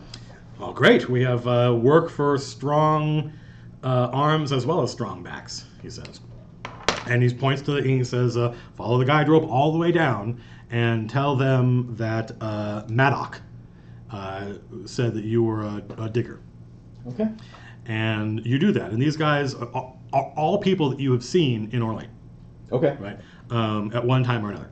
Right. Over the past, you've probably been in Orlane a week by the time Razalax says, why don't you get your ass down there? And people will come here and they'll stay here for several days and then go back. So this is like a town, basically. It's like a smaller version of Orlane, is right. And they have everything. Yeah, because it takes so long to get here that they just bring everything with them, and they make you can see there are people cooking food and stuff like that. And there are a couple of other priests that are create food and water. Because it's 45 pounds of food! 45 pounds of food!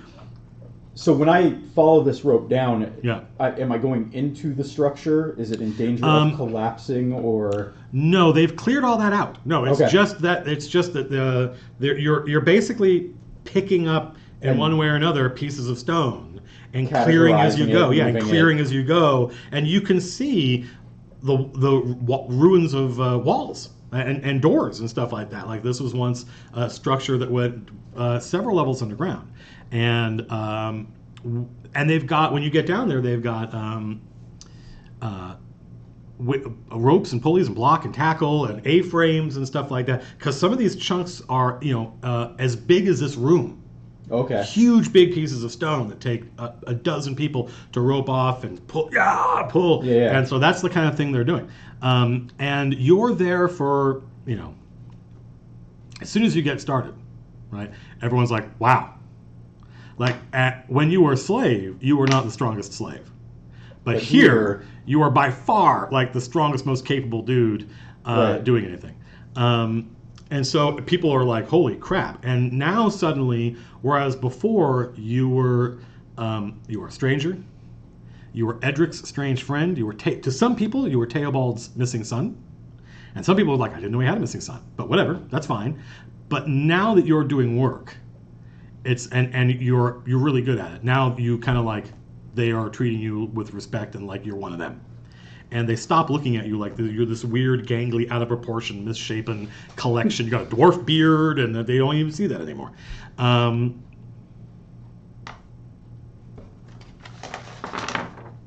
You spend the night here. So what's the overall goal here? Is it just to clear it out, or make an investigation check?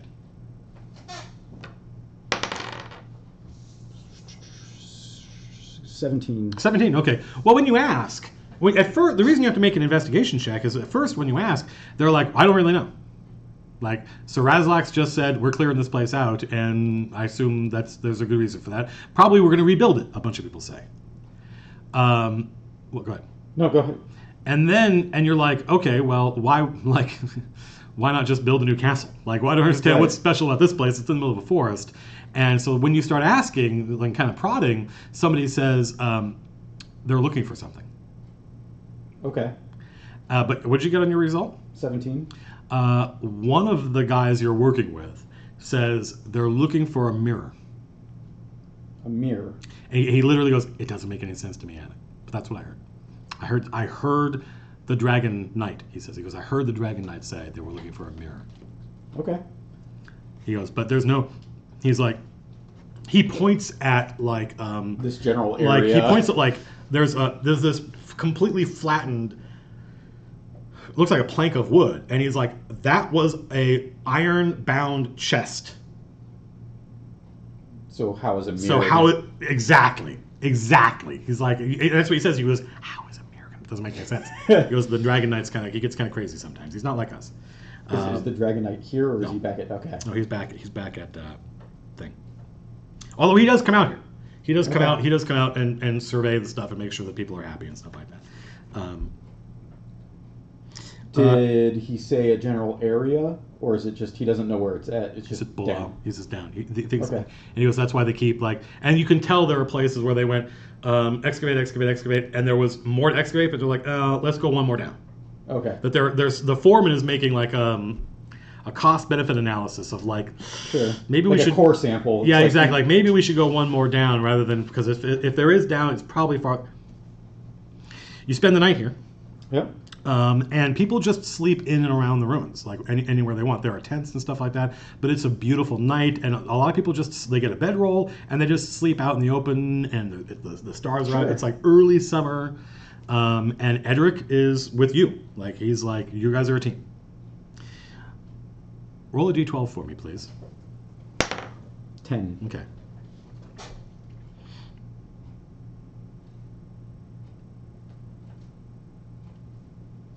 Nothing happens. Okay. The next day, they find this. It's one of those pieces of stone that's huge, and it's like wedged below the level that they're digging at. But bring the foreman down, and he's like, "I got to move it. Get the ropes, right?" And they're like, "How are we gonna fucking move this thing? It's huge." But between the masons and the carpenters, they have some tricks up their sleeve, and they start preparing a big A-frame. Sorry, something weird just happened in chat.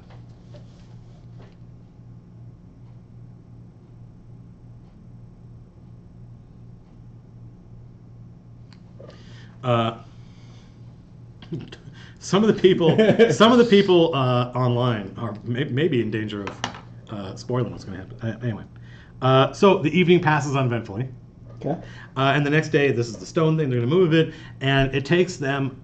Maybe you're surprised, maybe you're not. It only takes them a couple of hours to get a rig erected, right? And it's wood posts. That's what the carpenters spend all their time erecting. This kind of like they use A-frames for the smaller things, Yep. but this looks like they're basically building a house. Like a around, barn. yeah, exactly, around this thing, and they've got ropes and pulleys and guidelines and all this crap. And they start. The masons are walking up and down this thing, trying to figure out exactly how big is this, how far does it go down, is it like an obelisk or something, or is this the edge of it? And they start using leverage and trying to get this thing up and out. And they get a big, huge, and you're on the, and they're like, ready, 1, 2, and it's like, oh, like that. And there are all these ropes and pulleys, and it budges a little bit, and they stop, and they look at it again, and they start, and after a couple, it's getting close to the end of the day, and they start lifting this thing up out of the ground. It starts coming up out of the thing. And there are villagers guiding the thing and saying, it's working, working. And they're like trying to, and somebody says, how far down does it go?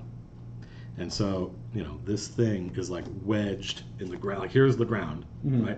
And now they've gone,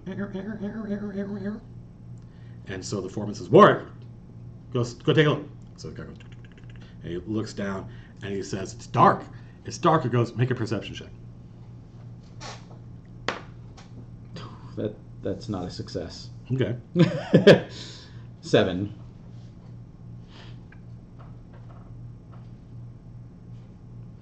Let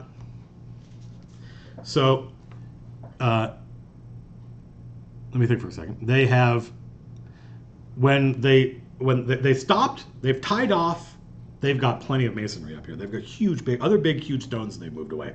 And so they've got, you're holding this thing up, and they're like, okay, let's take a look, everybody. Take a look, stop, tie it off. And they've tied the rope off. Now, so everyone's free to stand around. So you are near this thing, looking at this huge, and it looks like it was a part of the floor of one part of the level, or maybe it was an obelisk that was up and fell over. You can't tell. And the rope snaps. Make a dexterity check. Oh, that works. 18. As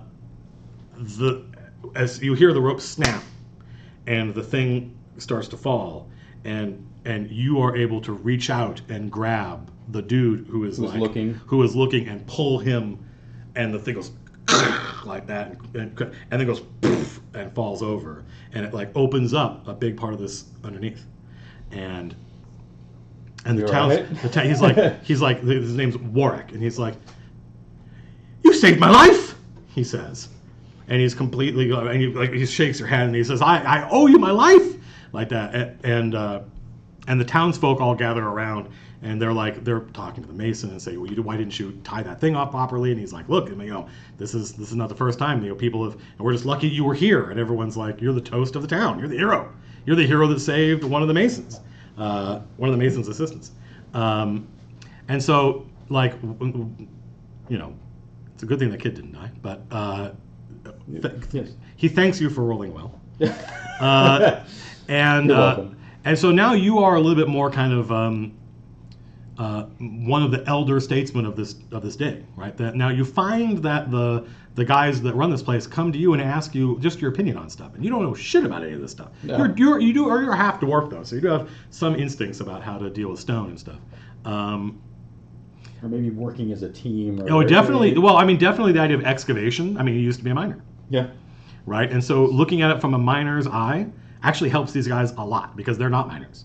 Right? And so you're able to say, no, you need to shore that up. And you're like, just use the stone you got. You don't need to build these there yet because... Yeah, exactly. Like, this is going to collapse. If you keep doing this isn't going to work. And you're like, you just like use the stone you're excavating to build the frame to...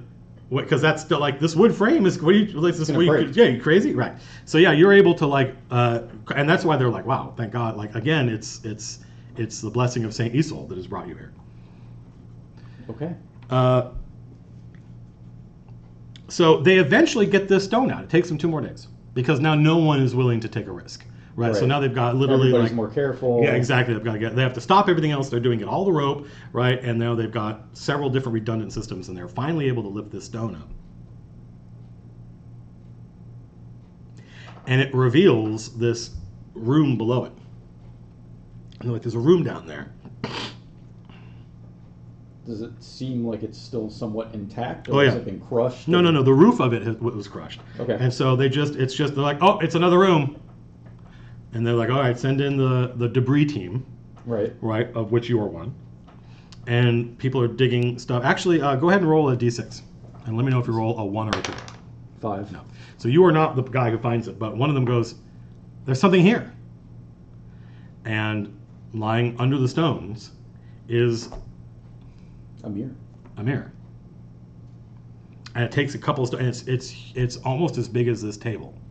Big mirror. Yeah, it's lying on the ground. It had a wooden frame. The wooden frame is crushed, but it's like 6.5, 7 feet tall, and it's wide. Actually, I think it's taller than that. I think it's fairly odd a mirror that size survived. It's impossible. It's 9 feet tall by 4 feet wide. Jeez. And it looks like it's laying flat on the ground. It is not scratched. It had giant pieces of granite On sitting top of it that fell on It it. is not scratched. And you're half human, so you don't get this. But the other humans are like, do you smell that? You smell that in the air? No. You don't smell anything, but they do. And they're like, sorcery. Sorcery. Humans, I don't know if this is something you're familiar with. This is 5th edition. No, this is Or- Matt Colville's world. Oh. This is Matt Colville world, where humans can naturally detect undead and magic. They have, Oh. they have sense undead and sense magic. It's not as good as Okay. detect undead, where they can tell like where it is and how strong it Yeah. is. They're just aware there's magic around, right? Okay. And it smells. It makes it so there's a metallic sound. Like if you smelled it, you'd be like, oh, it's ozone. Like you're in the server room. Yeah, Right? There's yeah. just lots of ozone everywhere. But they don't have that language. They're like, there's a metallic sound in the air. It smells like metal. A metallic smell in the air. And so it's obviously some kind of magic mirror. And the sides, it's like the frame is like these stylized trees, and the top of the frame is and everyone's like, this is it. This is what they were looking for. Other people are like, what is this? And there's only a couple people that have heard the rumor that you guys were looking for a mirror, but you found the mirror, and everyone's like, when is Sir Razalax going to be here next? And they're like, he'll be here tomorrow. Okay.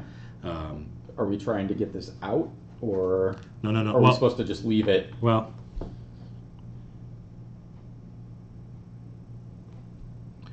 what do you suggest? Like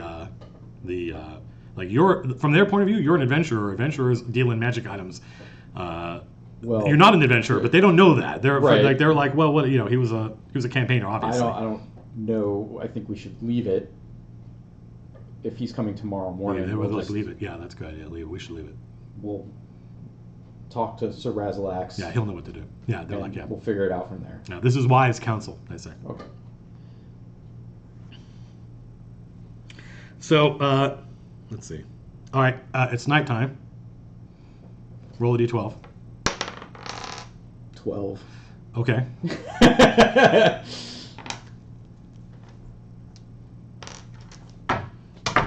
All right. Edric volunteers to sleep down here with the mirror, Okay. and a couple other people do too. They're like, yeah, we'll stay down here. It's cooler down here anyway. Where do you sleep? I'd probably sleep under the stars. I Out. guess I mean, I guess the mirror technically is still under the stars, but I probably wouldn't sleep in the keep. okay. I'd probably sleep just around it.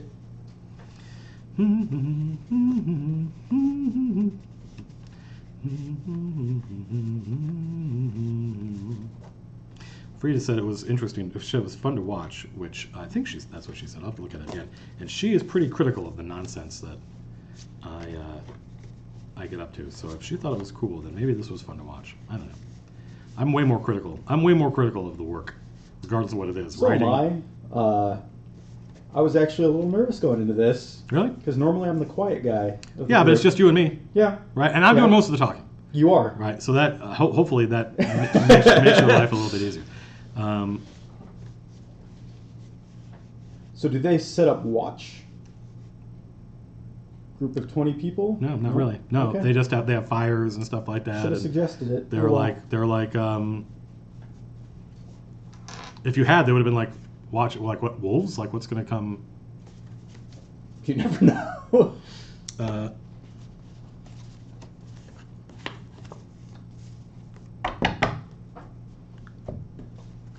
Don't look over there. Those guys have seen the notes. All right. Those guys know what's happening. I think. Oh no, she didn't say it was good. She said there were a lot of people watching. Distinct difference. That is that is different.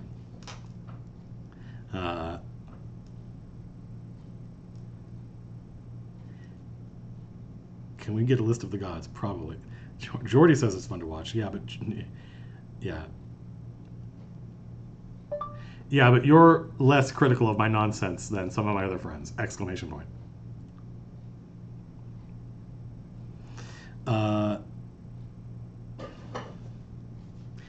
Jordy, are you still watching this at 1:15 in the morning? Well, he's on this coast. He's up. He's my friend Jordy, aka Bob, works at ArenaNet. Ah, And he's the guy that got me my first job in video games. nice. He messaged me on an internet forum and goes, "Hey, how's it going?" I'm like, "I'm pretty bored of where I am." He's like, "Why don't you come work here?" I'm like, "Okay." And then the crazy thing was, like, the director of the project, my interview was the director of the project walked into the conference room and said, well, Jordy thinks you're aces, so I guess that's it. Easiest interview you ever had? That was pretty crazy. Did I tell you about my interview here? No. Had to go through 2 rounds. Because they were like, the first time I interviewed here, I had just come back from pitching at Warner Brothers because my friends and I had our own little company, and we were trying to get an Xbox Live version of Marble Madness done because they had the rights to Marble Madness. And I was dressed nice for the pitch, and I was on. I was in my used car salesman mode, and I came down here, and every person on the team interviewed me because there were only 15 people working here. And Chris and Phil afterwards, I said something. The funny thing was, Jason Anderson had been dealing with the JDA. JDA had been dealing with the getting a writer process. They're like, we need a writer, and you've worked with writers before. You go find us one. And like 200 people applied. Oof. And so sifting through all that, he gets to me, and he calls me on the phone. We talk, and he goes, "I think you're the guy." Now the question is getting Chris and Phil to think you're the guy. And after the interview, he goes, "You blew it." And he said, "You said something that they took badly. You said you like to fight for your ideas." And I was coming from I was a designer at Pandemic, and so in the design pit, there was a lot of shouting and screaming at each other and like, "You're an idiot," like that, and we never meant it. There was never no one ever got their feelings hurt, or no one. It was just a very kind of like a meritocracy of ideas, and so that's the environment I was from. And he goes, "Chris and Phil don't ever want to fight about anything." Like, and somebody who they feel is combative, they're not going to want to work with. I'm like, "But that's not." He goes, "No, I get it. I understand. I've been," because he's from that tradition too. He goes, "But they don't like that." And he goes, "So we're going to need to find a way to get you around too." And it took me. I just kept throwing ideas at them. I just kept being like, "You know what would be cool for your game is this. You know what would be cool is this, that." And they're like, "Well, this guy is obviously like passionate, and so let's bring him back." And after the quote from Phil, who's now one of my best friends, the quote from Phil was, "He seems like he would be exhausting to work with." And the funny thing is, in one of the stories I wrote for Kyra, like the Kyra backstory thing we post on the forums, I gave that line of dialogue to Griffin after they meet Kyra, and she's like, "Let me go get my stuff," and she walks away, and he goes, "She seems like she would be exhausting to work with." So yeah, I had to come back for a second round and be a lot more mellow. Take a Xanax. Ladies and gentlemen, story time with Matt for the 5 of you still watching here at 1:20 in the morning. I rolled a 12. Yeah, you did. Hard mode. So you are a very light sleeper, right? Especially out here, you're like, when you were a slave, you were probably there was no reason not to be a light sleeper. There's 200 people in the fucking chat. What are you people doing? It's so late. I guess people are probably waking up. There's probably some part of the world where the sun is rising, going, "Hey." and they're like, "There's guys playing D&D in Southern California. What the hell?"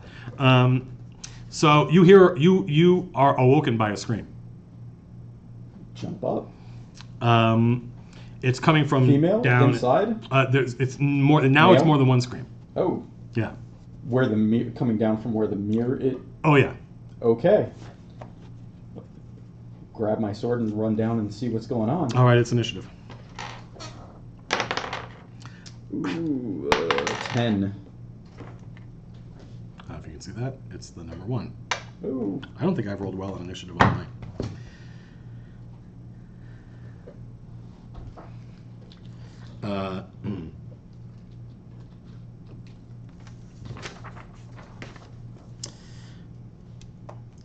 You know what we need? Because we ain't done. Fuck it, let's do it. Uh-oh. No, we're not busting up on these. Is there any battery in this thing still? Yes. Oh. Do me a favor, just put that like a foot over there so we don't get the... Thank you. So you're going to get the full thing here. Uh-oh, what is this? This is the thing that made, like we were, I can't tell the story now. It's too much. It's too long. I will sum up. No. So first of all, we have to activate the ancient Swedish king, Bluetooth. And we have to go to our... Did that work? Did it connect? Props. I don't think it connected. It's on. I see a It light. says connecting. Oh, here we go. Oh. So we will get this ready. So you run down there and you see Edric and what look to be 2 prone villagers, workers, bleeding. Okay. It's the area is well lit. There are lights on all over the place because there's always lights in this place. And there are here we go. And there are 4. They look like men, but they're obviously. Actually, I'll tell you exactly what they look like.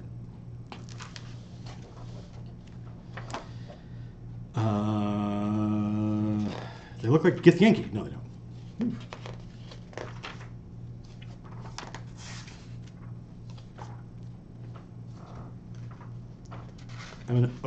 They look like that. Oh, okay. My monster manual is Falling apart. it's becoming a lot more portable, which surprises me. I would have expected the binding to be. It might just be I got a lemon. Yeah, and there are a couple of them, and Edric is like of the villagers down there. They don't have any weapons or anything like that. Edric has a pick in one hand, and Edric is the one putting up a fight, and he's already a little bit wounded. Okay. And it's going to be. And did you already roll initiative? I did, a 10. Okay.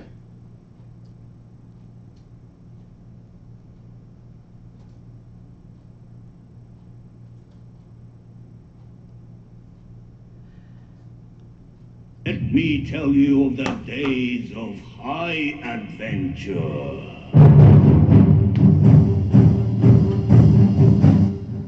Sorry. That's how you know.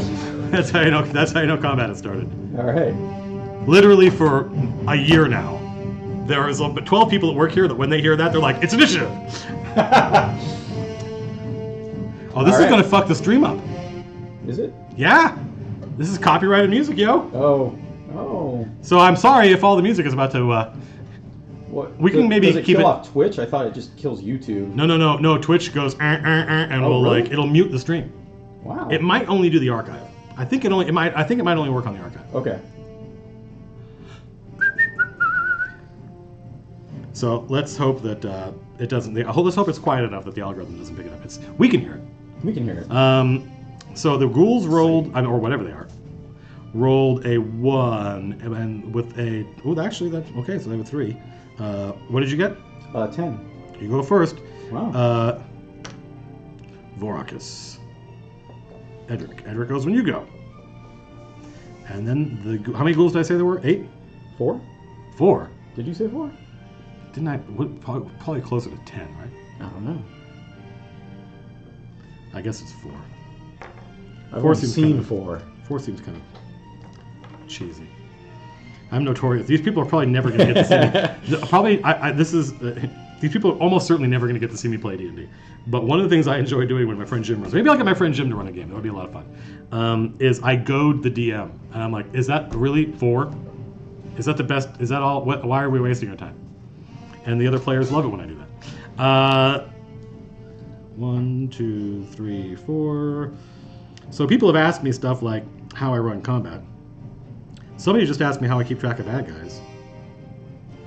And it's just like that. I just write down 1, 2, 3, 4. And in combat, I don't even look at the battle map. I have minis out and stuff like that, but I'm like, they're like, oh, we attack this one. I'm like, okay, that's ghoul number 1.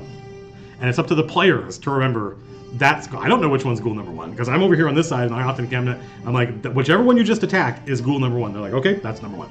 And if I had my shit together, I would paint my buddy Jim. His ghouls have all his minis have a numbers painted on them. Don't know why I don't do that. Because I've only been doing this for 30 years. Don't know why I haven't. Anyway, so yeah, it's going to take you a full movement to get down there. Okay. From where you are. Okay. But then you can attack. But you can move and attack. I can move and attack. Yep. Okay. I sang this. Yeah. With the comrade. In fact, there's a section of this. This is Carmina Burana, Carl Orff, which has been in everything. There's a section, not of this piece, not of this one piece, but where there was only of the entire bass section, there were only 2 of us that could do it, because there were like 30-second notes in there, and it was me and Bob, and Sheridan, the director, was like, "All right, this is the last time, and if you guys can't do this," and he goes, "If you can't do it, don't sing." Right? Right. So I don't care if you're in the bass section. If you can't do it, shut up. Or he'll be like, mouth it. He would say, just mouth it, right? And only the people who can actually do it. And it ended up being just me and this other guy, my buddy Bob. And he's like, okay, it stays in. And he was going to cut the number. That was cool. Anyways, great. Carmina Burana, fantastic. Carl Orff had published lots of things before he published Carmina Burana. And Carmina Burana is Middle German and some Latin drunk monk poetry. It's all about how awesome it is to get drunk. It's all about how awesome women are. Isn't it great that there are sexy women around all the time? It sounds super epic, right? Yeah. Velut Luna, right? But it's all about, oh, life is crazy, man. Like sometimes you're up on top and sometimes you're and there's nothing you can do about it. Just get drunk and have a good time. And he set it to music. And he sent it to his publisher with a note. And the note said, I encourage you to destroy all of my previous work, which I have written and which you have unfortunately published. Was the phrase he used, because he knew that he had something. Anyway, Excalibur, I think, is the movie that most people know this from. I know all the words to this. It's crazy. All right. What the hell are we doing? You're going to go attack a ghoul. I'm going to go attack something. Ghoul number 1. You probably haven't encountered any undead before. Well, the Like skeletons, but that was it. apart from the skeletons. But Yeah. You're a soldier. You fight Yeah. men. You don't fight undead. Yeah. Well, unless the pharaoh dude has mummies or something. I don't know. No. So that was a 14 plus dex 17. At 17 hits, their armor class is 12. Okay. They're not armored. They're just fast. And as far as I know, you still just have a short sword, correct? That is correct. You were in a town had a blacksmith, had a general store. You weren't like, I need some weapons and armor. Because you're like, I'm home. I don't need weapons and armor. What do I need? Yeah. I'm moving some rocks. Yeah, exactly. What would I possibly need? A weapon? You may be the only person in this whole place that has a legit weapon. Oh, okay. Because they're out in the middle of a fort. From these guys' point of view, they're like on a camping trip. What would they need a fucking weapon for? So, oh man. People are going to sleep. Yeah. I wonder if pushing attack would be valuable here, or maybe. Actually, no. There's no evident tactical advantage to moving them. Actually, you could attack. You could if you want to incur an attack of opportunity, you could engage the one who's on Edric, and push him out of the way so he's no longer on Edric. He's no longer adjacent to Edric. That's all that would do would mean he would, if he wanted to keep attacking Edric, he would have to move to do it. But he may not do that. He may come and attack you. I think We're almost I done. think By the way, that's we're almost done. beneficial. We're almost done, folks. Actually, no, we're not. I just told a lie. I don't know why. So we'll do the pushing attack. Yeah. Move him out of the way of Edric. That's 8, 11 damage, and then he has to make a strength save or get knocked out of the way. So you are doing the thing I said that Yes. would incur an attack of Yeah. opportunity. Oh, Like if you want, in other words, there's a bunch of I have to go if you want to through. run, yeah. If I said if Okay. you want to incur an attack of opportunity, you have to didn't- run past one ghoul, and then you can attack the one inside it. That's up to you. so no, Mr. rather than do that, Unarmored I'll dude. hit Okay. the first one I can reach and actually do a goading attack. Okay. You instead. turn him into a goat. I turned him into a goat. Goading. Oh, goad. Yeah. Oh, not goading. So basically, Goading. if That makes sense. that guy tries to attack anybody else besides me, he attacks with disadvantage. Oh, nice. Sweet. Um, So this is kind of, you don't know this, but this sounds like it's as close as they get in 4th edition to the Warlord. Or in 5th edition to the Warlord. The Warlord is one of the coolest fucking things from 4th edition. So like, I played a Warlord, and there was a point at which, if I saw an ally of mine go down in battle, wasn't my turn. I got to go and run across the battlefield to that dude, and every person I ran past who got an attack of opportunity on me gave me an extra die of healing. So the braver I was, and the greater the risk, the more healing I did to this dude. I'm like, this is crazy. Anyway, I built this sorry. whole guy out of maneuvering and being sword and board. That's basically. cool. That's So- cool. Well, somebody will have a board. You have a sword. Yeah, You're halfway I there. forgot to get a board. You're halfway there. Well, why on earth would you need a shield here in the middle of the forest? So, 11 points of damage, and then wisdom save. The ghoul is wounded, but still quite vital. Okay. Wisdom save. Roll another one. It's 2 ones in On row, a I failed think. save, the target has disadvantage on all attack rolls against targets other than you until Okay. the end of your next turn. Okay, so it's going to focus. It's going to focus fire on that Superstar Destroyer. Are you going to do anything else? You can see your sword slices through this thing. It cuts through its flesh, and all it does is expose more pale. There's no pink viscera. There's no blood. There's nothing, and so it just keeps going. So I'm going to do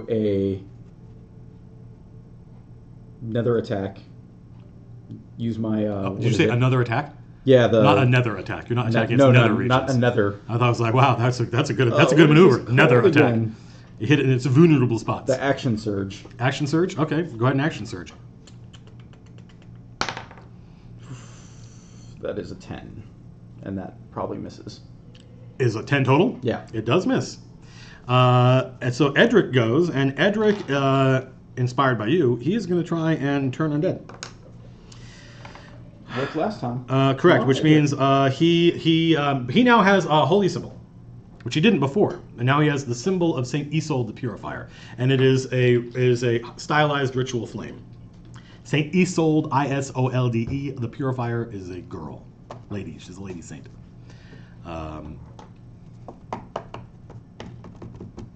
And all 4 ghouls have to make, I believe it's wisdom saves. So I'm not gonna bother looking up. I'm just gonna try to remember. I'm probably screwed up. So there's 4 of them. I rolled a 2. I rolled off the table. I rolled a 4. I rolled a 15. I rolled a 5. So 3 of them try to get away. Oh. You notice something about the ghoul that you're attacking. In fact, once you've noticed it on this one ghoul, this is true of all of them. They all have this, it's faint, it's not bright, but it is faintly glowing. There's a red symbol on it, and it looks like this. Not an artist, by the way. And there's like it looks like that.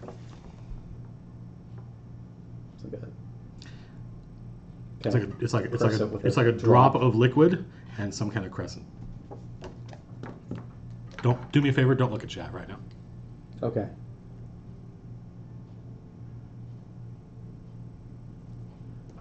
We'll see how many of these people have been following. Hi Wang has been watching. Hard to see on the stream. Sorry. Hopefully it can focus. Yeah. If you think you know, you probably do. So. Okay. So 3 of them are now going to be easily dispatched. The 4th one, though, attacks you. the fourth one. Correct. Actually, what's your dexterity? 17. 1, 2, 3, he attacks you. 4, 5, 6, he attacks Edric. There are other people down here, but none of the other guys are putting up a fight. Right. But they all have improvised weapons, and they're all like, "What do we do?" They're all freaking out. So this is and Edric's telling them to stay back. Galaxy Quest, where everybody mobs. Well, Edric has telling them to stay back. Okay. Right? Edric is like, "Let us take care of it."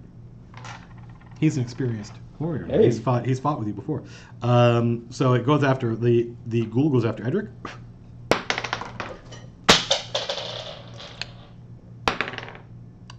12 plus 4 is 16. That certainly hits an unarmored priest. 2d4 plus dos. Oh no, dos. Ecce gratum. Tenor, not a bass. I mean, I'm bass, not a tenor. A lot of stuff I do on the stream is way out of my range. 6 plus 2 is 8. He was fully healthy. No, he was wounded. He had already taken... Well, I should say taken. So he's taken that. So he's at that many hit points left. If the target is a creature other than a blah blah blah, it has to blah blah blah. Otherwise, some stuff happens. Oh, he's fine. It's your turn. Yeah, the ghoul reaches. He's got these long black. The ghoul is pale with his teeth, and his claws are these rotting black things. And when he slashes into Edric, you see him dig a big, like these huge rakes of flesh come out of Edric. And Edric grunts, but deals with it. And he shivers for a second, and whatever was happening is over. And it's your action. Was the ghoul in front of me that I was attacking previously one of the ones that was turned? Yes. And so on his turn, he fucks off. And in fact, you would get an attack of opportunity on him because he's not going to move tactically. He's just going to leave. So go ahead and we'll retroactively go back to last turn. Take your attack. I didn't hit. That's fine. That's why we didn't need to That's why. Yeah. I narrated it right the first time. So I am going to rush up and attack the one on Edric. And same thing, goading attack. So 12, 15. You hit. And 9, 12. Okay. And then strength. Or wisdom save. Makes it. Okay. Then he does not get disadvantage if he attacks anybody else with me. The ghouls these things are just tough. They're tougher. They're obviously tougher than skeletons. Oh yeah. So like you just did a lot. You just did. They have flesh holding them together. Yeah, basically. Yeah. They're more together. Yes. They are literally more together. That was you. It's Edric. Yes. He's going to try the inflict wounds thing because it worked really super well last time. It did, and these guys are actually easier to hit. 8 plus improvised weapon though. It's just it's melee. Actually, does that count? I'm trying to think of just reaching out and touching somebody. All he has to do is trying to do is touch the guy, right? So would he not get? Because if he gets his full +4, then he hit. I'm gonna rule that he hit. I'm gonna rule in your favor. If he was using a weapon, he would have hit. So it seems weird to me that he would somehow it would be harder for him to just touch the thing, right? As opposed to actually swing and right. So for the purposes of this, he hits, and I believe he just does straight up 3d10, which is certainly going to evaporate this thing.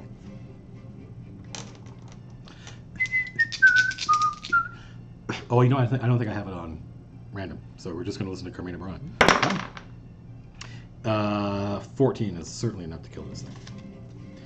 So it's late, and the other 3 ghouls are feared. At this point, the villagers are not afraid now because they've seen you and Edric fight. They saw Edric turn those 3 things, and between you and Edric and the other villagers, they do the Galaxy Quest, and they just pile on this thing and start tearing them apart, right? But yeah, they were after the mirror. Like they specifically came down here and went past all the sleeping people, right? And it wasn't until there were people between them and the mirror that they attacked. That's how Edric describes it. Edric was woken up by these things. In fact, he says one of them had its claws in me before I knew what had happened, is how he describes it. Except he stutters when he does. So the next day, everyone's talking about what the hell happened. And it doesn't take them long to concoct a narrative. And the narrative is, we uncovered this thing, and then of course it's like, and they're all like, now we're the rat catchers. This is like what my mom or my father or my brother always said would happen, is you go out and you dig around in these places and you uncover stuff, and then all of a sudden, like, this is what brings the evil onto people, is meddling with this. So it completely changes the tenor of the dig. Like, these guys are no longer it's not a public works It's not anymore. a public works project anymore. They feel dirty. They feel like now we're the ones pillaging the tomb or whatever, and this is exactly what happens. This is why rat catchers at campaigners are not welcome in towns and stuff like that. But that next day, Sir Razalax arrives.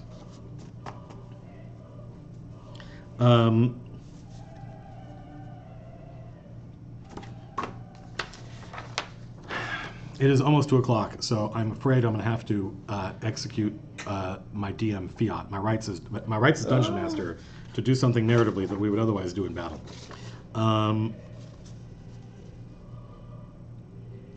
So the Sir Razalax arrives, and he makes no secret of the fact that he was looking for this mirror. The mirror. Yeah. It's not. He doesn't think of it as a secret. It's just nobody asked. There were the guys running the show knew what they were looking after, but they were kind of like, just dig, right? Like they were being typical foremen. Like, you guys don't need to know what's going on. So Sir Razalax, again resplendent in his full regalia, says, "Take me to it."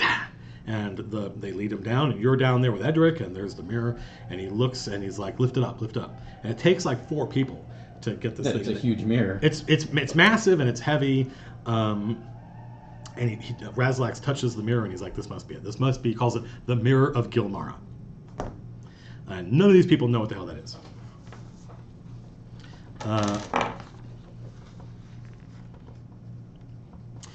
And as he's kind of walking around it, and the people are asking, like, "What is this thing?" And even Sir Razalax isn't sure.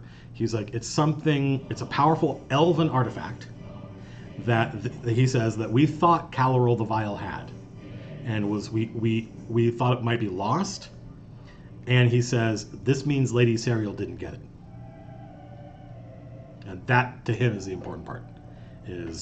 It doesn't seem to matter. The mirror doesn't seem to matter to Sir Razalax. He's not like, "Oh my God, we've got the mirror." He doesn't seem to want to use it. He doesn't even necessarily know how to use it. It's that someone else didn't get out of this place with this mirror, right? And he's like, "We need to send a runner to Tor and tell Sigurd," is the word he uses. And then he stops and he's like, "Wait, no, don't tell Sigurd." And then he uses a name you've heard before. He goes, "Find Baltair. Send a runner to Tor," and look, and he says names an inn, which I can't remember right now. And he says he's a monk. He says, "Find Baltair. Ask for Baltair and tell him we found it." And they're like, "Okay, we'll send a guy. We've got to, it's going to take him days to get there." But. Right. And you guys are this room is like 30 by 30. It is the lowest room in this whole place. It's like 4 levels down.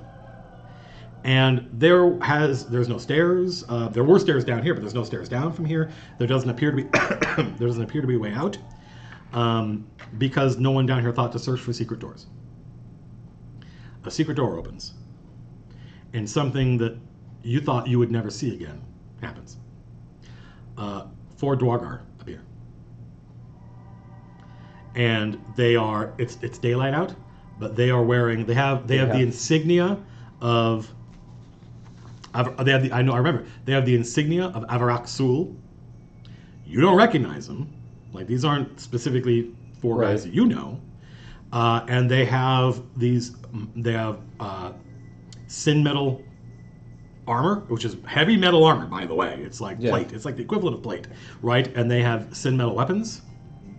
And I apologize. This is something that we would have done and played out. But what's going to happen is there's going to be a fight. Okay. And these 4 Dwargar are more than a match for Razalax. Actually, it takes the problem is one of them So I'm going to narrate this. I apologize. I would not normally do something like this if this is a super unusual situation. Because what we would normally do is I would say, okay, let's stop and pick it up here again next time. But I don't think there's going to be a next time. I think the next time is Gertz joining the group, right? And so I want to get to that point. I don't want to have a whole other session just for one combat. So normally I would say, okay, this is a good stopping place. The Dwagar show up, and it'll be initiative next week. But for the purposes of the stream, and because this has been such a weird night, and I'm just going to narrate what happened. So I apologize. Razalax puts up a crazy fucking fight. Like, this dude is certainly higher level than you are. Okay. Right? And he does something you've never seen before. He breathes fire. Like, he literally breathes, it looks like golden fire comes out of his mouth. And the dwarves weather it. And you're fighting the dwarves, and the dwarves are fighting you. And then he breathes again. Right? And you are reminded of something someone told you, a term they used to refer to that. You didn't recognize it at first. But they called for the night exorcist. And that's this guy. Right, he's Sir Razalax. He's a knight of Saint Isolde the Purifier. He is the night exorcist. And when he breathes the second time, and none of the dwarves die, that's when he's like, run. But you've got a dwarf on you. There's no easy way to get out. And then one of the dwarves is a spellcaster. He's a warlock, and he casts a spell. And the spell opens up what looks like, this is another thing you've never seen before. You've never fought a wizard. You're a soldier that fought soldiers. He opens up what looks like a portal into space. Like, you literally see stars and galaxies swirling, and it just consumes, and it goes, and it consumes Sir Razalax. It consumes the other villagers that are in there. You and Edric are on opposite sides of it. It looks like it consumes Edric. You can't tell. And the dwarves, I think you can see through it. I think your dark vision allows you to see into it. Okay. But the humans at Sir Razalax, they're screwed. And it's cold. It's bitterly freezing cold. This spell, this portal that he's opened, you can feel it. You can feel it sucking all the heat out of them. You give up. You put up a good fight. But one of the Dwagar hits you and you go down and you're unconscious. And when you come to, that spell is gone. There's frost on the ground where it was. There are villagers that are still here, and it doesn't take you long to discover that several of them are dead. Some of them are still alive, but the mirror is gone. All right. You're still alive. They didn't kill you. They just knocked you out. Edric? Edric is gone. Okay. As is Sir Razalax. They are not here, and people are like, when you come to, it's because people are waking you up, and it's only been 30 seconds since the battle was over, and people describe the dwarves. They call them dwarves. They don't know that they're just gray. They call them gray dwarves probably. They don't realize that they're not. They actually, some of them refer to them as the slavers. When the spell went, that they don't know what to call it. That the gateway, they probably call it, the portal opened when it closed. Razalax was down, Edric was down, and the dwarves, two of them grabbed, and that's how strong these dwarves are. Two of them grabbed the mirror, one of them grabbed Edric, one of them grabbed Razalax, and they went through the secret door. Okay. So now, at this point, what do you do? We are almost done. I just need to know what you do. Well, I mean, I apologize to Twitch people for doing complete nonsense and not playing it out as battle. It is incredibly rare for me to do something like that. I do what Sir Razalax told me to do, is find Baltar. You're not going to go through the secret door? You're not going to see what's down there? I'm just making sure that you understand that's an option. There was the door is, there is a secret door that leads somewhere down. Sure. It's up to you. The only reason I bring it up is so that later on you don't go, you didn't tell me I could do that. No, I think I follow what Sir Razalax told me to do, and if anything happens. All right, well then I'm going to send out an email. Okay. Saying, hey, if you guys want to get through the next week, even though I'm still on vacation next week, I can drive down here. We can play. It's good. What day we play? I said not Thursday. because Thursday is game night here. But it's the normal game night where people play board games, and I don't want to rob the other people on the group of being able to actually play board games. But Phil is at E3, Correct. so his schedule is pretty borked. But I said we could play Friday night. I don't know what his schedule. I don't know how long he's going to be there. Blah blah blah. I don't even know if he's going to be there Friday. We could play Tuesday. I don't know if he's going to be literally there 5 days. I don't think so. I'm just going to send the email and say when you guys are around, and if we can't play next week, we'll play the week after that. But then my goal is to stream it, and so the next time we get together, it's going to be Voracus showing up and the other heroes being like, "Who are you?" And in fact, we might not need the whole group. Okay. We probably don't need the whole group. We can probably do just the folks who are in Tor, just the Anna and Lars and Tom. Okay. Because the group's not together yet. So you're going to go talk to Baltair, who's Anna, Lars, Tom, right? So I said, yeah, you're going to talk, and then there's going to be a whole other thing where we try. So we're only a third of the way through. We are about to get you journey to Tor Keep. You absolutely are able to journey to Tor Keep. You go to and Tor Keep is in D&D terms, it's a small city, but from your point of view, it's huge. It's it's not anywhere near as big as the Courage. That place is a metropolis, but it's the biggest place you've seen in the Overland, right? And there's a keep on a hill. It's on Mott and Bailey. It's which you can look up, and you are able to find. You're able to find. All the villagers know who Baltair is. There is. I think he's a guest of the blacksmith, and he uses the smithy of Tor as his kind of. Actually, no, I tell a lie. He's in the middle of building a monastery. So you're gonna have to, once again, there's like a public works project, and you're like, this is deja vu, right? This is seriously Yeah. like, this is exactly the thing I just left, except they were going like this, and this is him building, and there are people from all the surrounding areas, and you find Baltair out there, and he looks like the farmer version of Hercules. He looks like a simple, sandy brown hair, open face. He smiles a lot, but he is built like the Rock. He's crazy strong. He's probably he's among the strongest looking people you've ever seen. And he's at his monastery, and he's meditating. And one of his he doesn't have acolytes yet. One of the workers comes and gets him and brings him out, and he walks out of they've built like where the front door, there's a front door, there's not much temple, but there's a wall where the front door is going to be, and he walks out, and you're just standing there on the hill where the temple is going to be, and he's like, they said you were looking for me. So Reslak sent me. Oh. Or he told me to come here if anything happened to him. Oh, do you have if anything happened to him? So I go through the whole story of finding the mirror, and he's like, the mirror. And Sir Reslak mentioned It's like Sigurd will be happy to hear that. That he was happy that somebody didn't have it.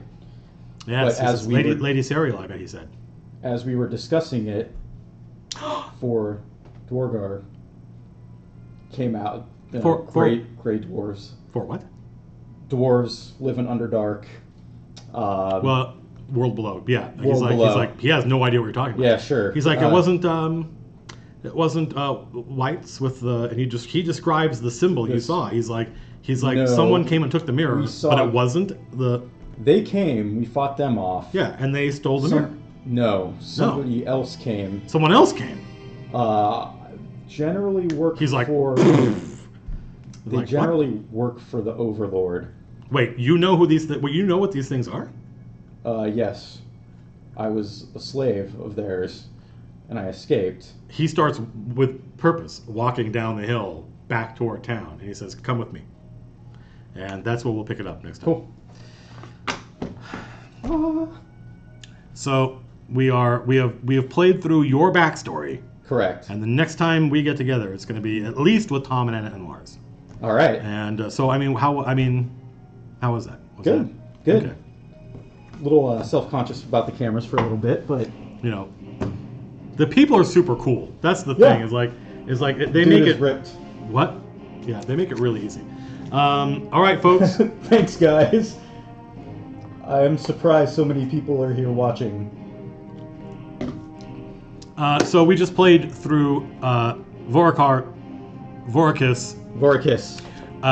We just played through Vorikis' backstory, the kind of solo adventure, getting him from being an escaped slave, from the member of the working for the Grey Dwarfs, so the Dwagar, to the point where he has now met one of the other player characters. Actually, you've met two of them because Sir Razalax was Sylvana's character, correct? And you've met Baltair, and the next time, I don't know what's going to happen next. We'll find out. But I think that's it for the stream. So Right. Hopefully we'll play next week, and hopefully we'll stream it. We'll certainly record it if we don't stream it, and I'll probably do a video, maybe Saturday. Is it Friday? It is Friday. Holy shit! Well, it's Saturday. I maybe do a video tomorrow explaining. I'll probably have to watch this back. I don't know. I've never done this before. I'll probably have to watch this back, take notes, watching me go, oh, this is when I did this, and this is when I did that, and just explain my thinking and what was going on here behind the screens. Because this isn't Critical Role. This is Matt showing you how to DM. That's the goal. The goal is that all of this was just fuel for the, hey, it's not hard to do what I do engine. You can do this, it's easy. And so we'll probably have a video up Saturday where we talk about what the hell was going on behind the screen. Well, the answer was I was eating a lot of chocolate chip bites. That is the secret. All right, I think that's it. I think we're going to stop it. Gertz, thank you very much for putting up with all this. I had a lot of fun. I thought it was really cool. I'm glad I get to play again. And next time we play, it will be much less of Matt Colville talking. A lot more of the players doing stuff and telling you what they want to do. Good night. Let's see. We are still streaming, and we are about to be done.